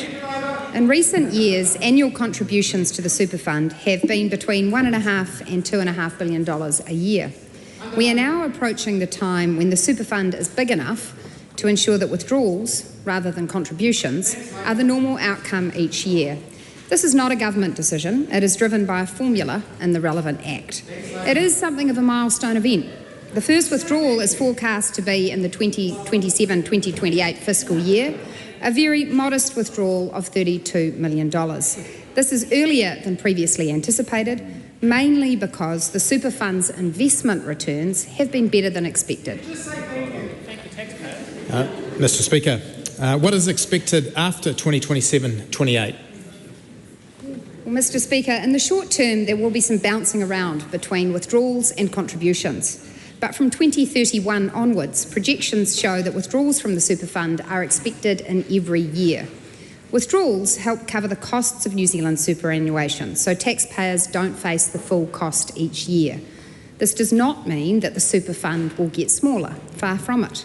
The fund currently has $80 billion worth of investments, and on reasonable assumptions, Super Fund returns will outstrip withdrawals and the fund will continue to get bigger every year.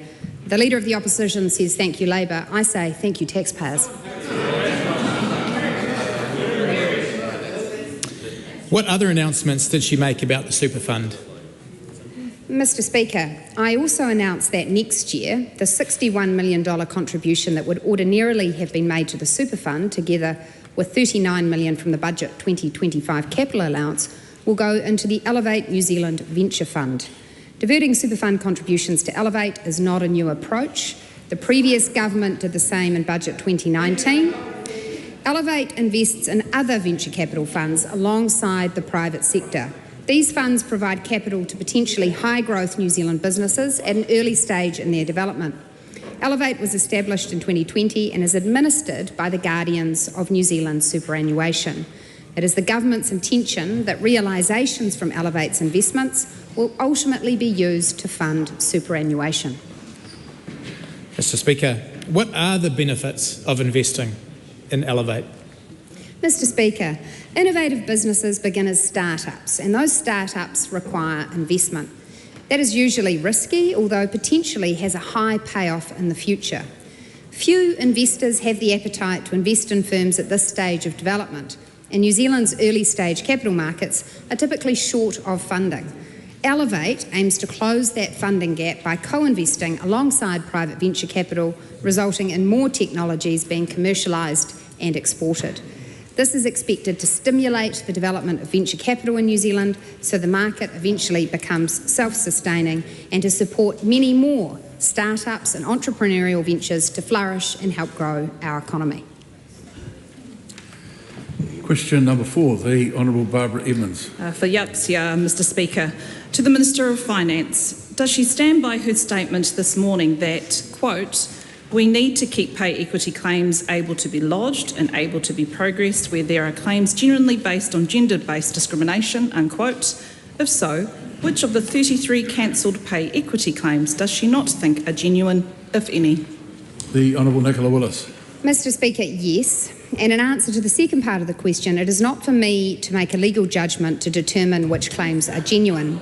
It is a legal question that will be considered by those negotiating a settlement, or ultimately the Employment Relations Authority. Under the Act, claims with merit will be progressed. Supplementary. If the government pays several $1 billion less in pay equity payments, does that mean women will receive several $1 billion less? No, Mr Speaker, and I am grateful for the question because the member misunderstands the nature of contingencies. It is good budgeting practice. That's enough.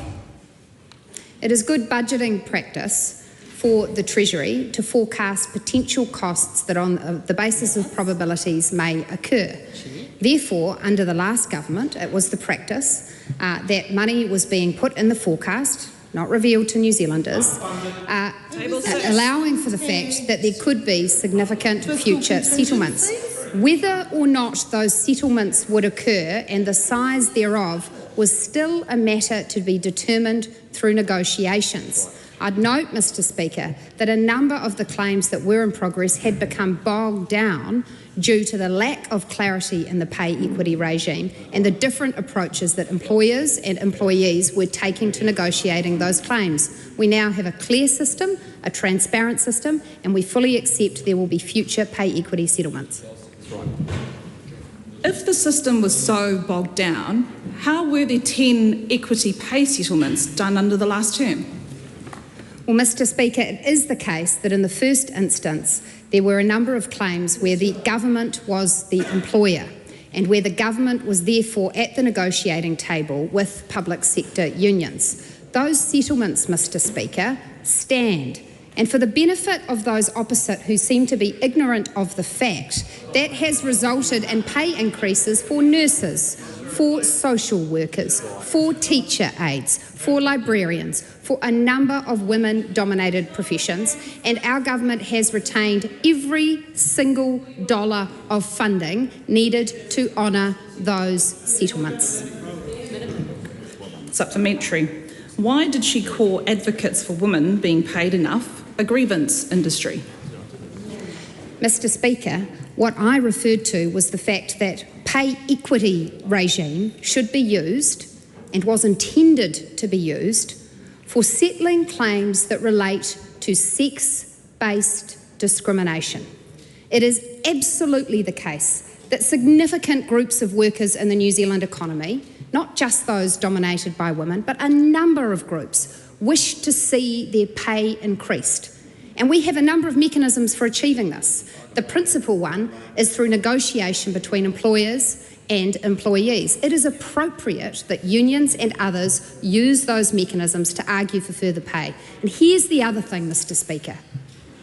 The best way to ensure that all New Zealanders can look forward to growing wages is to have a strong, growing economy in which employers can afford to pay their people more. And that's what we're doing. You've got to keep the answers concise, as the questions should be. Supplementary.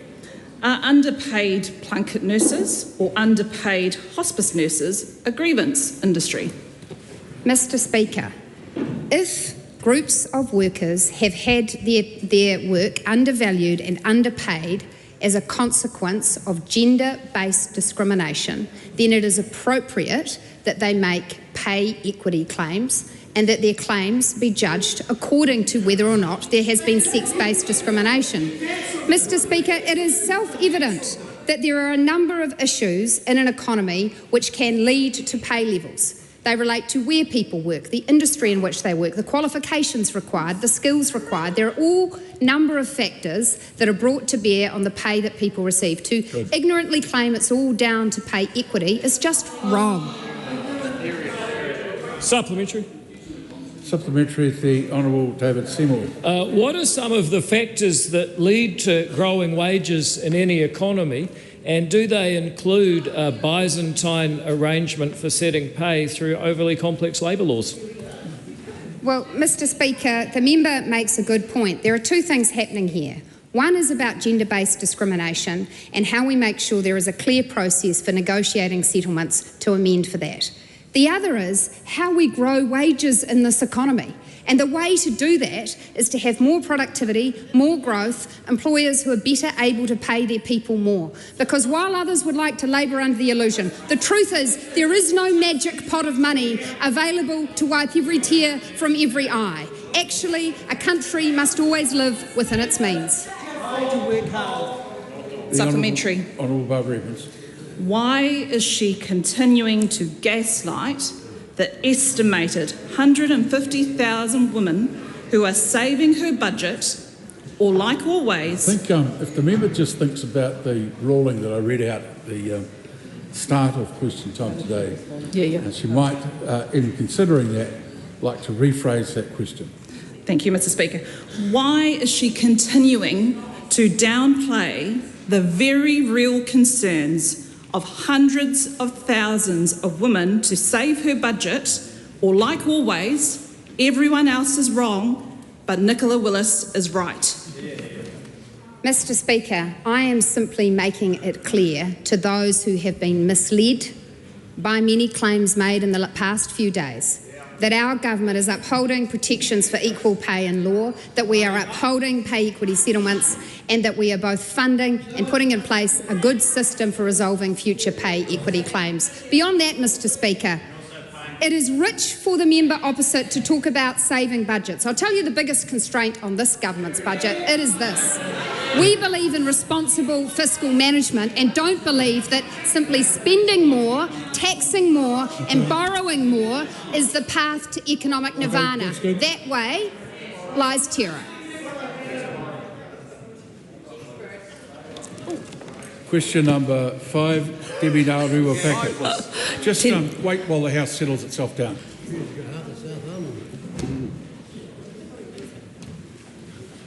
Debbie Naurua Packer.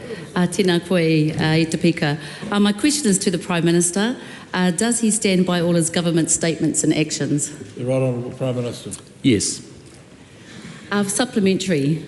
Does the Prime Minister stand by his government's decision to disestablish the Maori Health Authority, amend pay equity legislation and remove treaty clauses from legislation? And how does he reconcile these decisions with a commitment to governing all New Zealanders? Well, in part to the first leg of that question, yes, and for very good reasons. Supplementary. Does the Prime Minister believe that $30,000 compensation for a lifetime of trauma suffered by state care survivors, many of whom are Maori, matches the recommendations of the survivors? What I would acknowledge up front is that no amount of money, frankly, will deal with the harm that those survivors have experienced. But what you have is a government that is taking very seriously its responsibility to correct the abuse that took place under state care, under successive governments, past and present, up to the present, and we're doing that job as well as we can. We are lifting average payments from 60% from 19,000 to 30,000 average payment, and I know there'll be people that will be disappointed with that, but there are also survivors that have been waiting a very long time and will appreciate that certainty. Point of order. Mr. Speaker. Point of order. And while I appreciate the Prime Minister's discussion about money, the question actually was specifically about matching the recommendations of the survivors, which wasn't about money. You asked money. The question is, has the question been addressed? And I think it certainly has. Supplementary.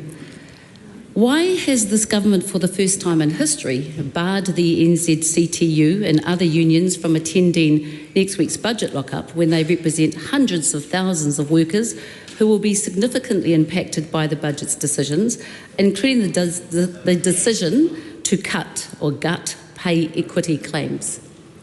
Oh, look, those are questions that you need to put to the Minister of Finance. Throw her under the bus. Point of order.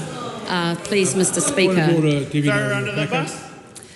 The relevance and responsibilities, Standing Order 388 to 390 outlines that questions must relate to public affairs. Kapai, David, can I carry on? To public affairs, the Minister is officially responsible for. The Prime Minister is responsible for a whole of government policy. So questions about the union's approach, questions about the budget are indeed under the Prime Minister's mantle. And, well, all right. It took me ages to come up with that. The Honourable Chris Bishop. The Prime Minister is not responsible for who attends the budget lockup. Well, that is an interesting point, except that the budget is an exceptionally important presentation, and the member himself knows how important it is to ensure that aspects of the budget are reported as accurately as possible. Therefore, I'm sure the government at some point would have an interest across the finance ministers in who attends that lockup. And I would expect the Prime Minister might have a better answer than the one that was given. The Prime Minister is going to give another answer. Yeah, look, Treasury set the guidelines as to who's in the lockup, but ultimately that's a question that I would encourage you to ask the Minister of Finance. Supplementary. Does this decision reflect a wider pattern for the government in excluding Maori, unions and community voices from their key policy decisions?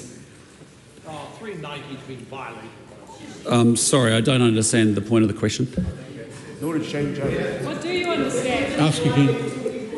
Do you want me to clarify, Speaker? Ask the question again. Okay. My supplementary question to the Prime Minister is the decision to lock out NZTU and unions reflecting a wider pattern of the government to exclude Maori, unions and community voices from their key policy decisions? No, we want Maori and non-Maori in this country to do better. That's what we are working incredibly hard to rebuild our economy, restore law and order and deliver better public services. Mind together. Supplementary question, the Honourable Chris Bishop. Has the Prime Minister seen any reports of political parties being elected to Parliament and they're not even participating in the budget debate? Well, no, that's... Look, I'll tell you what, we're getting quite a few of these sort of questions that are interesting to the people who are asking them and perhaps their supporters, but not conducive to the well-being of the House.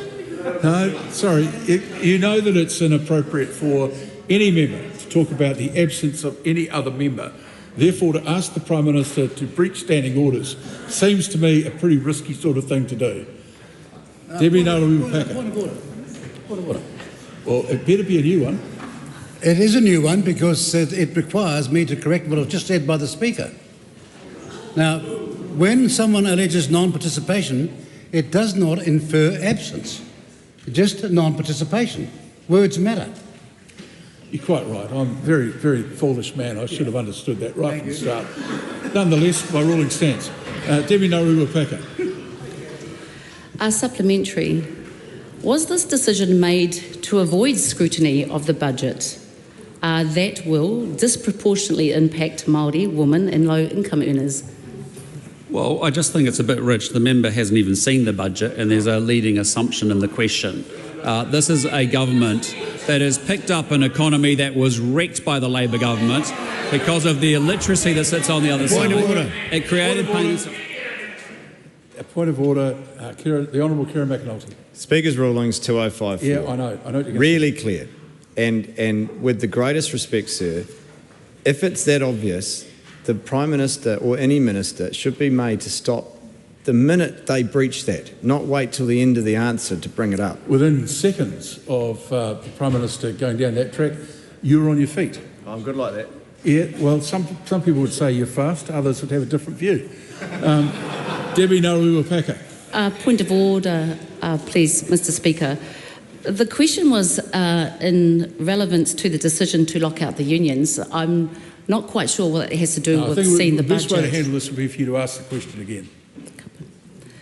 Was the decision by the government to lock out the unions made to avoid scrutiny of budget decisions that will disproportionately impact Māori, women and low-income earners? I disagree with the characterisation of the question because you've got an assumption that our budget is being designed to make sure that we lift all New Zealanders up, Māori or non-Māori. We want to make sure we grow this economy. That's why it's the growth budget. That's why you'll see more investment in health, more investment in education, more investment in transport and infrastructure, and more investment in business growth. That helps Māori and non-Māori. Supplementary. Is the government's reviewing, quote, scope, purpose and nature of the Waitangi Tribunal, end quote, because they believe the Waitangi Tribunal is not fit to determine the meaning, relevance and limits of te tiriti or Waitangi? There is a legitimate question that commentators on all sides with different views on the Waitangi Tribunal say is a legitimate question, which is in a post-treaty settlement world, what exactly is the role of the Waitangi Tribunal, what it is and what it isn't, and what it will be going forward. That is a legitimate question, and that's what Minister Potaka is leading. Supplementary. Does the Prime Minister believe the Crown alone should define the meaning, relevance and limits of te tiriti or Waitangi and not the Tribunal? Thank you. We've kicked off this piece of work, as I said, to make sure that we have clarity about the role of the Waitangi Tribunal going forward. It was set up in a context pre-treaty settlements. We're now increasingly in a post-treaty settlement world. There's a legitimate question that commentators on all sides of this debate would ask. Question number 6, Andy Foster. Mr Speaker. Sorry, call on Jamie Arbach. On behalf of Andy Foster to the Minister for Customs, what recent funding announcements has she made? Mr Speaker. The Honourable Casey Costello. On Saturday I announced that this government will be doing even more to strengthen our borders, prevent drug smuggling and fight organised crime by investing $35 million over 4 years to bolster the New Zealand Customs Service's efforts to stop illicit drugs from entering New Zealand. Customs already does an exceptional job protecting our borders, but this funding will boost their frontline capacity and deliver the tools they need to keep ahead of organised crime. Supplementary. How will this additional investment be used? Mr Speaker, this investment will provide Customs with up to 60 additional roles over the next 4 years, growing their capacity to gather intelligence and investigate and prosecute criminal actors. This additional capacity will support greater targeting of criminals involved in low-quantity, high-volume drug smuggling through channels like our mail and airports. It will also focus on improving supply chain security and targeting trusted insiders who use their links within the supply chain to help smuggle drugs. Customs will also extend its presence overseas, where an additional liaison officer will support investigations and information sharing with our global enforcement and border partners such as the Australian Border Force, US Department of Homeland Security and the Royal Canadian Mounted Police. Supplementary. How does this investment supporting combating transnational and serious organised crime? Mr Speaker, we know that organised crime runs on money and that these groups are targeting New Zealand and the Pacific because we have some of the world's highest prices for illicit drugs like meth and cocaine. Put simply, the risk is worth the reward. We also know that organised crime groups are sophisticated and will exploit any vulnerability they can in the pursuit of profits. That makes it critical that Customs has the right tools and capacity to respond to the threat and sophistication of organised crime groups, making New Zealand a harder place for the business of organised crimes to operate, striking at their core vulnerability, their need for profit. Supplementary. Very long answer. What other updates does she have about work to combat transnational and serious organised crime? Mr Speaker, at the end of April, the Ministerial Advisory Group for Transnational and Serious Organised Crime delivered their second report to me. The report focused on the financing of organised crime, in particular the cash economy that criminals operate in. It highlights that by international standards, New Zealand has credible arrangements to control the flows of money for illicit purposes and that police do admirable work. However, the report also highlights that more needs to be done to keep pace with the threat posed in the modern world. My ministerial colleagues and I are considering the recommendations made by the advisory group. Effectively targeting the flow of money makes criminals' lives harder, and we want to make New Zealand the hardest place for criminals to do business. Question number 7, the Honourable Dr Aisha Verrill. Thank you, Mr Speaker. My question is to the Minister of Health. How many health workers were part of the 17 funded health pay equity claims discontinued by his government, and what was the total estimated cost of their outstanding claims? The Honourable Stephen Brown. Thank you, Mr Speaker. I'm advised that Health New Zealand does not hold all details about pay equity claims under the previous law. Based on the limited information it does have, Health New Zealand estimates there were at least 66,000 employees covered by claims under the previous law. It would not be in the public interest to disclose estimates relating to the cost of any claims, as none of them had been settled. As the member will be aware, our government is taking a more robust approach to pay equity, ensuring outcomes are fair, backed by evidence, and deliver lasting value for both workers and taxpayers. The right to equal pay remains as it ever was. It is protected in law and will always be under this government. Supplementary. Does he agree that the hospital nursing pay equity settlement significantly improved nurse retention in hospitals? And if so, what does he say to New Zealanders who will wait for care in the community now that his government abolished the general practice nurses pay equity claim? Well, as I said in my primary answer, the right to equal pay remains as it ever was. It is protected in law and will be under this government, and those claims are able to be put forward and for them to be negotiated and settled. It's not for ministers to make any agreement, determination as to whether those claims will be agreed, and if there is a dispute, then the ERA can make those decisions. Supplementary. What assurances did he seek that extinguishing the pay equity claim for palliative care nurses would not affect the sustainability of free hospice services, given Chief Executive Wayne Naylor's warning that dying New Zealanders and their families will fund the difference between the pay for a nurse in hospital and a nurse at hospice? Mr Speaker, as I said in my primary answer, the right to equal pay remains as it ever was. It is protected in law and will always be under this government. And under this law, those sectors are able to put forward pay equity claims. Then they will be a matter for negotiation between employees and employers. And if they cannot agree, this would become a matter for the Employment Relations Authority. Supplementary. What will be the impact on women giving birth of dismissing the pay equity claims of midwives who work in privately run birthing facilities, given that those facilities have already had to reduce capacity due to staff shortages? Mr Speaker, as I said in my primary answer, the right to equal pay remains as it ever was. It is protected in law and will be always under this government. and all of those sectors are able to put forward a pay equity claim under the legislation.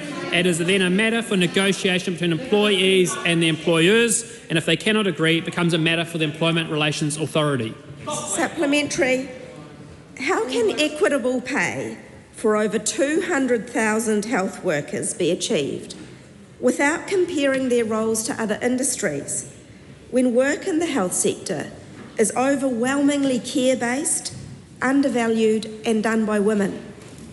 Well, Mr. Speaker, one of the issues with the previous legislation, which we've amended, is that the comparators that were being used were being considered, such as fishery officers, were being considered against care workers, fundamentally different roles. And ultimately, what the legislation is doing is clarifying what the comparators are.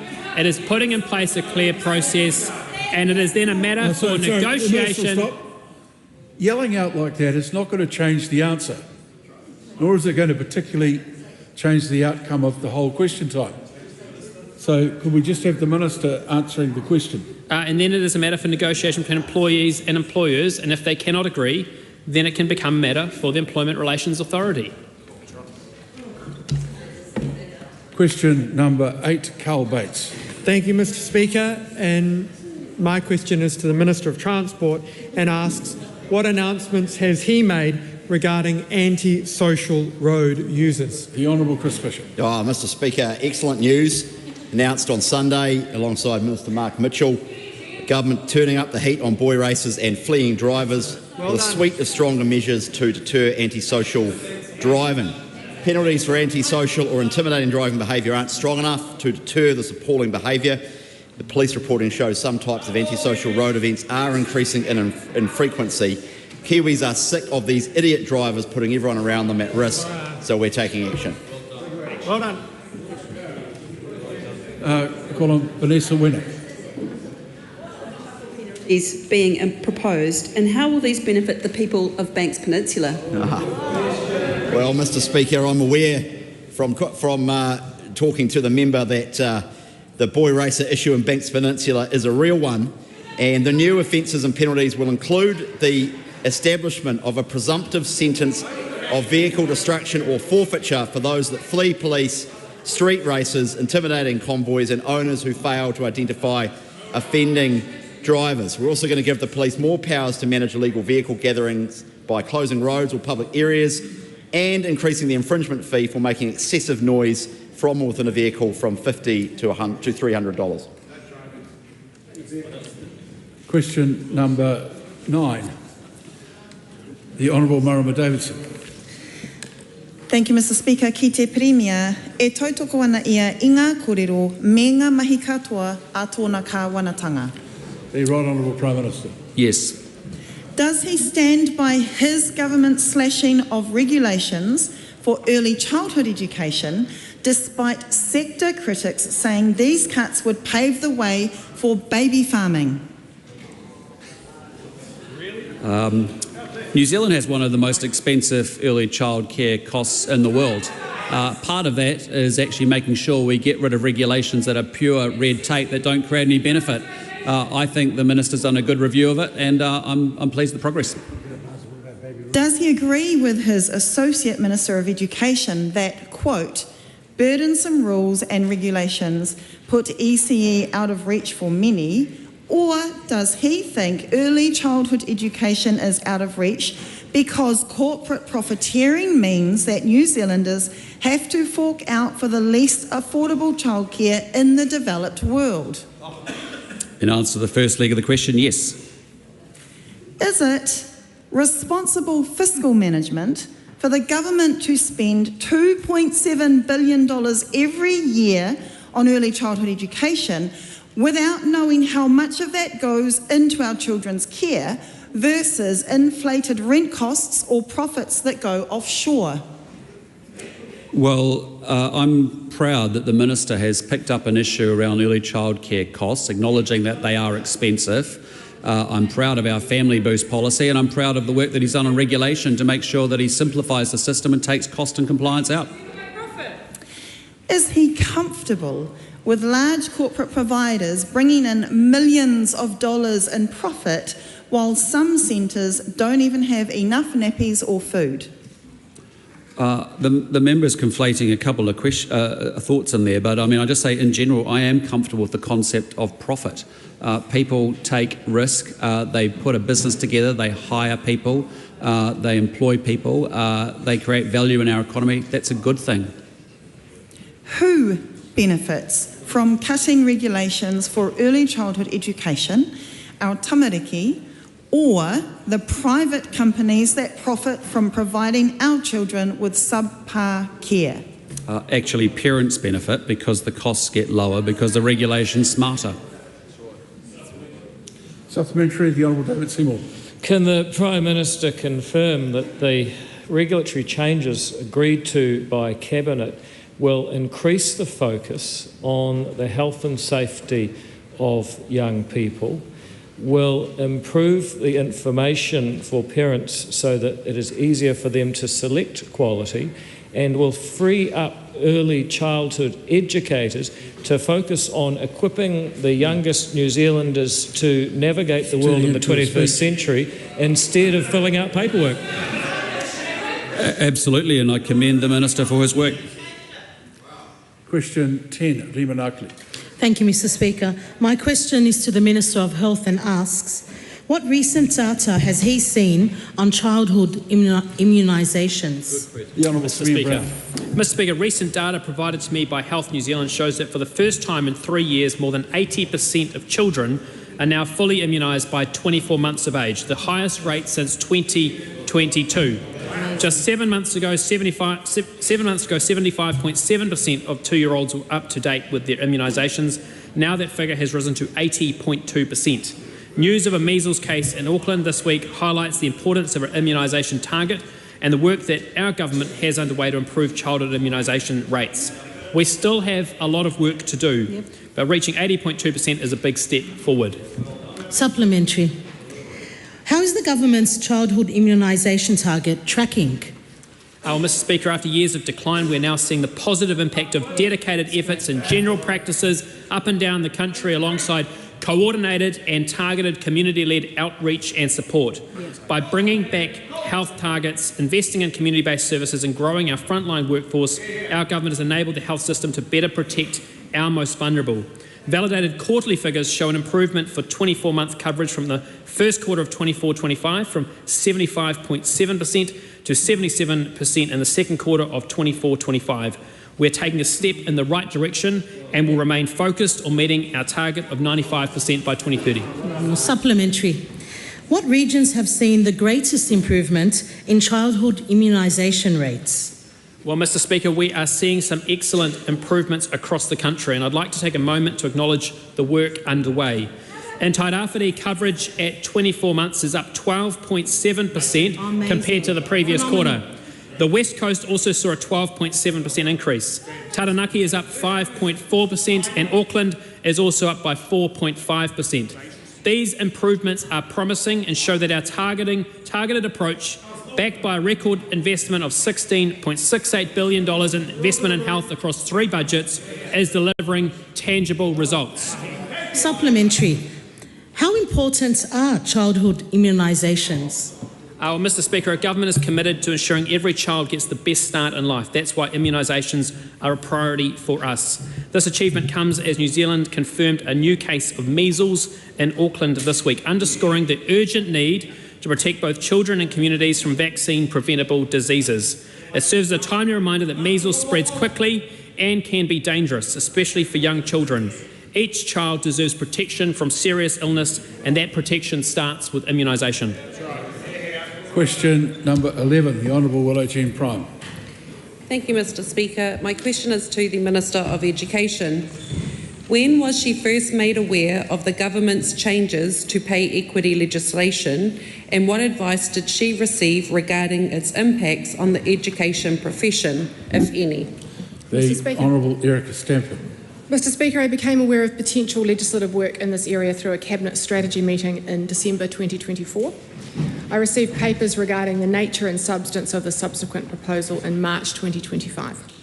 In relation to the second part of the question, the Ministry of Education provided an update to me in early May on what this may mean for current claims relevant to the education portfolio. Supplementary.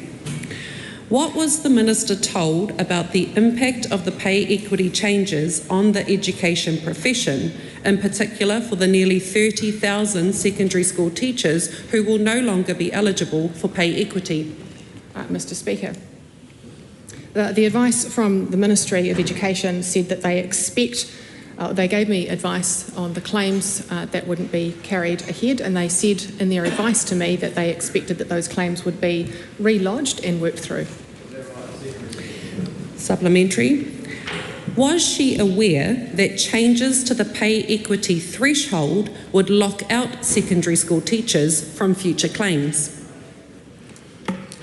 Mr. Speaker, I'm not going to comment on what may or may not become of claims that were currently before, and when they are relodged, they will be according to the new things that are being put in place. Supplementary. Has the Ministry decided to disestablish its pay equity team? Mr. Speaker, not that I'm aware.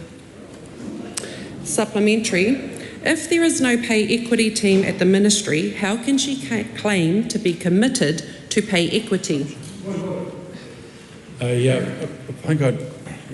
of order, the right honourable. Well, Mr. Speaker, I'm sure you got it. But in the last question, she asked as to whether it had been disestablished. The answer was not in the affirmative, and so she went straight on and ignored the question that she just asked, and the answer was given to her. Speaking to point of order, Honourable Kira McDonald. Asking if something has happened and what would that lead to is entirely legitimate, and the Minister is more than capable to be able to address the question as it is asked. That is, but I was about to intervene on the question. I think it was putting forward a supposition that had been reasonably dealt with before that. The member might like to reword the question. If the pay equity team were to be disestablished, how can she claim to be committed to pay equity? Mr. Speaker, it's a hypothetical and it's a matter for the Secretary of Education because it's operational. Supplementary. How does throwing nearly 30,000 secondary school teachers under the bus to pay for her government's budget ensure they will be equally valued and compensated? Start again. You can't put it, I've just ruled on that right at the start of question time. So please just ask a straight question without all the add-ins and assumptions that might dress it up a little bit. Sure. How will 30,000 secondary school teachers being unable to make a pay equity claim because they do not meet the new threshold ensure that they'll be equally valued and compensated? Well, Mr. Speaker, we're about to go into pay negotiations, which isn't something I'm going to comment on, but throughout my tenure as the Minister, we've been making sure that we are providing our teachers with the best professional learning and development, the best resources, and there is going to be more coming in the current budget because we value their contributions hugely. There is, of course, pay negotiations to be gone through as well, and teachers in the sector are able to put in future claims if they meet the threshold. Who meet the threshold? Question 12. Tim Costley. To the Minister of Education, what recent announcement has she made about accelerating maths achievement in New Zealand?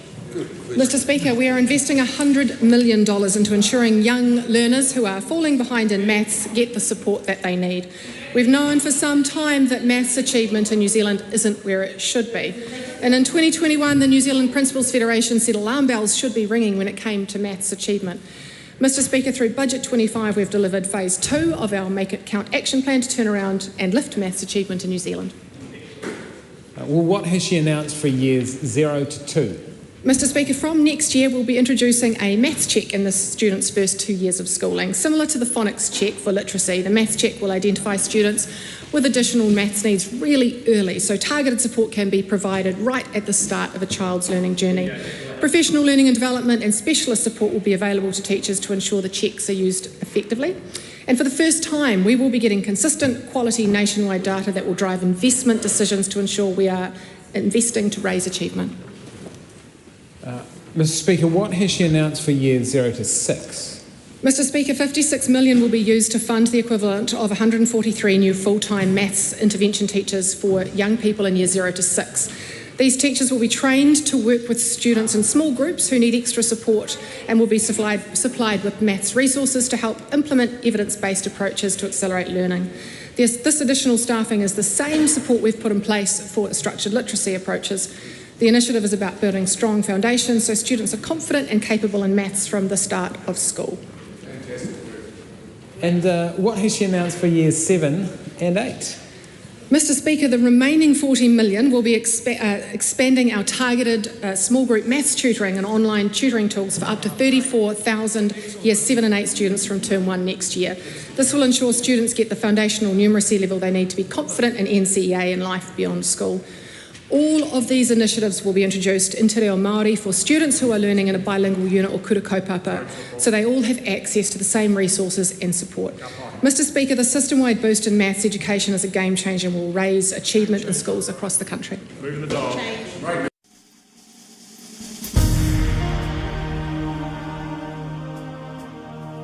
Live coverage from the House of Representatives will resume at 7:30 p.m. An uncorrected transcript of today's oral questions is available at www.parliament.nz.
Members, the committee is resumed.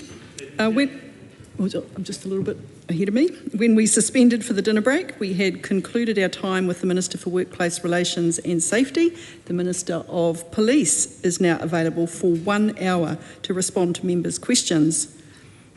Madam Chair. I call Jamie Arbuckle. Thank you, Madam Chair. I rise as the Deputy Chair of the Justice Committee. The committee held the annual review for the 23-24 review of the New Zealand Police. We held that on the 5th of December. We considered our report on the 27th of March. It was a standard review for 2 hours. I think an important part of the report is at the beginning, where it states that the New Zealand Police provide services that ensure that people can both be and feel safe in their homes, on the roads and in their community. It was probably a little bit of a different type of review, Madam Chair, in the fact that we had the new Commissioner in place for this review. Obviously, he was looking back at the past, what he hadn't been the Commissioner of, but he did in that review set out his key priorities as being the new Commissioner for Police. There was also a discussion in the review around his style around trust and confidence, and I think that will be a discussion that will happen in the next hour. Key topics through the report was around cost pressures, the use of police technology, the firearms reforms. Obviously, we had the gangs legislation that went through in this calendar year. Also, the National Gang Unit that was set up. Obviously, discussions around the retaining and increasing of frontline officers, working with Maori and working with youth. Final part was obviously our chair had quite an interest in police uniforms, and at the back of the report that's noted for a second consecutive year about warm weather and police in the uniforms, and obviously possibly in the future the use of shorts. So on the other issues there, I will open it up for questions from other people on the committee, and as I say, it was a thorough review. Thank you, Madam Chair. I call Timothy Paul. Kia ora, thank you, Madam Chair. So I have quite a few questions, and I'm going to start with young people because that is quite a key theme throughout the annual review and the way that police interact with young people. I wanted to clarify something up front, and I hope the Minister will be able to help me with this.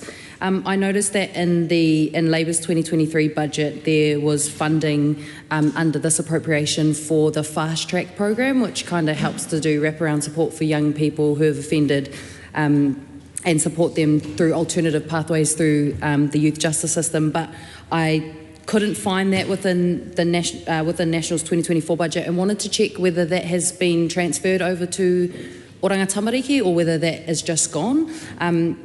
I also wanted to understand in terms of police's interactions with young people, what reflections they had following some scrutiny of their behaviour around collecting images of young Maori on the streets. So would like to hear about that. But also another concern that was raised during the session was around young people spending time in cells. My colleague Willow Jean quoted that there was a young person who spent up to 4 days in Rotorua in police cells, and I know that this is something that police don't want to do either, to have young people in their custody and children in their custody. So wanted to understand whether that has been reflected in this financial year, and whether the Minister wanted to make any reflections on that as well. So that's regarding young people. Cultural competency within the police is obviously another big theme that was covered in this annual review as well. And I had quite a few questions around this, particularly around some of the findings from the Understanding Police Delivery report as well, which found that systemic bias existed within the police, particularly towards Māori and towards people with disabilities. So my questions around cultural competence in regards to the annual review. is what actions has the police taken to respond to the findings of bias and structural racism identified in the Understanding Police Delivery report? What changes, if any, have been made to the Te Huringa o Te Tai ethnic strategies in light of evidence that Māori are still disproportionately prosecuted, stopped and tasered by police? What actions has the police taken to evaluate whether current cultural competency strategies are having any measurable impacts on outcomes for Māori and Pacifica? How does the police reconcile the ongoing presence of structural racism with the claim that cultural strategies are effective, as noted within the annual review? What accountability mechanisms are in place to track whether Te Huringa o Te Tai and the ethnic strategy within police and Ole Taiao Fo are delivering actual change rather than symbolic commitments? I also wanted to ask, what actions has the police taken to reduce the disproportionate use of force, such as tasers, against Māori men? And what role have Māori and Pacific communities played in assessing or redesigning the police's cultural competency frameworks? So that's my questions around cultural competency. I wanted to also focus in on mental health call-outs. So that was a key feature in the annual review as well, is that police would be withdrawing from mental health call-outs. And I think there was a statistic in there that last year they responded to 78,000 mental health call-outs, and only 2 to 3% of those were actually involving a breach of the law. So keen to understand, Minister, what actions has he taken to raise concerns about the lack of investment in mental health services as they step back from frontline call-outs? What assurances has the Minister received that other agencies are adequately resourced to respond to mental health incidents in their absence? What discussion has the police had with government about the funding shortfall for mental health and family violence services? What action is the police taking to ensure there is no gap in emergency response for people in states of crisis? So that's kind of my first round of questions, and would love to hear your thoughts around young people, cultural competency and the police's role in mental health call-outs as a start. I call the Honourable Mark Mitchell. Well, that's a pretty good start with a long list of questions. I'll try to get through them all, and if I miss any, I'm sure the member can stand up and draw my attention to that. First of all, just want to acknowledge the opening comments made by the Deputy Chair and assure him that, yes, there might be a need for shorts in some places, but they certainly won't be a return to long walk shorts and walk socks. That's for real. But look, coming back to the points that were raised by the member, they're all very good ones. The fast track program is the responsibility of Aoranga Tamariki. That is where the funding sits for that. There certainly has not been a reduction in any funding for our frontline police officers and the engagement that they have with our youth. And I want to acknowledge our frontline police officers, because through every community in New Zealand, they are actually part of or running very effective programs where they're engaging with all of our youth. And I certainly know in my own electorate of Whangaparoa, I've got John Williams there, who I've worked for well over 10 years, with Springboard up north in Wartworth, that works with youth that are getting into trouble.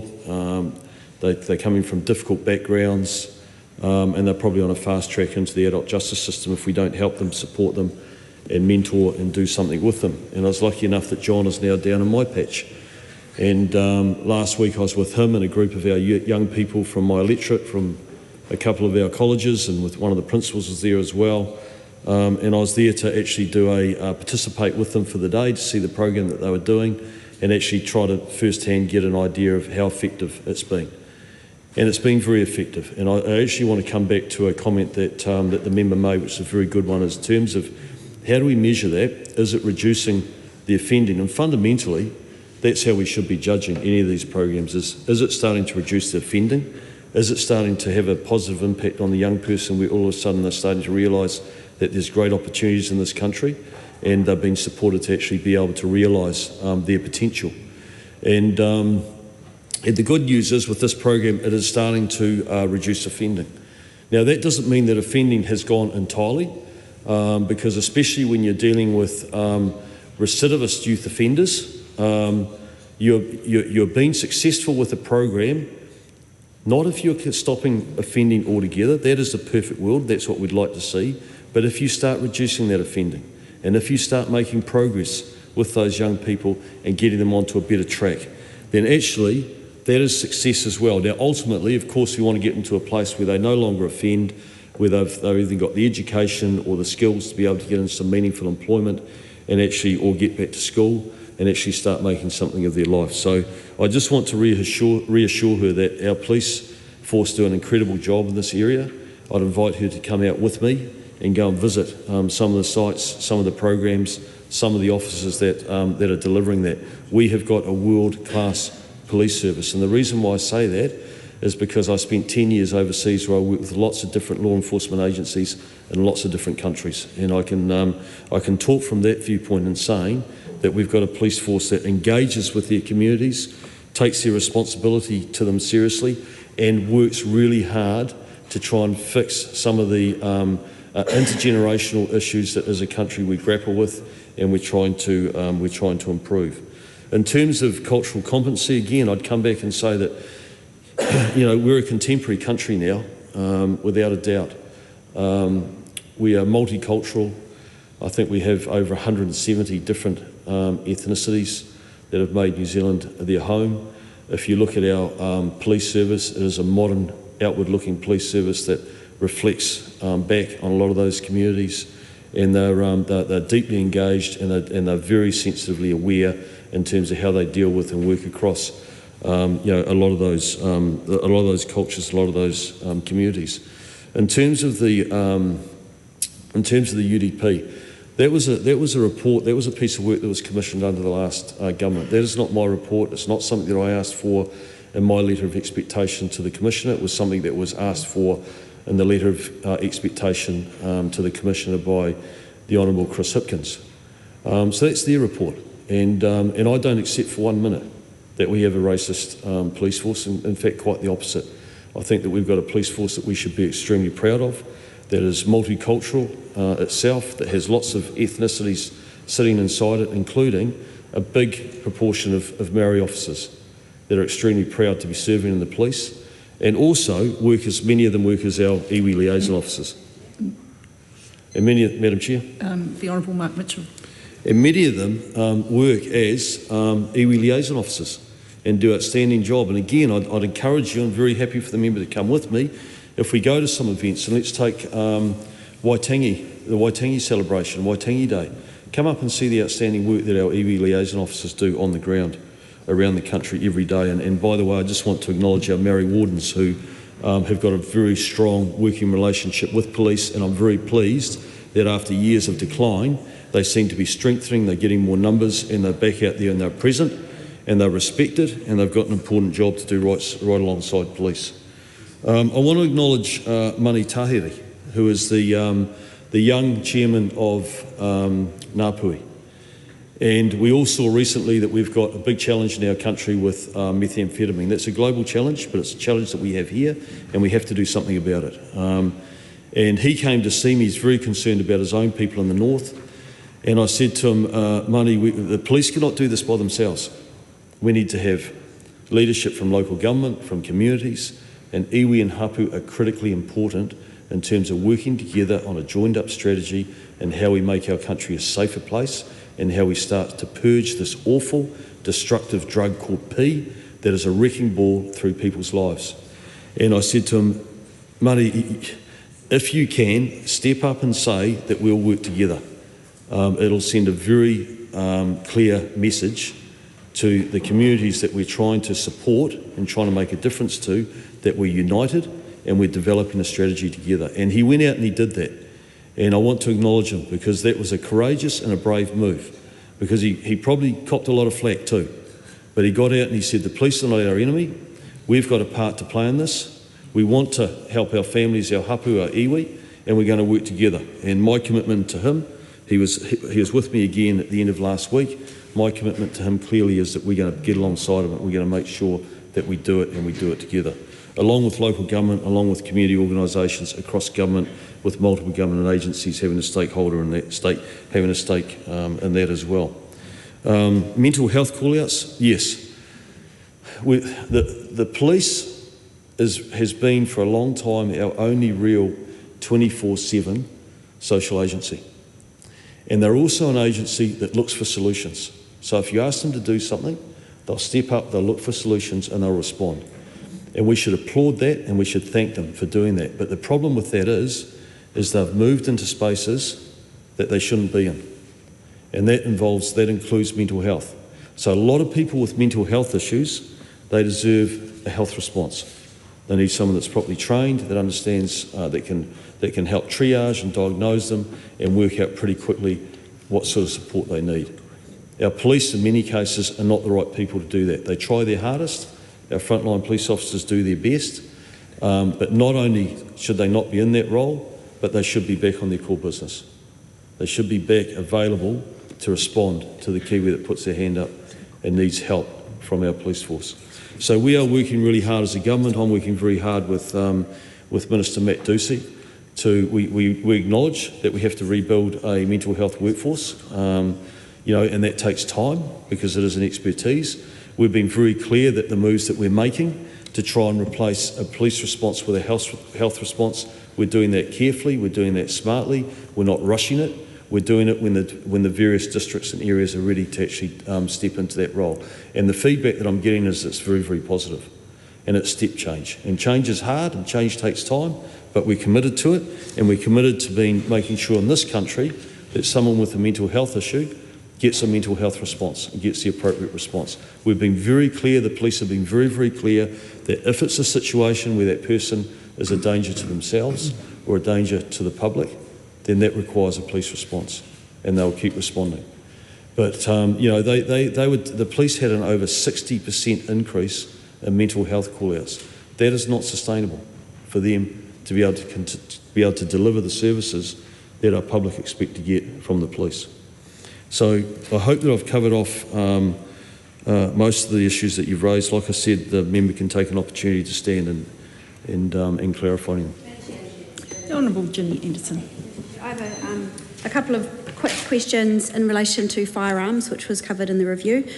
Minister has stated publicly that a second review of the firearms registry is not necessary. I would be interested to know whether he considers that the firearms registry should continue to require all firearms to be registered. That would include A category ones such as standard rifles and shotguns. So should all of those firearms remain being recorded in the registry? Secondly, it would be good to know if he considers whether owning a firearm is a privilege or a right. And thirdly, recently the Commissioner of Police stated that military-style semi-automatic weapons or prohibited weapons being made available in New Zealand would make New Zealand less safe. And I'd be interested to know whether the Minister agrees with that. And my final question is in relation to the recently released information around the registry.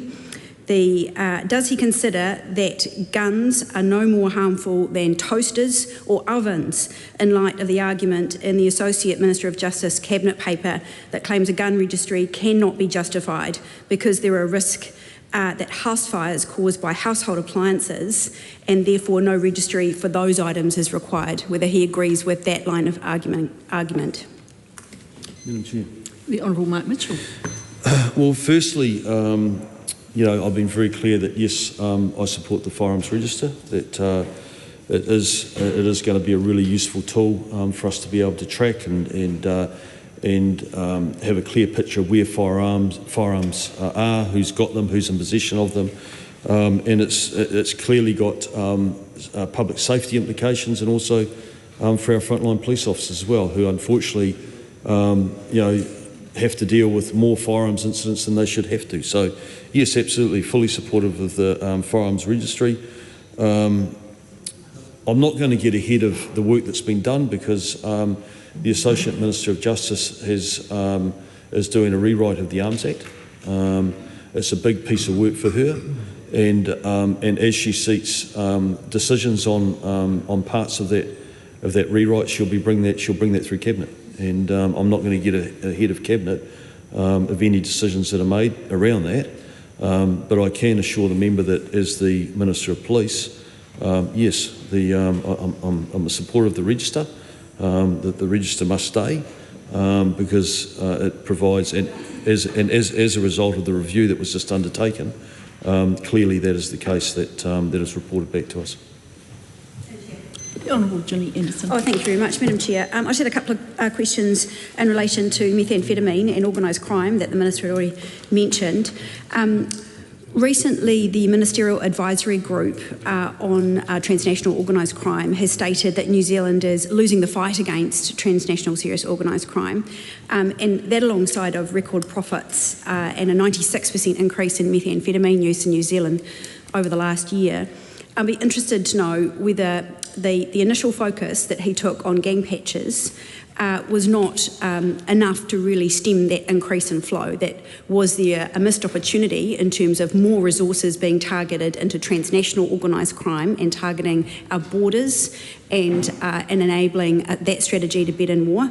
Was there an oversight there? I'd be interested to know his views. I'd also be interested in knowing what work is going on to counter the 96% increase in methamphetamine use. And also, given the fact that he has delegated responsibility for transnational organised crime to the Associate Minister, how is he intending, as Minister of Police, to do this work?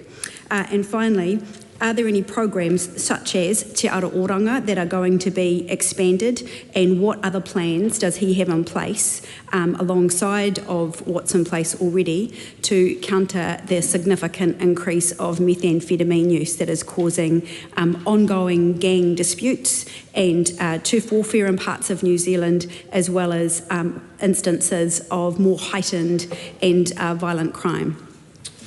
Madam Chair. The Honourable Mark Mitchell. Well, I mean, the good news is that the people that predominantly are dealing with and responsible for the methamphetamine in this country are gangs and organised crime. And so we saw clearly that the gangs were operating with impunity. They felt they could take over provincial towns. You saw them taking over public roads. And as the incoming government, we said that we weren't going to tolerate that anymore, and we've passed some gang legislation that's proven to be very effective.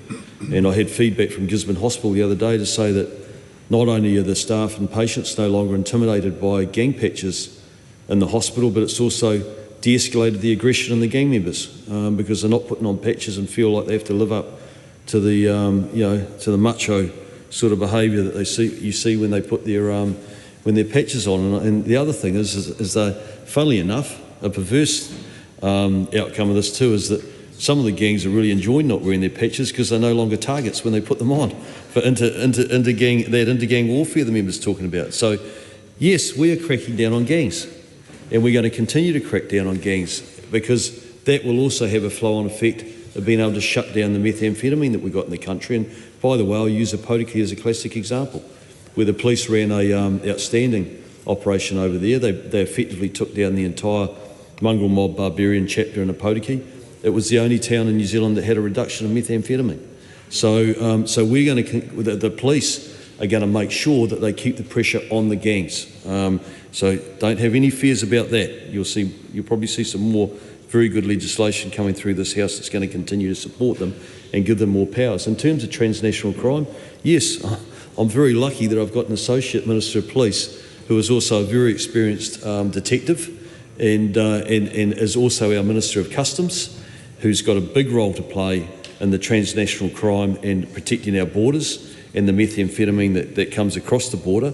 And so we work very closely together to make sure that we're bringing all of our resources to bear as central government, that we do have a plan that actually starts to deal with the increase of methamphetamine in this country, because we don't just want to reverse it, we want to start making meaningful inroads into being a country that starts to purge ourselves of a drug that's been here for 30 years and has been a wrecking ball through people's lives for that entire time. If my associate wanted to add some comments to that, she's welcome. Thank you, Madam Chair. I call the Honourable Casey Costello. Yeah, I think it's an important discussion point to have regarding our opportunity in this space, which is when we talked about losing the war on organised crime, it was the fact that this is about a broad picture that is all of agencies, all of communities can contribute to the ability to reduce the impact of organised crime in our communities. So this is the collective approach, which is what the Ministerial Advisory Group is focusing on, is looking at all the levers that we can pull. That police have done all of the heavy lifting in this space, but we know there is a huge amount of other agencies that can contribute in this area, and that's what the customs work is doing, and that's why we will continue to drive that level of accountability. The wastewater results are an indicator, definitely around the extent of methamphetamine, but we need to focus on those solutions, which is why the most recent MAG report was talking about how we impact the money and taking the profits out of the organised crime, which is another component. The equivalent of the gang patch removal is about how we remove the cash now. But as the Minister has said, we work very closely across this collaboration and connecting up with all of the agencies that are able to control organised crime.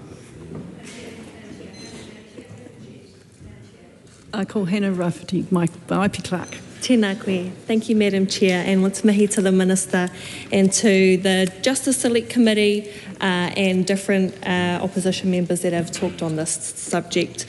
Within my portfolio, I guess there's a bit of a targeted approach that I've taken in my responsibility to specifically look at young profiling, young rangatahi who are profiled within the justice sector. And so, there's a few points that I want to talk on and just want to refer back to what the Minister was talking about in terms of meeting with the Māori Commissioners. Actually at Waitangi I met with all 54 Māori Commissioners across the country, and really want to thank them for their mahi that they do, not only at Māori events but in the communities. Also regularly catch up with our Māori, not Māori, but commanders in our electorates. And so we cover, Māori seats obviously cover 6 to 8 general seats, so it's a large portion of work that they have to do to keep us in the loop. So wanna mahi to them as well, and the work that we've done with them. But my pātai is quite specific, and it touch on, in the annual review, it's looking at a few of the points in ensuring that young people are not disproportionately targeted. And we've seen a few, and we see regularly in the communities that with the gang legislation, there was a young boy who was misinterpreted for wearing gang insignia, but that wasn't the case. So we're just wanting to ask the Minister what coping mechanisms and strategies are in place to make sure that that doesn't happen, and that I'm not talking about criminals, I'm not talking about gangs, I'm just specifically talking about the young innocent child who's walking on the street who is being profiled and hasn't done, is completely innocent in the situation. And so we've seen that a lot in our communities, and we've had different articles and experience and stuff that has come out recently in terms of this legislation.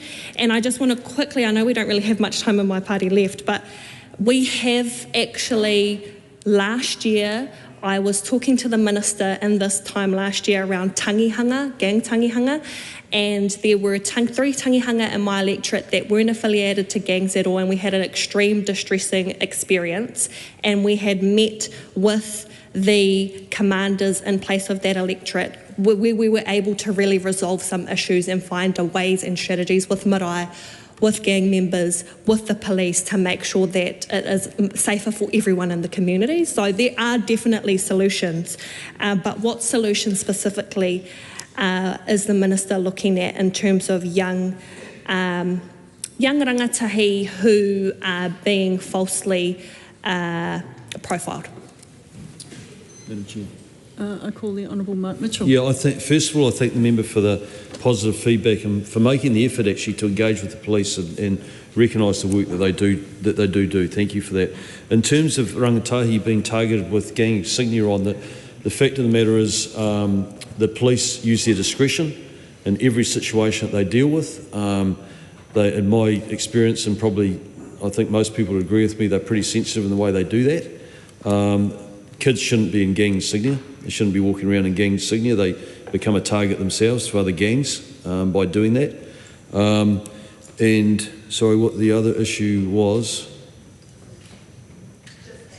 It was just that, yeah, I thought so, yeah. So, so just trying to give you some reassurance that, no, the police would be very careful about how they deal with youth overall. Oh, sorry, the other thing is in terms of profiling. Look, the police will run operations and do things. They will not do it off the profiling of people's skin colour or ethnicity. They'll do it purely off what is happening at the time in terms of crime trends, organised crime and things like that. That is how they operate. They operate without fear or favour. The Honourable Ginny Anderson. Chair, I just had a couple of questions for the Minister around family violence.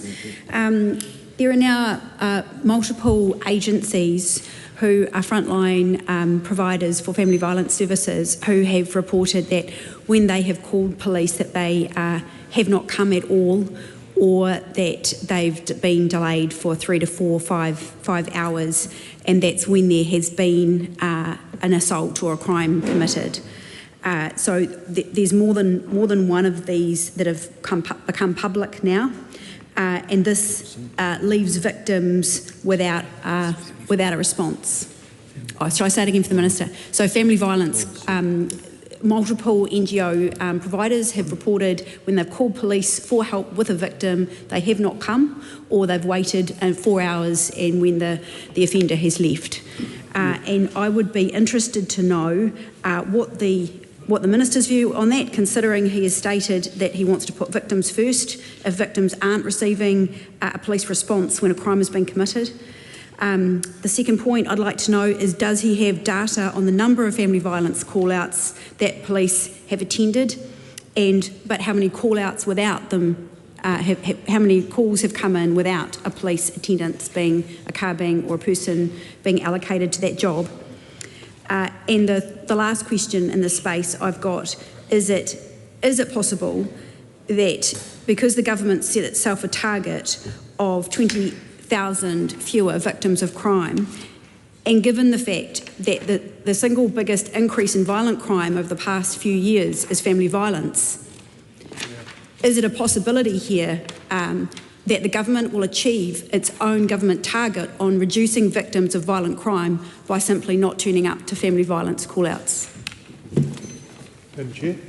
The Honourable Dr Duncan Webb. Thank you, Madam Chair. Just a few brief questions. My questions actually relate to work that crosses a number of agencies, because historically the Justice Cluster would meet to talk about cross-agency work. The first touches on something which is also mentioned in the Ministerial Advisory Group on transnational serious and organised crime. One of the things that report, its most recent report, identified was that the best way to stop transnational and organised crime is to stop the money. And the police play an important role in anti-money laundering, and I'm interested in what work is being done to enhance the ability to detect money laundering in particular, and how that fits with other work which is making it less onerous to comply with money laundering laws. So at the moment we've got legislation going through this House which is actually making it, lowering the compliance burden, if you like, around money laundering, whereas in another part of government we've got a report which says we need to tighten up money laundering. So I'm interested in where the balance is struck, and I'm particularly interested in what conversations are going on with you, Minister, and your agency in terms of whether the work going on in justice, kind of lowering the bar, is running any risks, and if the case is no, it's not, that's just a tidy up, then what is being done to tighten up? The other one is also, the other question is also a cross-agency question. It crosses into courts, We know that there's a massive court backlog, and in one of your other portfolios, you'll be well aware of how many people are in prison on remand. One of the bottlenecks, it appears, is police prosecution, and I've had some conversations with people who are in the sector, and they've made it very clear that whilst the courts themselves, judge resource, for example, is one thing, another aspect is the resourcing of the police prosecution service, including their IT system. So, for example, disclosure of documents is still being done by DVD and in some cases by pen drive. And the resourcing is so tight to the point that the police will ask for their pen drives to be returned once the documents have been downloaded. Now that's pretty an old school way to exchange information, and it's laborious and clogging up the system. And I'd be interested on any reports around what the Minister or the police are doing in the space of prosecutions to make them more streamlined and more effective, so that we can reduce remand time and reduce the amount of time that any particular trial takes to get from charging to disposition.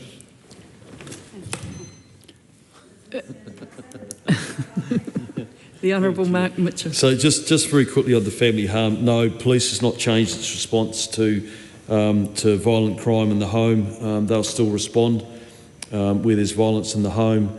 Yes, they are triaging their calls better. They're making sure that they are going to, again, jobs that require a police intervention, and it's very hard to respond to anecdotal things, examples that are brought forward. They actually have to bring them forward so the police can respond to that. The only thing that I would say, as I went back to say before, is that some groups and agencies, some groups find change hard, and so they've got very used to the police doing things that the police have taken on that they perhaps shouldn't be doing. So a big part of the work that we're doing has been able to streamline that, and but I can assure the member that the police will still respond to family harm and family violence in the home, without a doubt. The measure for violent crime is survey-based. It's survey-based, so it's not affected by police attendance. So that does not have an impact at all on the. It's a survey-based survey. I mean, it's a survey.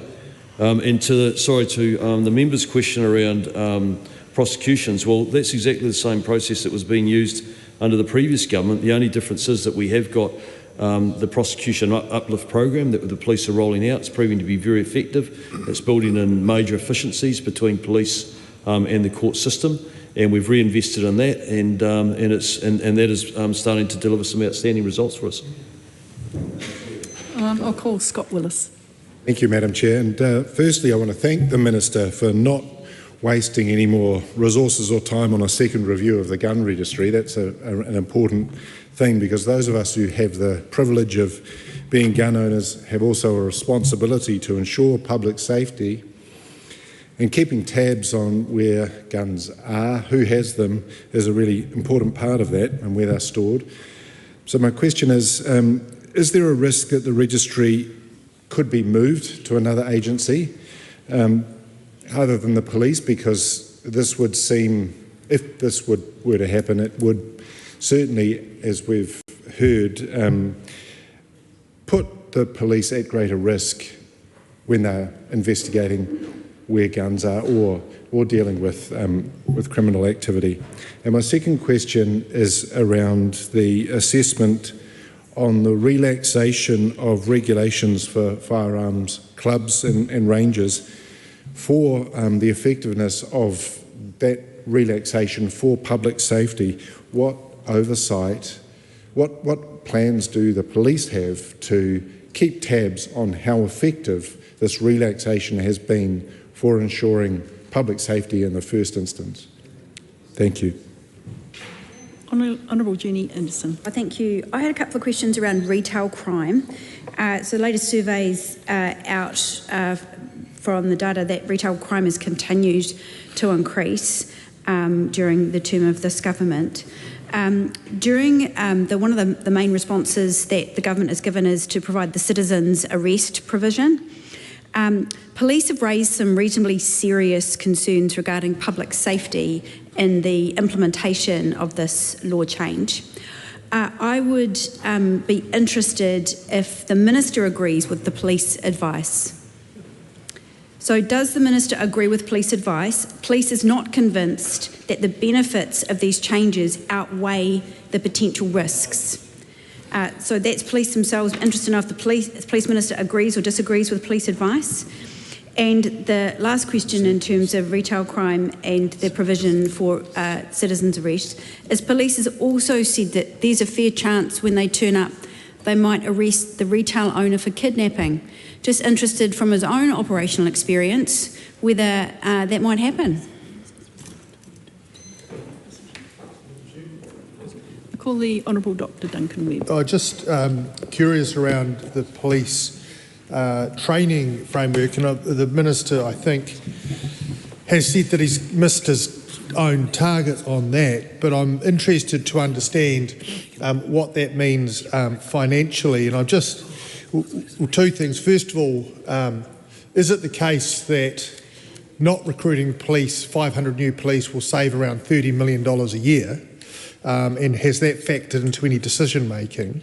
And in terms of the Auckland training facility, I'd be interested in the Minister's just some description around that. I understand it's going to be at Massey University in Albany, and obviously there will be some recruits coming from Auckland. I'd be interested in where recruits coming from outside Auckland are going to be accommodated. And also, given that it's in a working university campus, I'd be interested to know two things. One is whether it has the ability to accommodate full wings, which I understand are around 100 people. And also, where will the more energetic training and testing be done? Obviously, there's going to be some pretty significant exercises, I imagine. You could probably tell me more about that than I'd know. But where will those kind of physical activities be undertaken? Madam Chair. The Honourable Ginny Anderson.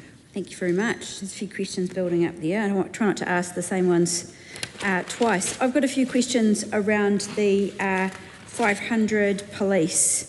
Interested to know, saw new reports tonight on TV1, just whether the Minister can confirm that they will not be delivered by the 28th of November 2025. And if that is in fact the case, that I understand that's been made public now, when is the date that he believes? We know the Commissioner of Police has said it won't happen this year, it'll happen early next year potentially, or June next year, but wanting to know a date from the Minister when he thinks that the coalition agreement for 500 additional police, what the new date for that is. I'm also interested to know how that projection got so wrong, if there's any lessons the Minister have learnt in terms of making promises to try and understand where that did not go right in terms of getting those projections so wrong. And I'm also interested to know, in relation to this portfolio, are there any other parts of the coalition agreement that won't be delivered? Madam Chair. The Honourable Dr Duncan Webb. Just interested, the Minister gave a rollicking speech earlier on, including a story about Aotearoa around gangs and how good they're doing on it. My colleagues just talked about police numbers, and police numbers are static. It appears gang numbers on the data that I have in front of me continue to climb. I'd be interested to know whether that's accurate. How are gang numbers tracking? Is it right? The gang numbers are now around, I think, 9,893. It's almost 1 for 1 of police, and growing faster than police numbers. And if that's the case, notwithstanding the gang law reforms, what other steps are being taken in respect of gang numbers, and in particular what cross-agency work is being done around gang recruitment? Because it's about the people fall off the end of gangs due to age or growing up and getting sensible, but people are still clearly coming in at the bottom end. So what are we doing particularly to stem the tide of gang recruitment? Minister. Madam Chair. The Honourable Ginny Anderson. I would have thought, Madam Chair, that such an experienced Member of Parliament such as the Minister would have understood that he'd want to answer all of these questions, not use all his time up in the initial speech, because there's a number of really key questions that we do want answered. So we do want an answer in relation to citizens' arrest and whether or not he agrees with the police advice that it could be dangerous to public safety, and also his view on whether there's a high chance that a retail owner could be arrested for kidnapping if they use that power. And the other area that we really want an answer on is around the 500. So we would like answers in those areas, specifically on that. And he still hasn't given a clear answer on whether A category firearms should be included in the firearms registry. Madam Chair. The Honourable Mark Mitchell. Well, let me get through this, start to work my way through this list. First of all, in relation to retail crime, we were very clear about the fact that the rise in violent retail crime against shopkeepers, their employees and their customers was unacceptable, and we have been focused on reducing violent retail crime, and we're starting to make some inroads there, and the police are doing an outstanding job along with their partners. The 500, yes, interesting. In 2017, under the previous government, standards were changed, which I was very clear about at the time that I did not agree with and should not have happened. And then as the incoming minister, I was asked whether or not I'd support returning the training course at the college back to 20 weeks, which had been changed to 16 weeks, which was not good enough. It meant that we were not, well, you want an answer to the question, I'm giving you an answer to the question on the 500. So, as the incoming government, as part of our coalition agreement with New Zealand First, who always has a big focus on more numbers for our police service, and that matters, we set a date that we wanted to achieve that by. It's become obvious as time's gone on, and the Commissioner has come out recently and said that he's doing a full review of standards, is that we are not willing to compromise on standards. So we're not getting hung up on that date. We still want targets. This government feels that targets are important. The Auckland training facility is going to be outstanding because it now gives the police an additional option for people that maybe do not want to make the commitment to or can't get away from their families for 20 weeks down at the police college. I'm sure that they're going to find plenty of fields and places to do their exercise. I don't think the member's going to have to worry about the physical activity side of it. And I just want to say that in terms of the recruiting, at the moment we've got 120 police officers that left the police, or people that left the police, that want to return and rejoin the police. We've got a pipeline of 10,000 people that want to join our New Zealand Police. I was down on the west coast at the police station down there on the weekend, and we've got police officers coming back from overseas, from Queensland, that want to come back and rejoin the job here. And by the way, we welcome them back. We want them back. So we're motivated, we're committed, we're not compromising on standards, and we're going to deliver our 500 police officers. The Honourable Dr Duncan Webb. Wanted to remind the Minister there's two things he didn't answer there. He hasn't mentioned what work is being done on money laundering, and he hasn't explained how he's going to turn around the fact that gang numbers are growing faster than police numbers. Madam Chair. The Honourable. Well, I'd just say that our police, both our police, our Serious Fraud Office and other agencies, but those are two that I'm responsible, do an outstanding amount of work together. They work together on money laundering and especially with organised crime and gangs. Honourable Ginny Anderson. Madam Chair, thank you very much. There was one area which I was interested in that we didn't get a clear answer, and that was in relation to the sharp escalation in methamphetamine. And I'm pleased to hear the Minister's been up to Northland and visited, but what programs or what plans in place is he considering, or does he want to draw upon in order to counter this 96% increase in methamphetamine use? We know that disruption is a useful tactic in terms of controlling supply, but also controlling demand, and also harm minimisation are useful strategies for drug control.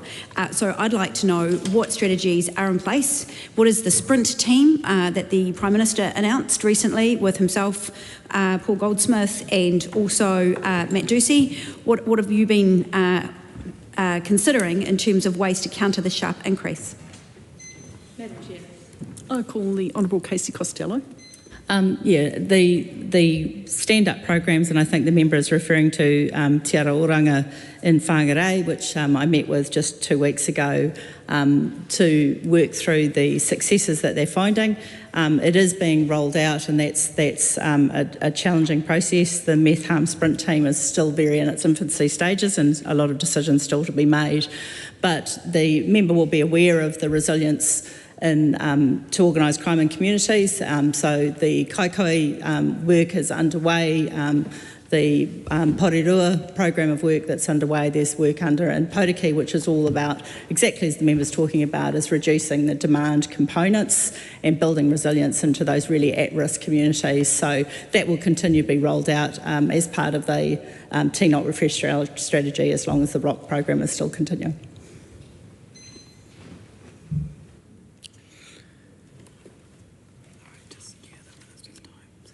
Well, that seems to conclude the Minister's time. We will now move to the Minister for the Environment, who is available for 30 minutes to respond to members' questions. Thank you, Madam Chair.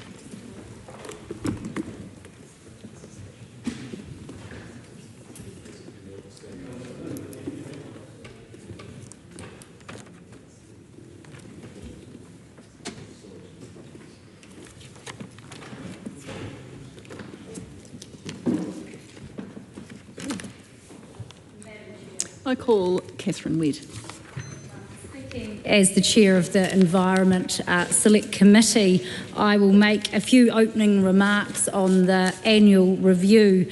The Department's revenue for 23-24 was $267.86 million and expenditure was $239.97 million, resulting in a surplus of $27.88 million. And the review acknowledged the change of priorities of the government, with the ministry focusing on its statutory responsibilities, the program focusing on resource management, freshwater reforms and collaboration and communities. It was noted the government is taking a 3-stage approach to reforming the resource management system, so the system is more efficient and of course less costly. Phase 1 being repealing the Natural and Built Environment Act and Spatial Planning Act.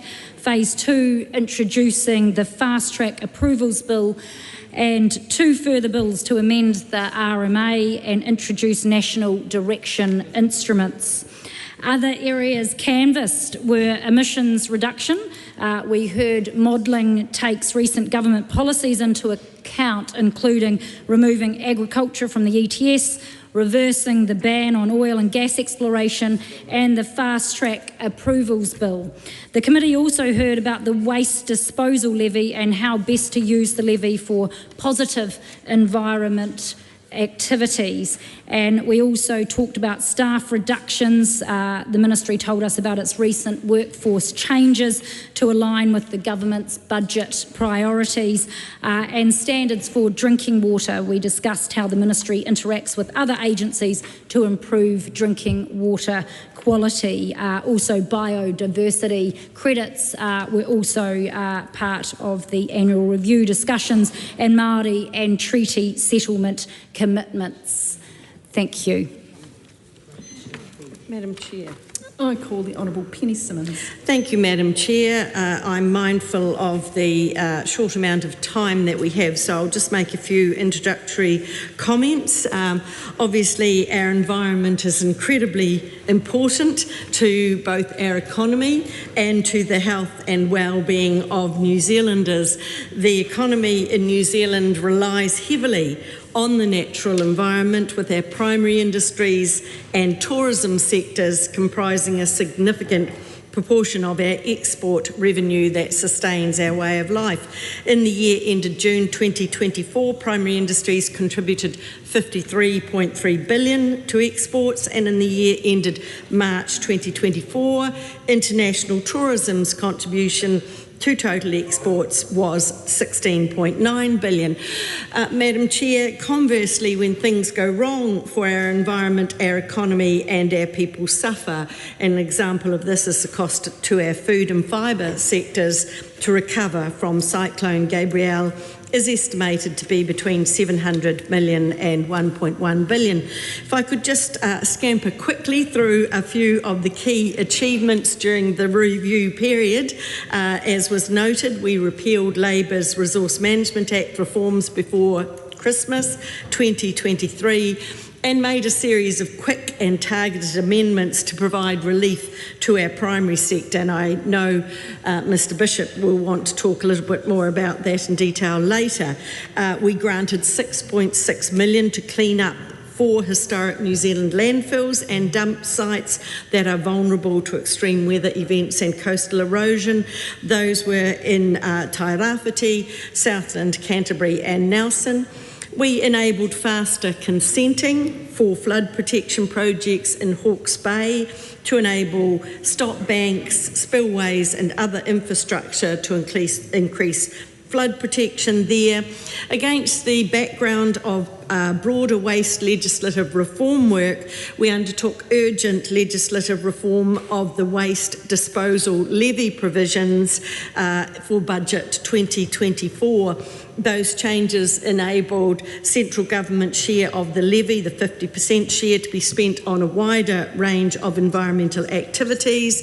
The amendments also made incremental increases to waste levy rates over 3 years. We continued work on product stewardship schemes, most notably tyre-wise, where an estimated 4.6 million tyres annually go to landfill or are illegally disposed of.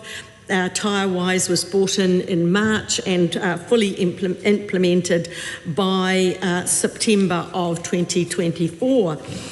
We've made considerable changes to the freshwater regulations, or are making those changes. We're taking a pragmatic and balanced approach that reflects all water users in our freshwater reforms. And I think with that, perhaps, Madam Chair, if I could hand over to my Associate Minister, Minister Hoggard, to talk about some of the delegations that he has. I call the Honourable Andrew Hoggard. Thank you, Madam Chair. Just touch on a couple of my delegations. Firstly, the Minister mentioned biodiversity credits. I can confirm that work is moving quite nicely, and hopefully there will be more news on that in very short term.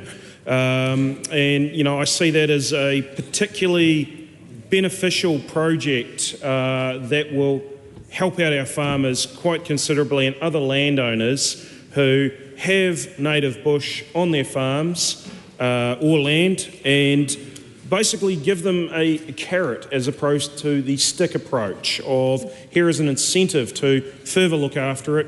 If you have a gully that is not particularly useful for farming or for anything else, here is a way of creating benefits not only for biodiversity but for yourself as a business. We understand there is quite a lot of demand internationally for these credits and schemes, and so we will be looking to test this in very short order with a number of pilot projects to iron out the system and see if we can make something work here. So it's something I'm looking forward to, not only benefiting farmers but also the environment.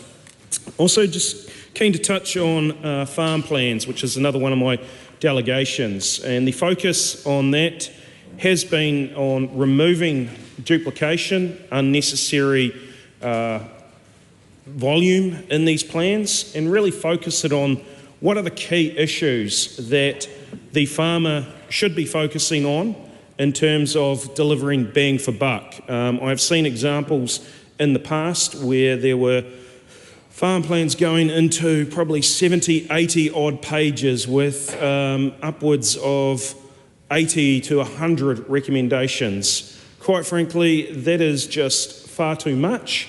When you see something like that, you just get overwhelmed, and it is hard to focus and be clear on what is it I need to do. We need to have a system where the top 3, 5 are highlighted. Do them, knock them off, then move on to the next one. But more importantly, these farm plans need to work in with the catchment care groups and be informed by what is the local catchment context, what are the things that are happening. And in my recent visits, really seen the benefits of what are called edge-of-field mitigations, things like bioreactors, engineered wetlands, detention bunds. These are mitigations that are applied at a catchment scale that can deliver really good benefits across multiple farms. So we need a system that, rather than focuses on each little farm individually as a silo and says, you must do this, you must do that, actually bringing everyone together. And that's another key part of the work that I'll be doing alongside the Minister and the Minister for Agriculture in terms of ensuring we have a fit-for-purpose funding regime for these catchment care groups. Fair to say that some, if they've got good report writers or grant writers, were able to access lots of funds in the past, and others that were just focused on doing stuff and not too much writing of grant applications didn't get a lot. We need to have a system that recognises those that are actually doing stuff rather than writing about stuff.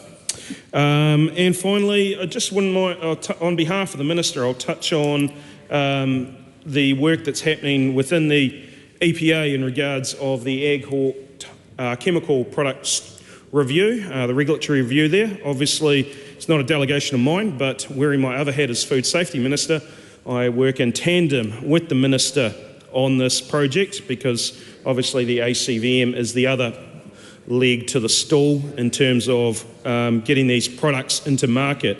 So we've worked as 11 of the 16 recommendations that relate to the EPA from that review. These are being worked through right now, and we've got a target of a 10% reduction to the queue of unprocessed applications for the next financial year. And we've already had our first sector leaders forum and working with the sector in terms of what are the ways that we can get these processing times down and ensure that New Zealand farmers are able to access all of the tools that are available to them and not held up because of distance from the market and bureaucratic barriers to actually getting products on farm, which is where they're needed. Thank you. The Honourable Damien O'Connor. I'll just, to the Minister for the Environment, just a couple of quick questions, and she may be able to be assisted by her colleague. Firstly, why for the third consecutive year has there been a toxic algal bloom in Lake Hood, just out of Ashburton? And the second question is, has she done any investigation into why the aquifer that the Waimati community draws its water from has been too toxic and nitrate levels been too high? I call Steve Abel. Chair, I just want to clarify with the Minister that she does recognise the environment as having intrinsic values, not only economic values, following her opening remarks. Has not removing freshwater protections worsened water pollution and contamination, noting in the State of the Environment report from the Ministry this year that 12% of groundwater monitored sites failed to meet New Zealand's drinking water standards for nitrate and nitrogen. That's 11.3 milligrams a litre. There's a bowel cancer risk at 1 milligram, increased preterm birth risk at 5 milligrams. Is it not correct that your policies have made water quality worse in this country? Madam Chair, if I call the Honourable Penny Simmons. If I could just remind the member that the period that is being reviewed is up to June 2024, and half of that time was the previous Labor government and the first 6 months of this government. So I'll just remind the member to concentrate on that review period.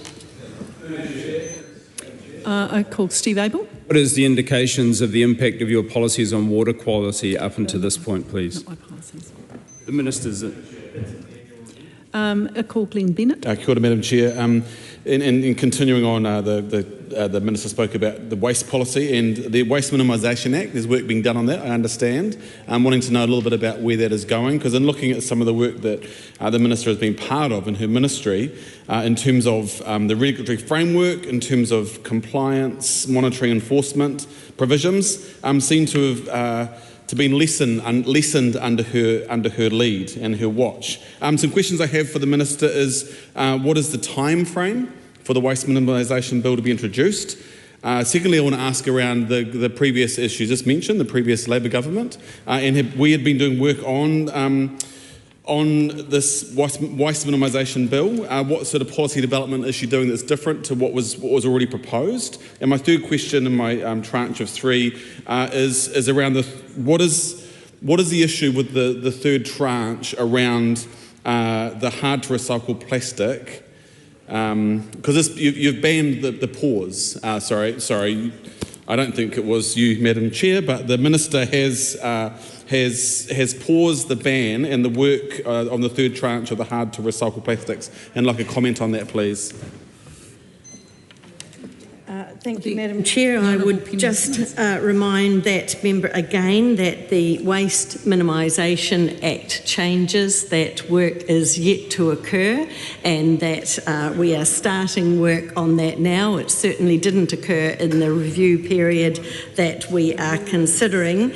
In terms of the hard to recycle plastics, yes, we have paused on some of those plastics that industry did not yet have replacements for, and we are working with industry to ensure that our bringing those back in will occur at a time when they have alternative material available, and they are certainly working on it. Glenn Bennett. I understand what your comment there about, but why would a minister not be ambitious in terms of looking at waste minimisation and looking in terms of that hard to recycle plastic, in terms of being bold and moving forward? It's a challenge. I'd like to ask why she allowed that to be paused, because it was on track and moving forward. I also want to talk about, in terms of what has gone on around the waste policy that is being worked on, the fact the circular economy seems to have been removed in terms of the work that's being done. I want to ask the Minister why the term circular economy is no longer used in the waste minimisation strategy. We look at pieces of legislation coming through this House in terms of obviously the right to repair bill, which I think is something that could be considered.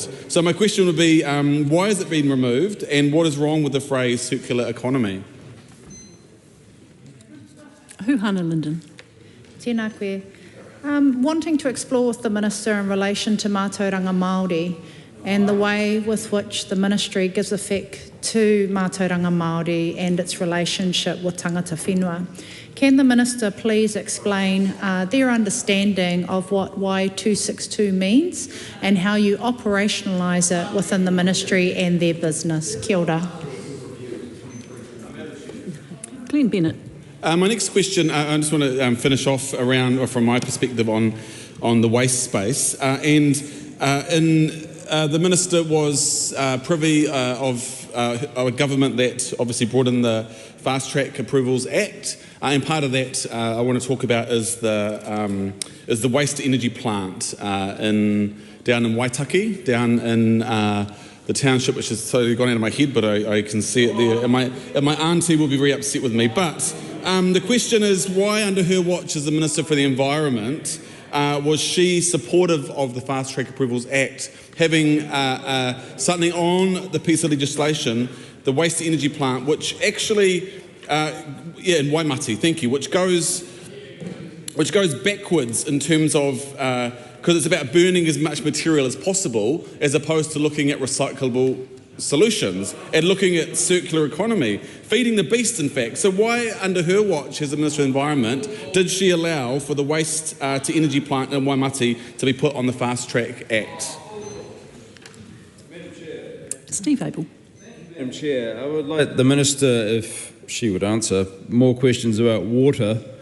The modelling estimate that 45% of the country's total river length is not suitable for activities such as swimming. Is the Minister satisfied with that? That figure is from the 2025 report, but it relates to the date between 2016 and 2020.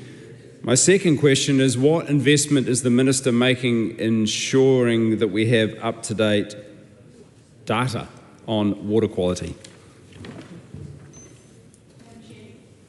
Hannah Linden. Following on from my question relating to Y262, really keen to understand from the Minister what budget allocation might be dedicated towards Mātauranga Māori and the work of Western science and Mātauranga Māori. This is about looking back and what investment you have committed and programs you had funded. Further, another question in relation to Cody dieback and the programs that have been funded that demonstrate the partnership between Western science and Mātauranga Māori, investment to date, and an explanation on the programs and the successes of the programs to date. Honourable Priyanka Ranakrishnan. Thank you, Madam Chair. I just want to sort of reiterate questions that my colleague Glenn Bennett has asked the Minister around waste minimisation strategy, the circular economy. I'd also just like to add why those targets were removed from the waste strategy. Does this government believe in targets in some areas like health but not in others? Like waste? And if it's because the Minister felt that the targets weren't going to be met, then what impact is she hoping to achieve, and what steps is the Minister taking in order to achieve that specific impact? I also did have a few questions, but Glenn Bennett has covered some of those around the waste to energy, but it would be really good to get some responses from the Minister, and before we go on to things like fresh water, for example. Madam Chair. The Honourable Penny Simmons. Madam Chair, I'm delighted that so many of the members are intrigued with the work that we are intending to do over the next year, and I'll remind them again that this review period is for the final 6 months of the previous government and the first 6 months of this government.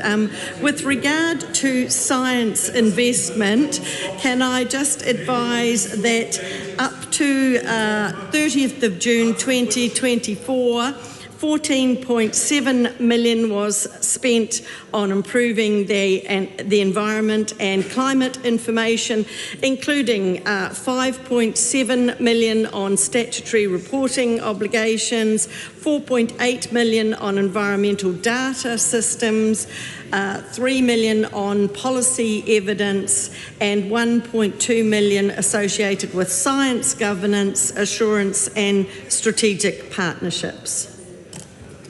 Glenn Bennett. I want to ask the Minister in terms of what's happening with the National Policy Statement for Freshwater Management. There'll be something we'd like to have some conversation from this side of the floor.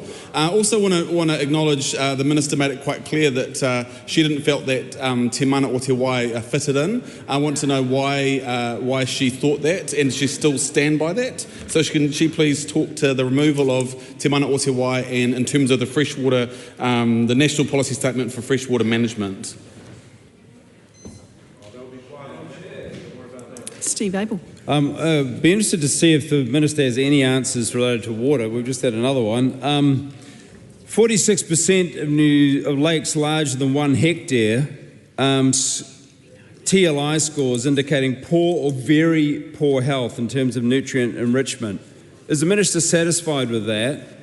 And what is the impact of the Minister's water policies, removing water protections, going to be on rivers, lakes and groundwater contamination? Glenn Bennett. I just want to continue on the fresh water and the national policy statement. Obviously in this House, in the previous year, under her watch, in terms of we had to rush through some legislation around the Aotearoa Regional Council, was that when they were directed around their notification, work they've been working on for years for their proposed their fresh water plan. $18 million, and the Minister kiboshed that, shut it down. I'd like the Minister to address the House in terms of why she thought that was important and why she felt the need to prevent the Council from making those decisions, putting them in place, and for the money that was spent that they could have saved. Why did she choose to do that? I'll just remind the member once more Penny Simmons. That occurred in October 2024. The review period is up to June 2024. If I could just move on to the Green members' queries about 45% of total river length not being swimmable in that period 2016 to 2020, and your comments about the impact of our policies. Obviously, our policies were not in place during that time. Glenn Bennett. And the reason I asked the question about the Otago Regional Council is because it's relevant, because it has the ramifications and the ongoing impacts this year. It's because things have been shut down, so we look at our water quality that's going on. I want to ask, it was alluded to in the briefing at the start, how many farms will no longer be required to have a freshwater farm plan under the government's proposed changes?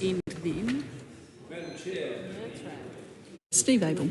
The reason I quoted The reason I quoted those dates, Minister, was because those are the dates that are in the State of the Environment Report 2025. I also asked, where is the updated information on the state of our rivers, given the last available data is from 2020? And why is there no data available? Are you hiding the fact that river quality has got worse? The Honourable Andrew Hoggard. Regards to the farm plans, and basically the full information will be out shortly. We are still consulting and tying up the last ends of that in terms of the design of it. I can basically, every farmer will be having a farm plan.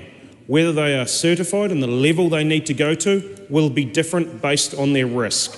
But it is vitally important. Farm plans are an exceptional tool for bringing solutions to a catchment level. So every farmer having a plan, knowing what they need to be doing is important. We do not need to force massive costs onto every single farmer though. For many, it's going to be a simple case of working with their catchment care groups, using simple other plans to do that. In fact, if you look at it, many farmers, every dairy farmer in the country already has a freshwater farm plan through their companies. Many sheep and beef farmers already do. Everyone in the horticulture sector already has this work done. So this is vastly already happened. What we're ensuring is these plans that already exist aren't being forced to be duplicated by another plan. Glenn Bennett.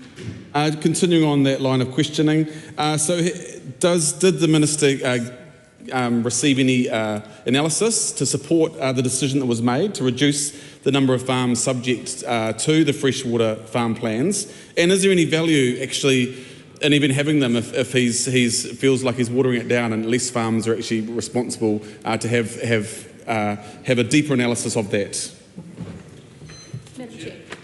I call the Honourable Andrew Hoggard. I did not say there will be less properties captured because we are increasing the threshold of what is defined as a farm. Previously it was 20 hectares. Now, quite frankly, I view 20 hectares as a lifestyle block.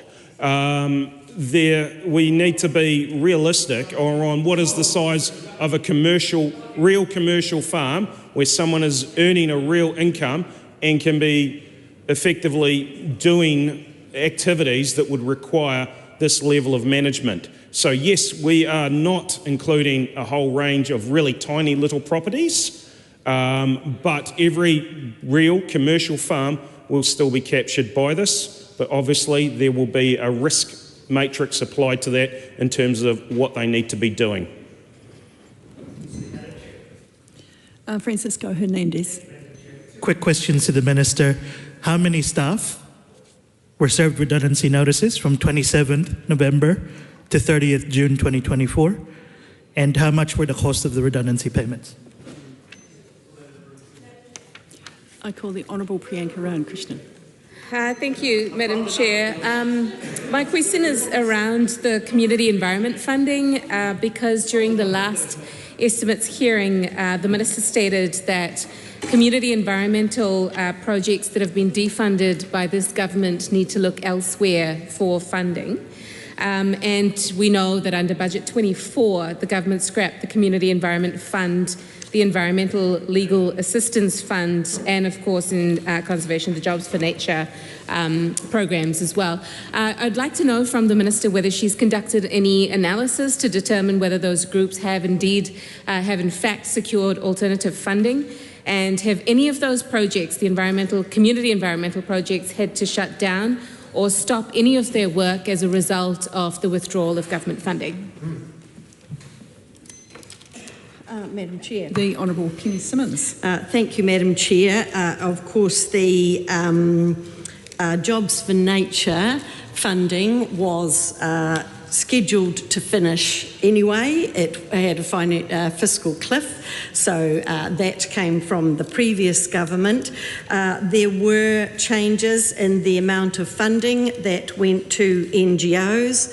I would note that quite a significant amount of this funding was signed off by the previous Minister for the Environment in the previous Labor government about 3 days before the election day. And so, yes, $200,000 went to Forest and Bird, $225,000 just over went to New Zealand Fish and Game. Environmental Defence Society got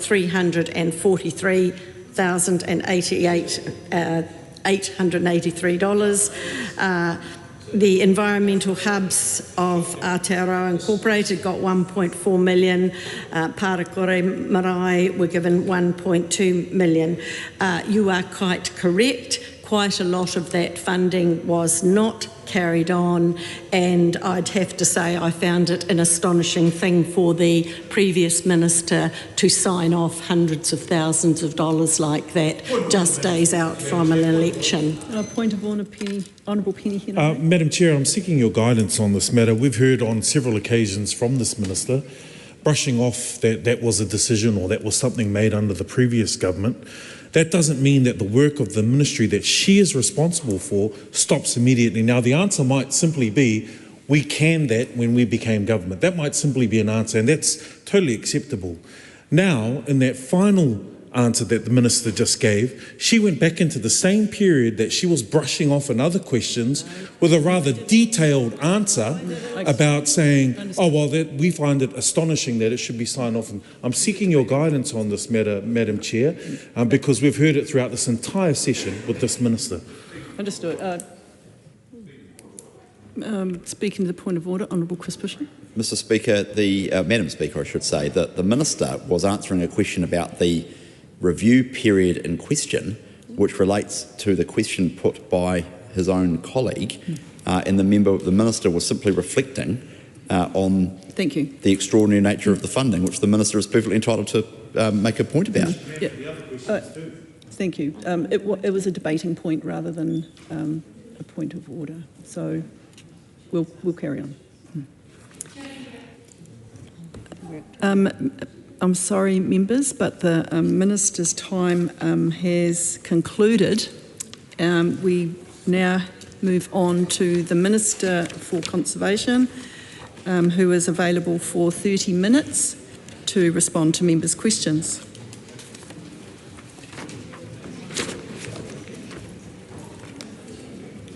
Oh, I didn't even see it yet.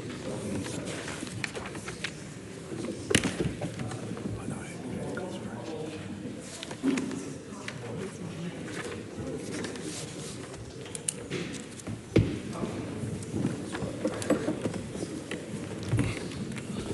back again. Mr. Chair. Right now, what am I reading out here?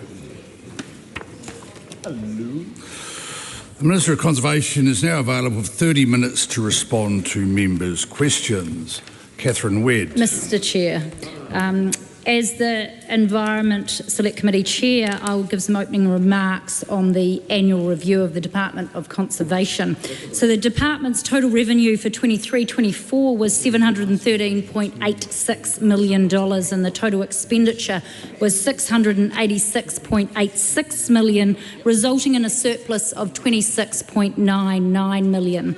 And it was heard that the department has been instructed to make cost savings for the 24-25 year. The department said it had saved $10 million by simplifying some administrative processes, and the department said it expected its financial controls to be improved and it would be looking at investing money for the greatest outcomes, targeting high value conservation areas for investment.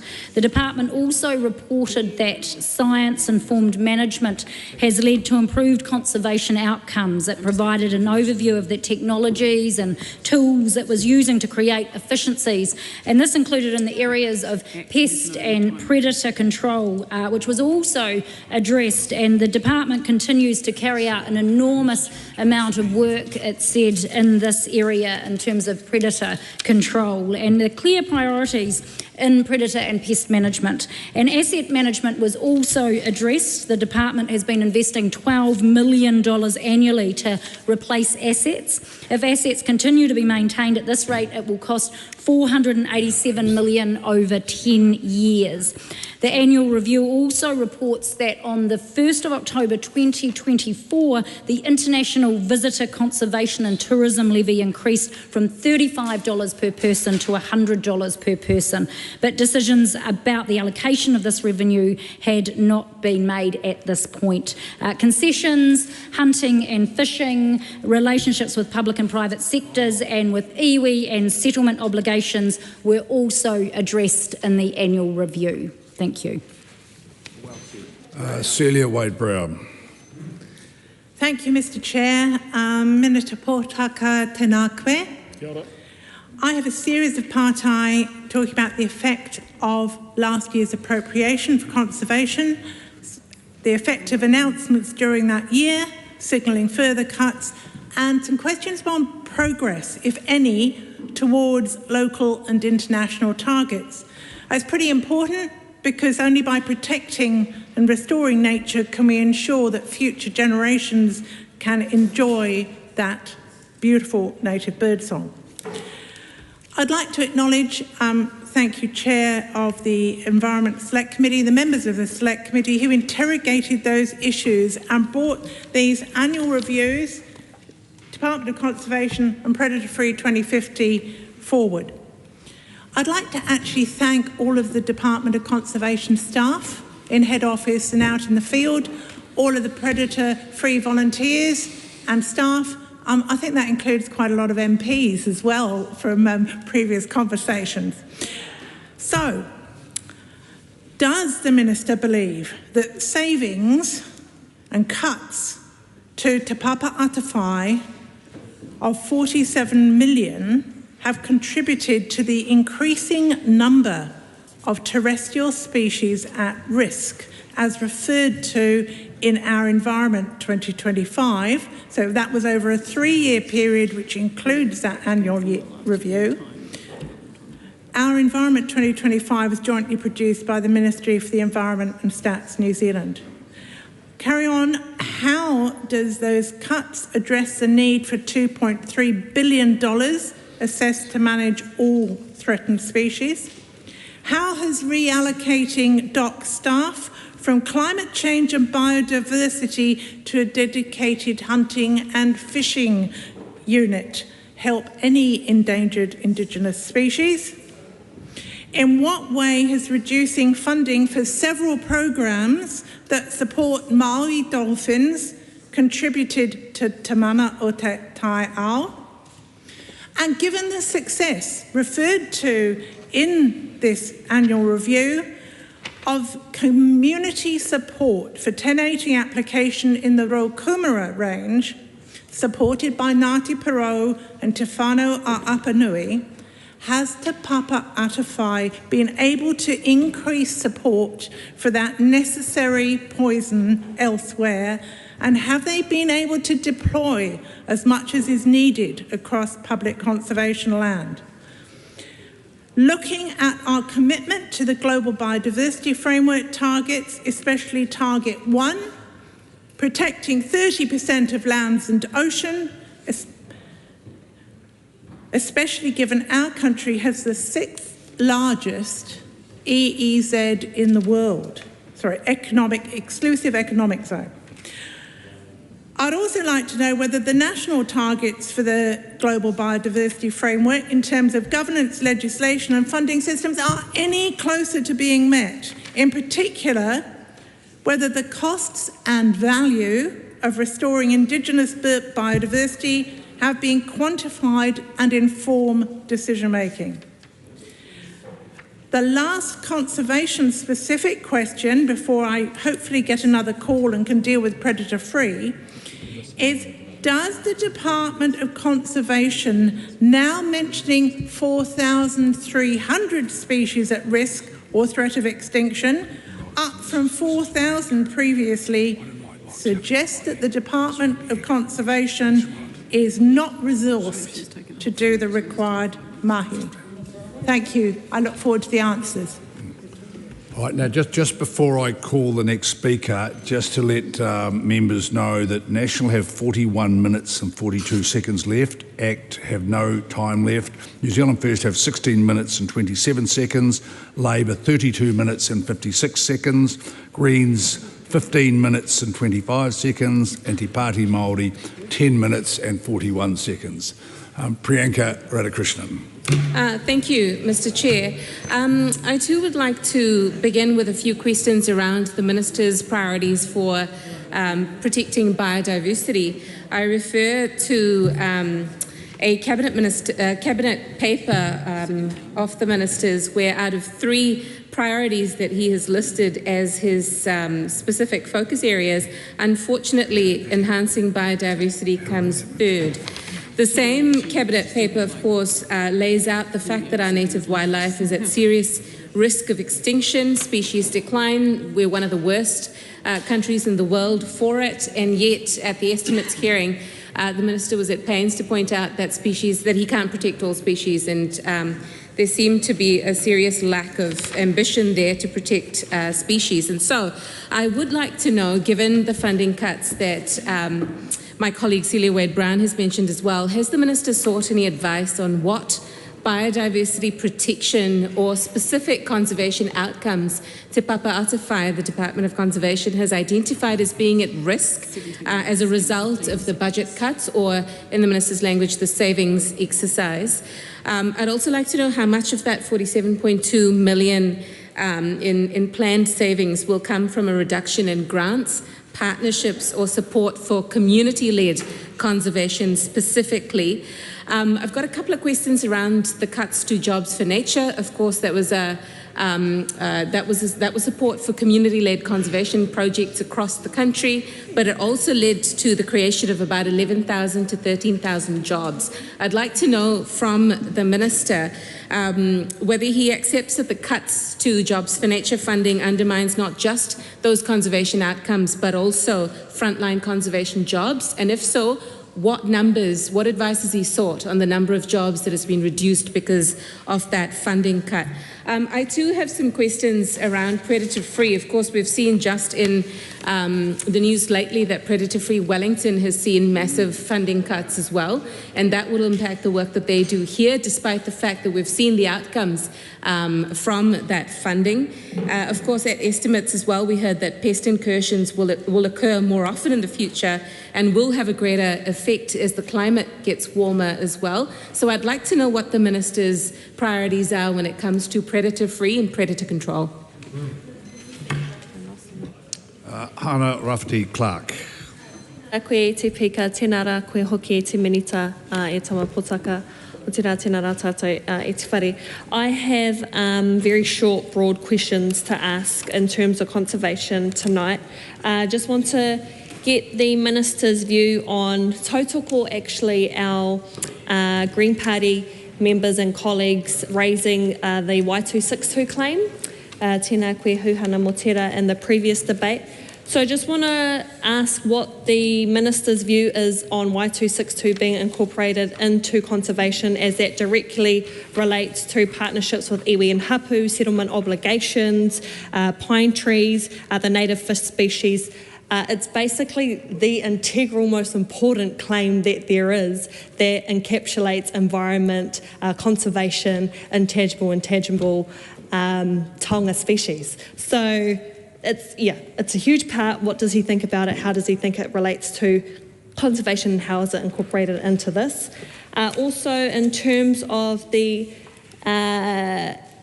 directly looking at the partnerships with iwi and hapu in the annual review in relations to Raukumara Pai Maunga and the cuts that have happened in Jobs for Nature, and how that's detrimentally affected Raukumara Pai Maunga across Ngāti Porou, across Te Whakatohea. And so, not detrimentally, but it has had some effects in terms of the Raukumara Pai Maunga.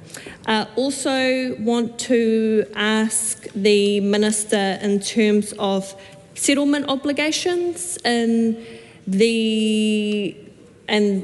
this is settlement obligations within the annual review, but also how important Section 4 of the Conservation Act is in many different treaty settlement claims. And recently I'd like to know his views on the statements that Ariki Surutimu Te Hiuhiu have made around Ruapehu, and how important that is in terms of treaty settlement. And actually the Minister has loads of experience in that sector and in that particular kaupapa, so would welcome his views and comments. Tēnā koe. The Honourable Tama Potaka. Tēnā tātou katoa. Thank you, Mr. Chair. It's an absolute privilege to be the Minister responsible for 30% of the land and a great deal of the marine space here in Aotearoa, New Zealand.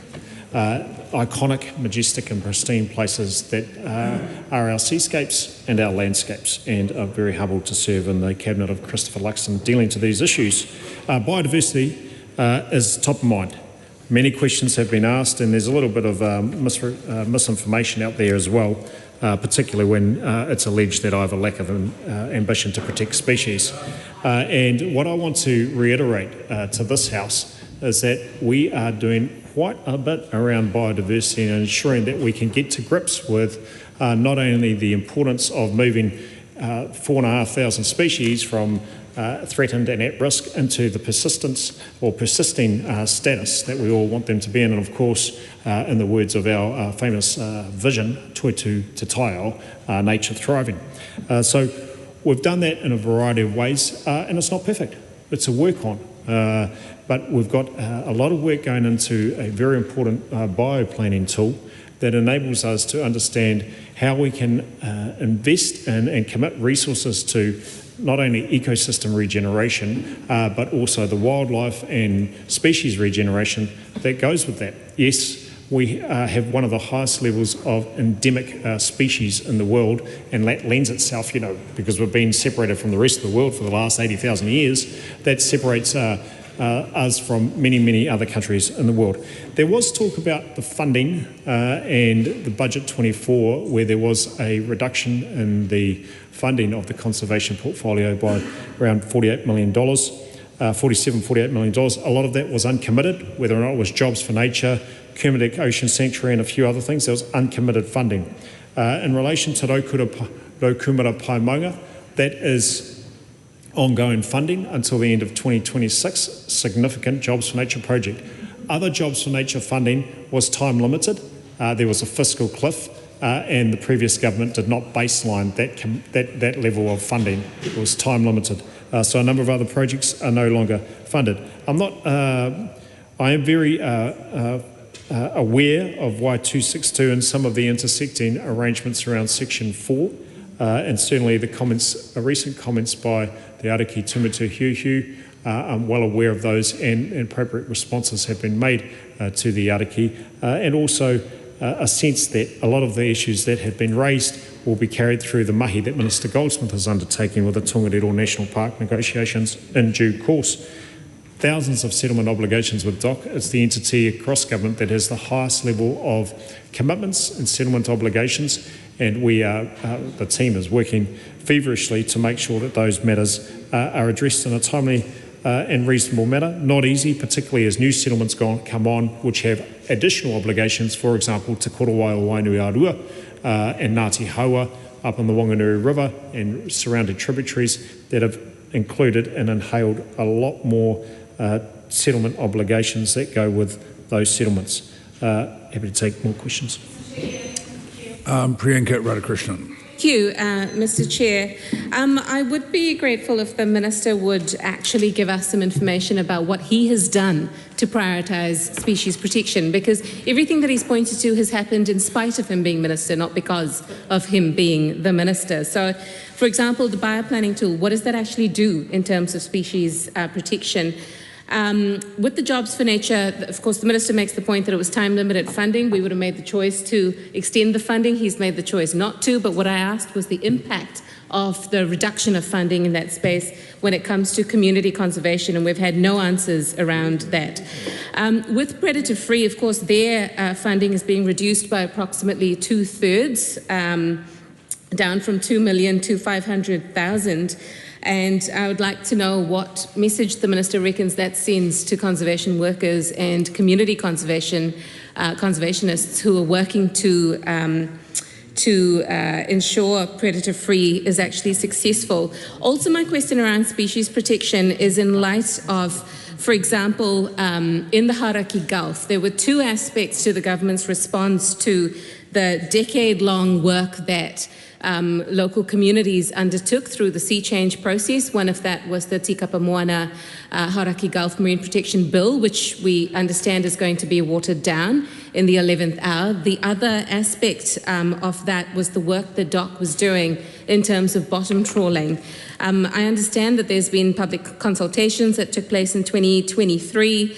Apparently, we are the only country that's still bottom trawling in the South Pacific. We all know that biodiversity, that Hauraki Gulf is a biodiversity hotspot and yet in massive decline. And then apparently Minister Jones has said today that the government will not be progressing any additional closures of Tikapa Moana, the Hauraki Gulf, to bottom trawling. So I'd like to know where the Minister's at in terms of the work that was undertaken in 2023 in terms of bottom trawling. Where's that at? What is the time frame for decision making around that? And will the Minister commit to progressing that work as has previously said? Finally, for now, Mr. Chair, I'd like to ask the Minister about a question around the international visitor. It's called a Visitor Conservation and Tourism Levy for a reason. It was increased from $35 to $100. Decisions had not been made at the time of estimates in terms of the allocation of additional revenue towards conservation. Has the Minister made a decision around this? What percentage of that additional funding, or the total funding, will go towards conservation? Mr. Chair. Honourable Minister. Thank you for the opportunity to recast some facts into the conversation, Mr. Chair, given the serious data and fact checks that need to take place. Again, the Jobs for Nature funding was time limited. It was not baselined by the previous government. That's a fact. It was not baselined. That is fact, okay? The previous government had the opportunity to put it into the baseline, but like Al Bundy, took some money out of the pocket and just flew it away. That's the narrative that is true, and I'm not going to recalibrate the argument anymore. The second thing is that we are absolutely committed to the tile and to biodiversity. That's why we've actually prioritised what the Conservation Department, Te Papa has to do, and it's not in the wishy-washy maybe highlights reel that others have run through. So, for example, we have targeted high-value conservation outcomes. We have generated new revenue and recalibrated costs. We have strengthened iwi and hapu relationships, and we have gone about and sorted out the concessions process, which was a disaster that we inhaled from the previous government. Now, in terms of diversity, very interesting comment on the sideline, and we have very good diversity in the National Party. We've even got farmers on our team. So, in terms of investing in biodiversity, we've done significant investments in ensuring predator control and pest control is undertaken in a meaningful way. For example, investing $10 million in expanding landscape-scale predator control in national parks, something that the previous government didn't do. Investing and reinvesting in wallaby control, particularly in collaboration with Aotearoa and folks in the Canterbury district. Investing additional monies, which were not invested in Kiwi2 Trust properties that are really focused on improving biodiversity on private land.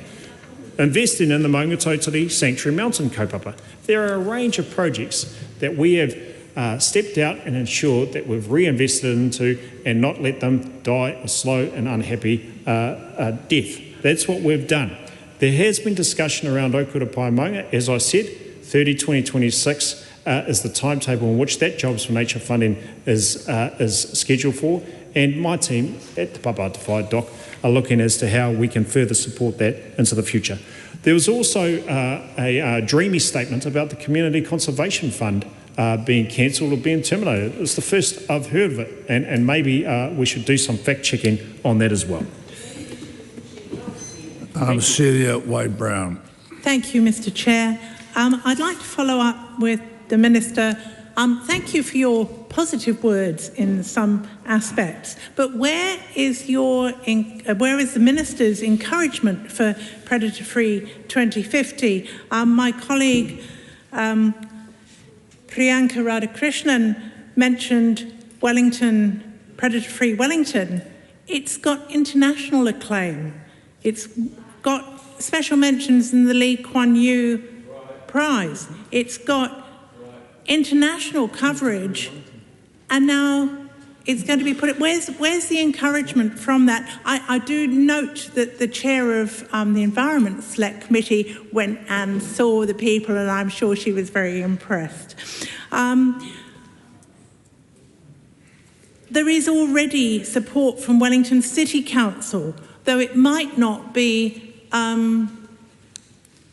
if you cut the well-beings from the Local Government Act, what reason has Wellington City or Wellington Regional Council got to continue it? I don't think this government will be stepping up to fill in that gap. And the annual review noted, and I'm not sure that the Minister is in the right year with his excellent support for the Kiwi2 Trust, but I'm not sure that that was in the 2023-24 annual review, but I could be corrected. So will the increase in kakariki kia and kakaruwai noted in the annual review in South Westland, will that be at risk if the momentum of predator-free South Westland is not maintained? And will requiring both Te Papa Atawhai and Predator-Free 2050 Limited to seek more non-government funding increase the pressure on existing fenced and unfenced sanctuaries that are also struggling to get funding from corporate and philanthropic places? Huhana Linden. A quick question to the Minister in relation to the recommendations of the Stage 2 report of Te Paparahi o Te Raki from the Waitangi Tribunal in relation to the return of all Crown lands to Te Raki Maori, wanting to understand from the Minister and his officials their plans in terms of preparing for the return of conservation lands to ngā hapu o Ngāpuhi. Priyanka Radhakrishnan. Mr Chair, I'm going to assume from the Minister's defensiveness around Jobs for Nature that actually no work has been done on the impact of that funding cut on conservation jobs or frontline jobs. The Minister has also not answered my question around the IVL, the visitor levy, and what percentage of that will go to towards conservation, because I know to date it has not been the 50% that it's supposed to be. So I would like an answer on that and the bottom trawling decisions in the Hauraki Gulf. I'd like to add to that, given the Minister's points around national parks, I would just like to question his decision to provide special protected species to the wapiti deer. I mean, what is that about? It's an introduced feral species. This is about changing the law to allow a North American deer species to use, as Forest and Bird has said, a national park as its glorified vegetable patch. How does that also fit with what the Minister has said around his supposed priorities, including conservation, when it adds to things like mining on the Denniston Plateau, commercial fishing carve-outs in the Hauraki Gulf, selling off conservation land, and now game parks instead of national parks? Can I please call on Minister of Hunting and Fishing? Honourable James Meagher. Mr. Chair, thank you, Mr. Chair. Finally, a question about hunting and fishing from the opposition. Look, the issue with the wapiti population in Fiordland is this. For a couple of decades now, the Wapiti Foundation have done a fantastic job about maintaining and controlling the numbers there. DOC, if required to go into those national parks, would be required to eradicate as far as practicable all of the wapiti deer in there. Because they cannot do that, they don't undertake control programs, so therefore the best possible conservation outcome is a hunter-led conservation program where hunters partner with community, partner with DOC to do a herd management plan and to maintain those numbers in a way which is sustainable. And by the way, when the Wapiti Foundation go and do all that work, not only do they maintain the wapiti population, not only do they cull red deer, they also go along and maintain the tracks, maintain the huts, and do trapping along those routes as well to make sure that populations such as Fiel, blue duck, are also maintained. So actually the conservation values are enhanced through these herds of special interest rather than degraded. Mr. Chair. Honourable Minister and also to scaffold the comments of Minister Meagher, generating tourism revenue along the way. The Predator 2050 strategy is now out for consultation, and as many of the members of this House know, the Predator 2050 funding for some of those projects was actually time limited as well. Yet another gift from previous government. Tikapa Moana, absolutely beautiful place, and we can't wait to see a tripling of the protection in Te Moana Nui or Toi to Huatahi, a tripling of the protected areas in that space, whether or not it's extending the two reserves at Te Hāwere Maki or Te Whanganui Ahei, or indeed introducing the SBAs and HBAs that were envisaged by many people in Sea Change. And we are absolutely thrilled to be able to get that over the line with three parties in support, and I look forward to that increased protection of Tikapa Moana. Jobs for Nature, very few in this House have actually had experience applying for Jobs for Nature and running a Jobs for Nature project. I have. And I'm quite aware that the evaluations are taking place with Te Papatawhai. No doubt I'll receive those in due course. But again, to correct the misinformation, Jobs for Nature funding was time limited. It was not baseline. Glenn Bennett. Of conservation, does he believe that New Zealand does have a biodiversity crisis? And if so, what is he doing to stand up the Department of Conservation and ensure that that is funded to the best of its ability to deal with the biodiversity crisis in Aotearoa? Mr. Chair. Same Minister. Priyanka Radhakrishnan. Thank you, Mr. Chair. I'd like to reiterate Glenn Bennett's question, because that's actually a really good one. Does the Minister think there's a biodiversity crisis in New Zealand? I mean, his cabinet paper outlines the fact that there is species extinction, and he's spoken about that as well. But I'd like to know what specific actions the Minister has taken to protect biodiversity in New Zealand. I would also like to ask him whether his comment that he made at estimates around the 30 by 30 initiative being aspirational and not a legal obligation still holds, given our international commitment to protect at least 30% of land and ocean globally by 2030. I'd like to know what the Minister's thoughts are on that and what actions he's taken towards protecting our oceans. Yes, Mr. Chair. Honourable Minister. The 30-30 target is not a domestic legal obligation. It is a global target. And as I've said before, it's aspirational for the globe to get to the 30-30. Now, there are biodiversity challenges. No one's disagreeing with that. And I've outlined a number of projects that we have reinvested IVL and other funds into to ensure that we actually attack some of the key contributors to biodiversity loss. For example, getting rid of feral pigs and cats down at Mokahuka, the Subantarctic Islands. Members, that concludes our time with the Minister of Conservation. The Minister for Maori Development is now available for 30 minutes to respond to members' questions. This is going to be fun. Oh, what a surprise. The Honourable Willie Jackson. Thank you, Mr. Chair. I wanted to go over a few issues tonight with regards to Maori development, and I think it's only appropriate that we start with Waitangi Tribunal to start off with, Mr. Chair, because it's been all over the media over the last few days, and I want to ask some questions over the last few days, over the last year really, and there's been appointments over the last year that we would like to know how they came about. For instance, was there pressures put on the minister by other senior ministers within the government with regards to the tribunal? How does the minister account for losing some of the most brilliant academics in Te Ao Māori, people of the ilk of Linda Smith, one of the most foremost academics, Professor Tom Raw,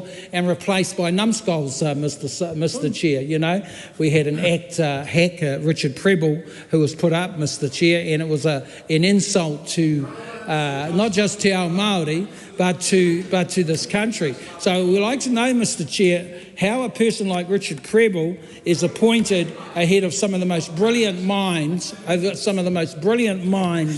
in Te Ao Māori. And then we have this other fellow, Crump, from the media, another one of the National Party's mates, appointed ahead of Tom Raw. So I want to know what sort of process, given the minister's background and history in Te Ao Māori, how on earth he could appoint these sorts of people ahead of these brilliant people within Te Ao Māori.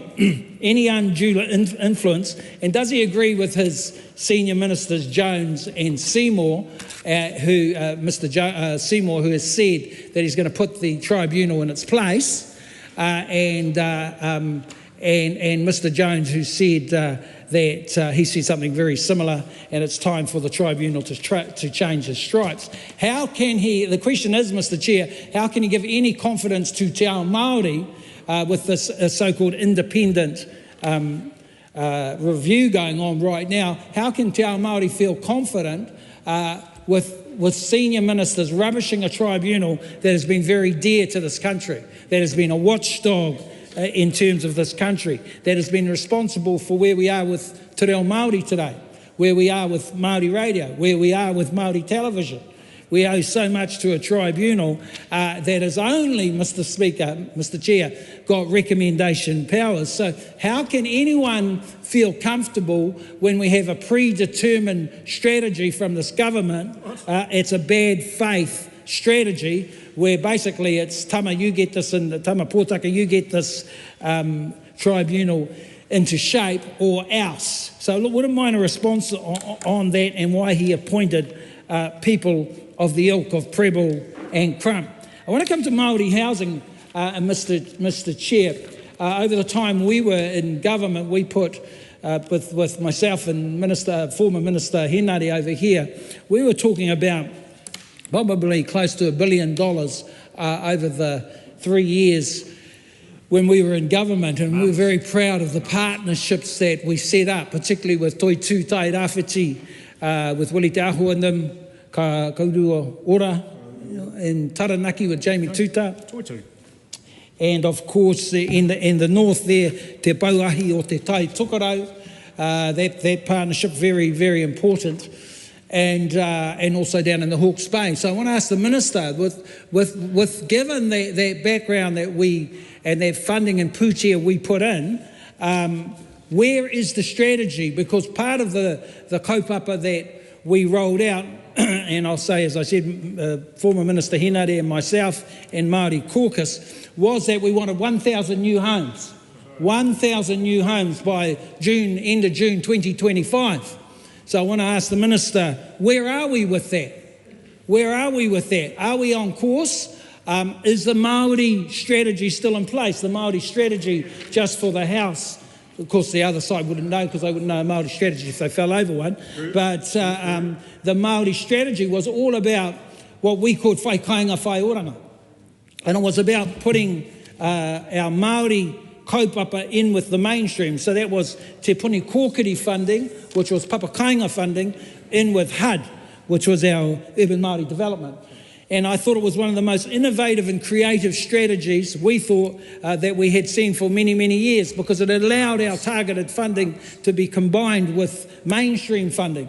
And we saw record pūtea being put in place, and a strategy that we hoped would see 1,000 new homes built by June 25. So I want to ask the Minister, where are we with that strategy?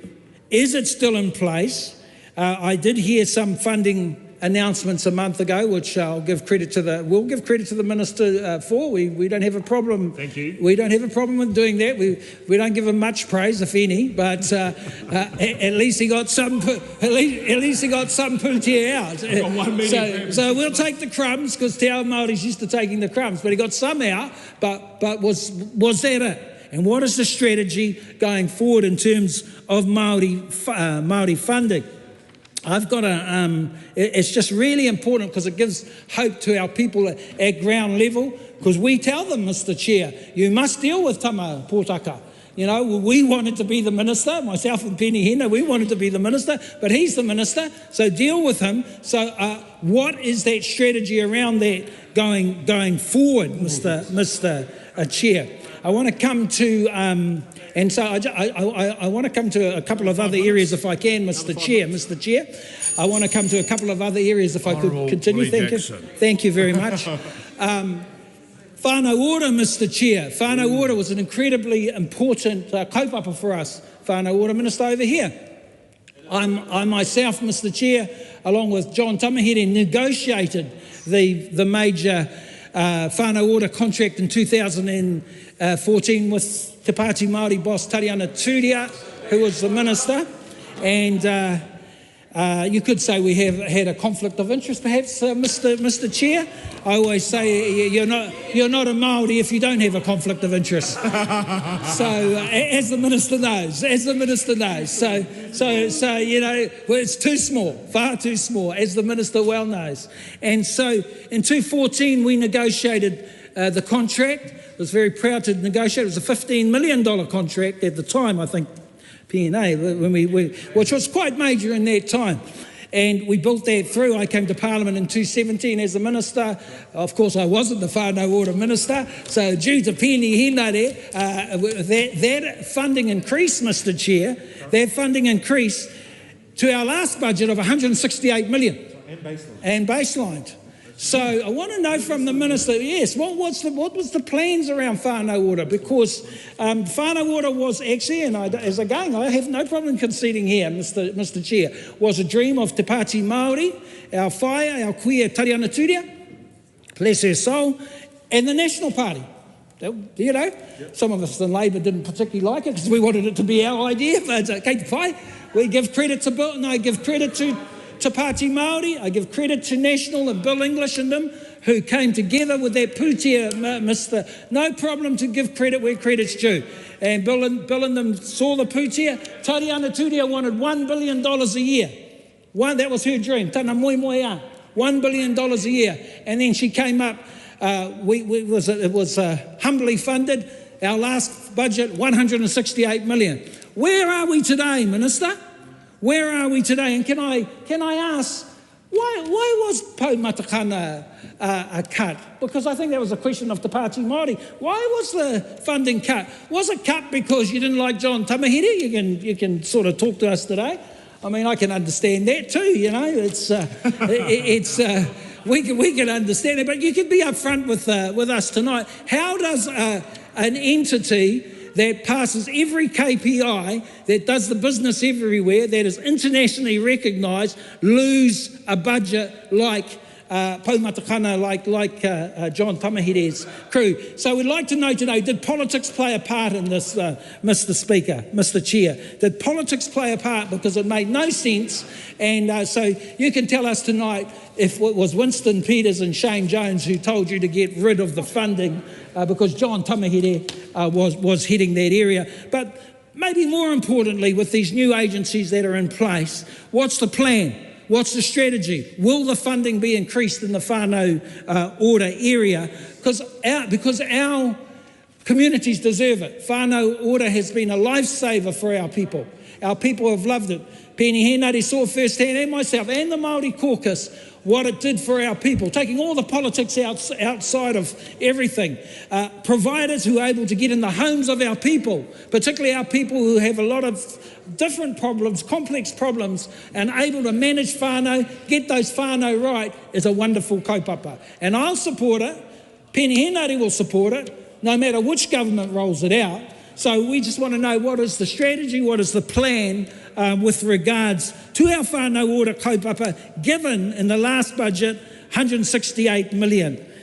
Mr. Speaker, just in the last minute or so, Maori broadcasting, I asked the Minister, where are we with that? Because Whakaata Māori told me when I was Minister for over 3 years that it was very inequitable in terms of funding. And I was able to knock out 51 million for them in 2023, 40 million in 2022. Yes, not baseline funding, absolutely. But the whole idea is roll that funding out and then another minister comes in and baselines.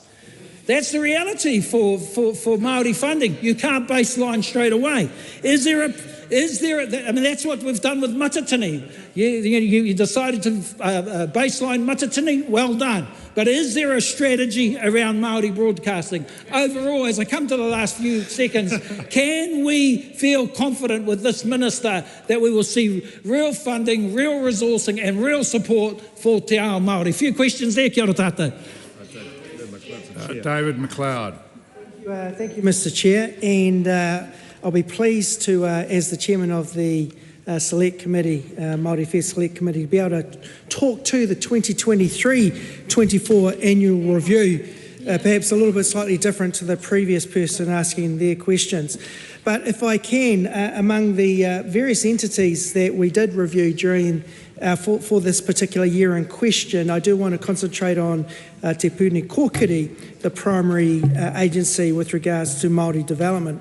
And if I may start first by talking to the financial results and the fact that the Te Puni Kōkiri received a total of $92.95 million in revenue, and it had expenditure of $90.83 million in expenditure. With regards to the audit results, Te Puni Kōkiri's management control environment and its financial information and supporting systems and controls were assessed as very good, with no recommendations for improvement. On the performance results, Te Puni Kōkiri assesses its 9 focus areas via 28 outcome measures. And in the year in question, 7 measures did not have any new data. 6 were already completed and 5 improved. But the following 10 were reported as worsening, and they relate to, number 1, measures relating to Māori economic resilience. And they noted that fewer Māori live in owner-occupied homes or one owned by an iwi hapu or a Māori land trust. Also, Māori employment rates had worsened, Māori unemployment rates had worsened, more rangatahi not in employment, education or training, and fewer procurement contracts were awarded to Māori businesses. There are a number of other areas that were focus of the report, and I'm happy to hear from the Minister. Mr. Chair. The Honourable Tama Potaka. Tuatahi me mihi ka tika ki ngā mate o te wā. Shane Solomon, Mōrehu McDonald, Tāmati Cairns, Aotearoa Maraikura, Bill Blake me Fred Graham tērā kaitoa rongonui o te ao Māori o te ao toi. Ka rua, ka mihi hoki ki ngā kaikororo o te pō. I just wanted to acknowledge some of the questions, but also those that have passed on in recent days who gave light and love to Te Ao Māori. There have been a number of parts I sort of was reminded of being on interviews with Vapi Kuping and Titawhai Harawet on Wātea 6:03 a.m. after that 10 solid minutes by the former Minister, the Honourable Willie Jackson. Thriving whānau is what drives the mahi of Te Puni Kōkiri and the Ministry of Māori Development. And of course we've inhaled some mahi and responsibilities from Te Arawhiti recently as well. But first and foremost, there are 5 areas which I'm really focused on. Ensuring Te Tautui o Rongo there's a clear policy framework that is populated across the public service. Make sure that we actually undertake our statutory role of monitoring the adequacy of services across health, education, employment and training, economic development and a whole range of other things, government. Economic development, ensuring we've got a good regulatory framework, looking at Te Ture Whenua, but also boosting export businesses across Māori-owned businesses and involving Māori somehow, some way, somewhere in infrastructure investment, a la Ruakura, led by the mighty Waikato iwi, but also other infrastructure opportunities like some of the housing and social infrastructure that many of the organisations recently named this evening are involved in. Improving legislation, particularly a range of Māori purposes bills, many of which don't have any real functionality now, and sorting out other matters such as the Māori Trustee Act, of course, and of course whānau order, which I'll get to soon. The core function of Te Puni Kōkiri around improving achievement of Māori across health, education, employment training and economic development really underscores the reason why I'm here in this Parliament, and I'm sure many of my whanaunga and huanga Māori here too, is to ensure not only the basis, Te Tiriti o Waitangi and the Treaty of Waitangi is clearly the foundational basis for the mahi that we do in this country, but also crushing the delta that exists and creates those disproportionate impacts and outcomes across Māori communities. And there was mention before of 10 areas where we've shown some significant deterioration and disproportionality, but housing's a great example. But those deltas are really crushing the hope of New Zealand being a small, advanced, leading economy in this world. Unless we deal with those disproportionalities across Māori communities vis-a-vis the rest of New Zealand, we're going to really struggle to be a small, leading, advanced economy, as the Prime Minister has so boldly articulated and aspired to be. In relation to housing, the whaikainga whaoranga kaupapa and the housing pūtea that's gone through Te Puni Kōkiri and HUD has created a whole beltway and pathway of Māori homes throughout whenua Māori and general land built by Māori construction businesses, whether or not it's Kauru Order and Toitu Tairawhiti. There was a commitment to 1,000 homes made under the previous government, along with a number of infrastructure sites, capability development, and of course attacking the outrageous effects of the Cyclone Gabrielle and the Auckland anniversary weather events. We have doubled that and said no, over that period, the previous government articulated 1,000. We want to see another 1,000 to 1,200 built with the funding that was set aside, and also ensure that the infrastructure sites that were created are doubled down on as well. We really have an aspiration to double the size of the measured Māori economy by 2035. That's going to take a couple of new things, and I appreciate the comments around baselining some of the time-limited funding. We are really tilting a lot of our mahi into economic development and really firing up the economic development. Now, that's a slightly different approach to previous governments, but we think if you don't get the economics right, it's really hard to get the social aspects right. Hence why we've really gone hard into increasing the amount of money going into the health system and into the education system. And as you know, I'm very, very focused on ensuring that that housing ballast continues in many, many ways. Whānau order, I just wanted to acknowledge the enormous work that was done by leaders such as John Tamihere, Ivy Papakura, Debbie Sorensen and others over the last 10 years. Absolutely fantastic, particularly around the responsiveness to COVID and the cyclone and Auckland anniversary flood events, really agile responsiveness to those events. We have absolutely stood our ground around the baseline for whānau order and absolutely back whānau order. We have tilted whānau order. A procurement process has been followed, and as a result, out have popped 4 new commission agencies who have been effectively charged with making sure that the provision of whānau order is a smooth transition on 1 July. Should you let me to stop, Mr. Chair? Would we like to continue the call? I'll just continue the call for a couple of minutes. Yep. And whānau order, again, it's not just an aspiration, it's an actual activation between the national-led government and the cooperation agreement with the Māori Party in 2010 to 2014, but it was a 10-year arrangement, and it needed to go through a procurement process that was undertaken by Te Puni Kōkiri, and of course tilted a little bit towards the social investment expectations of the Minister of Finance, Minister of Social Investment, Nicola Willis, and some of the increased or elevated attribution expectations, evidence expectations of social investment. What's happened, of course, is we've done an assessment of the highest levels of deprivation, and no surprise, it's actually higher the further north you go, whether or not that's on the east coast or past the Bay of Plenty, Waikato and Northland, and indeed Tāmaki, given some of the costs that you have to pay for housing up there. But the funding has been tilted accordingly into what is loosely referred to as Area 1, now taken up by Rangitāmero.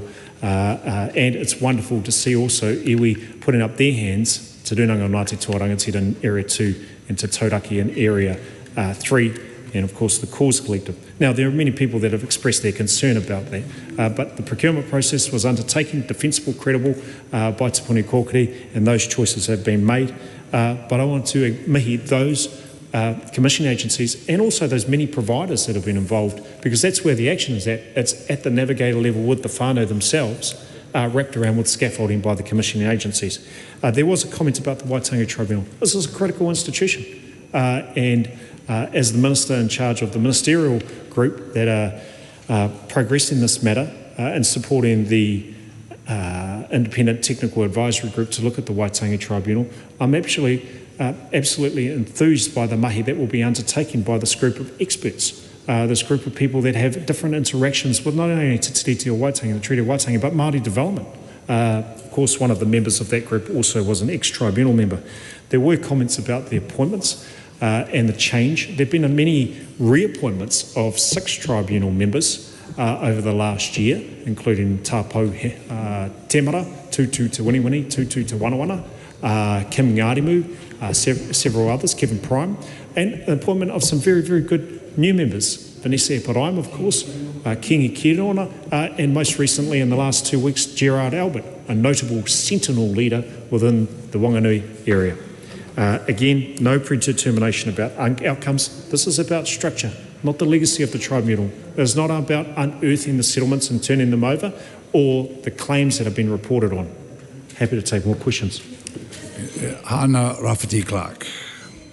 E te whikau tira tēnā rā koe, e te minita, e tawa potaka, o te rai mihi ana ki te komite whakahaere o ngā take Māori. And also want to thank the Minister for acknowledging our mate, like my karanga matua, Shane Solomon, who created one of the first treaty settlements, who recently passed last week.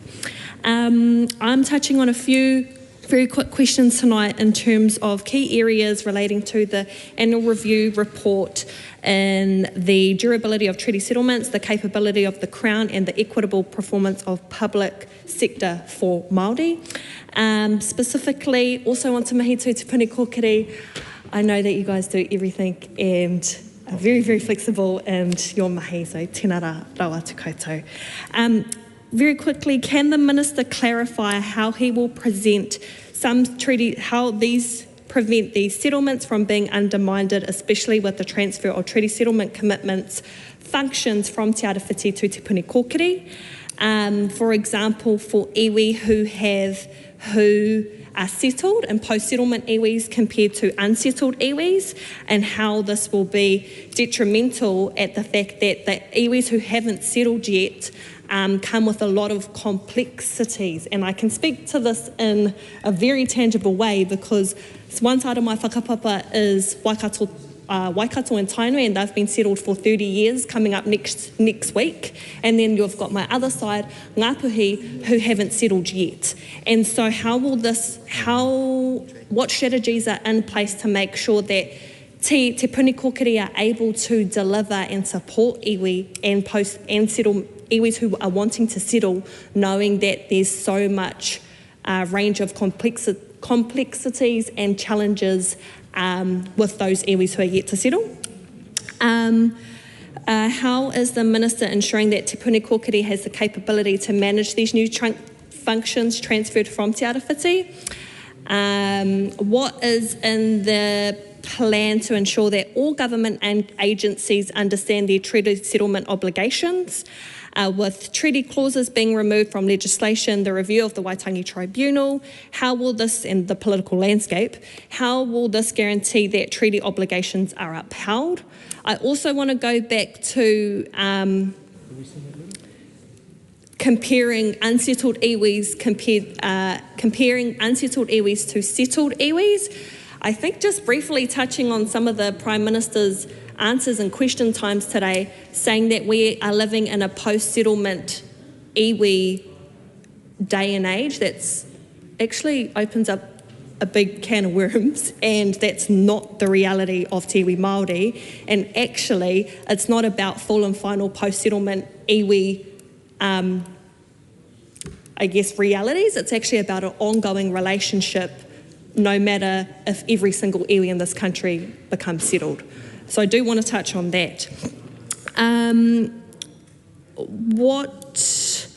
In terms of equitable and effective public sector performance for Māori, how does the Minister reconcile with this priority with legislative changes that reduce the Crown's obligations to address inequities between Māori and non-Māori? What guarantees can the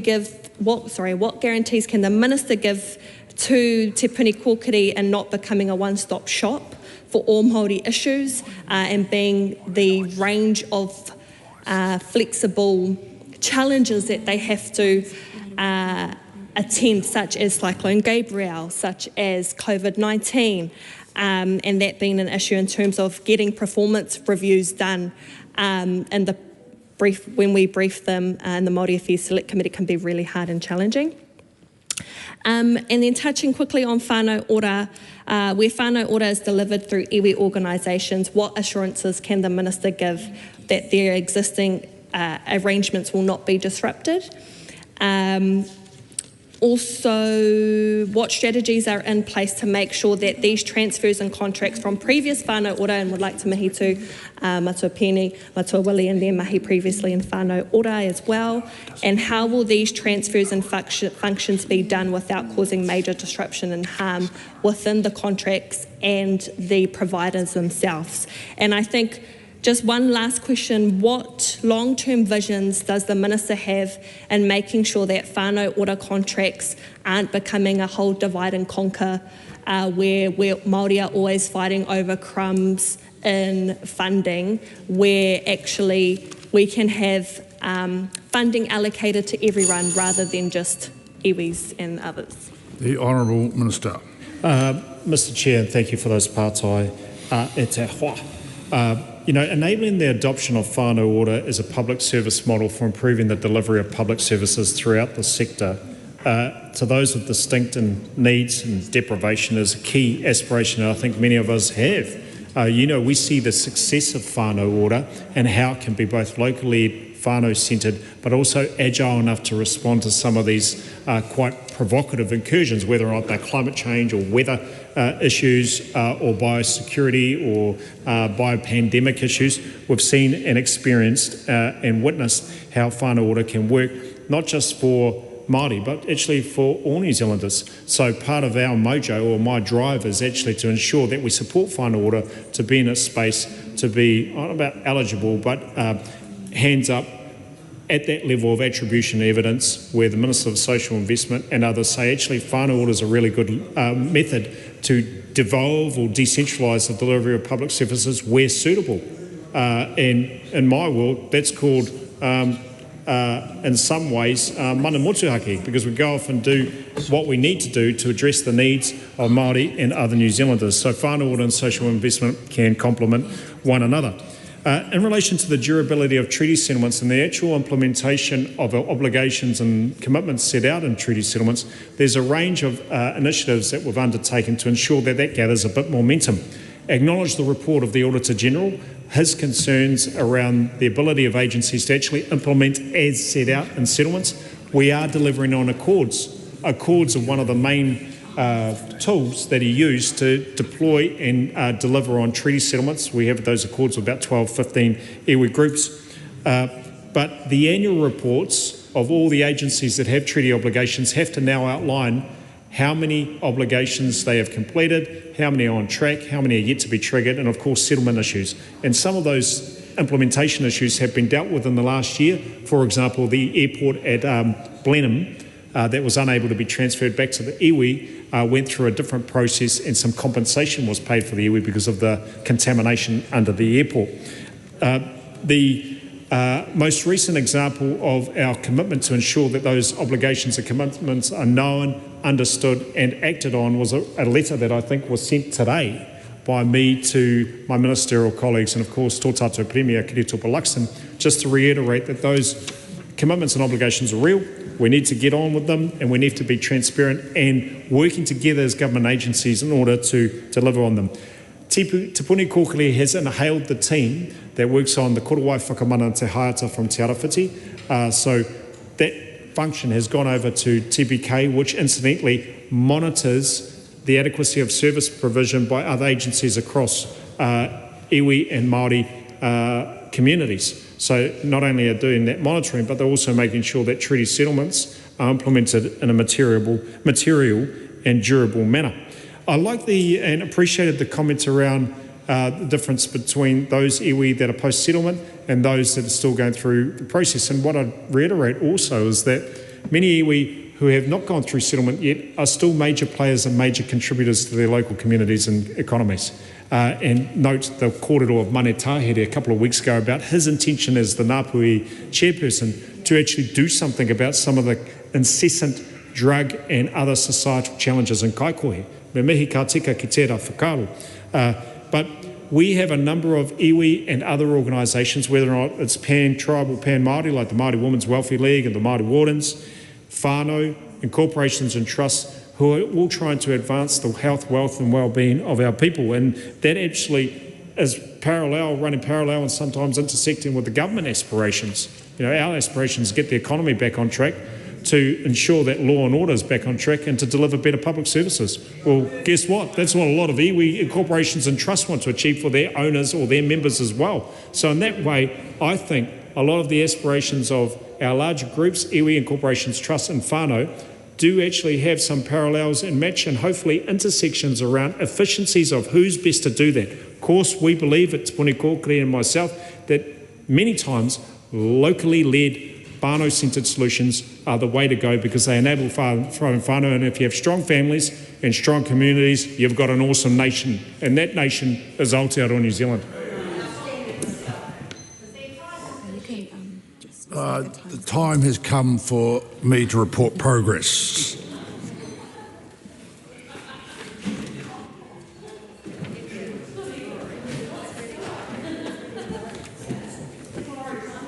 Thank you, Tina. Cheers. Thank you, Mr. Chair. The House is resumed. Madam Speaker, the committee has considered the Appropriation 2023-24 Confirmation and Validation Bill and reports progress. Madam Speaker, I move the report be adopted.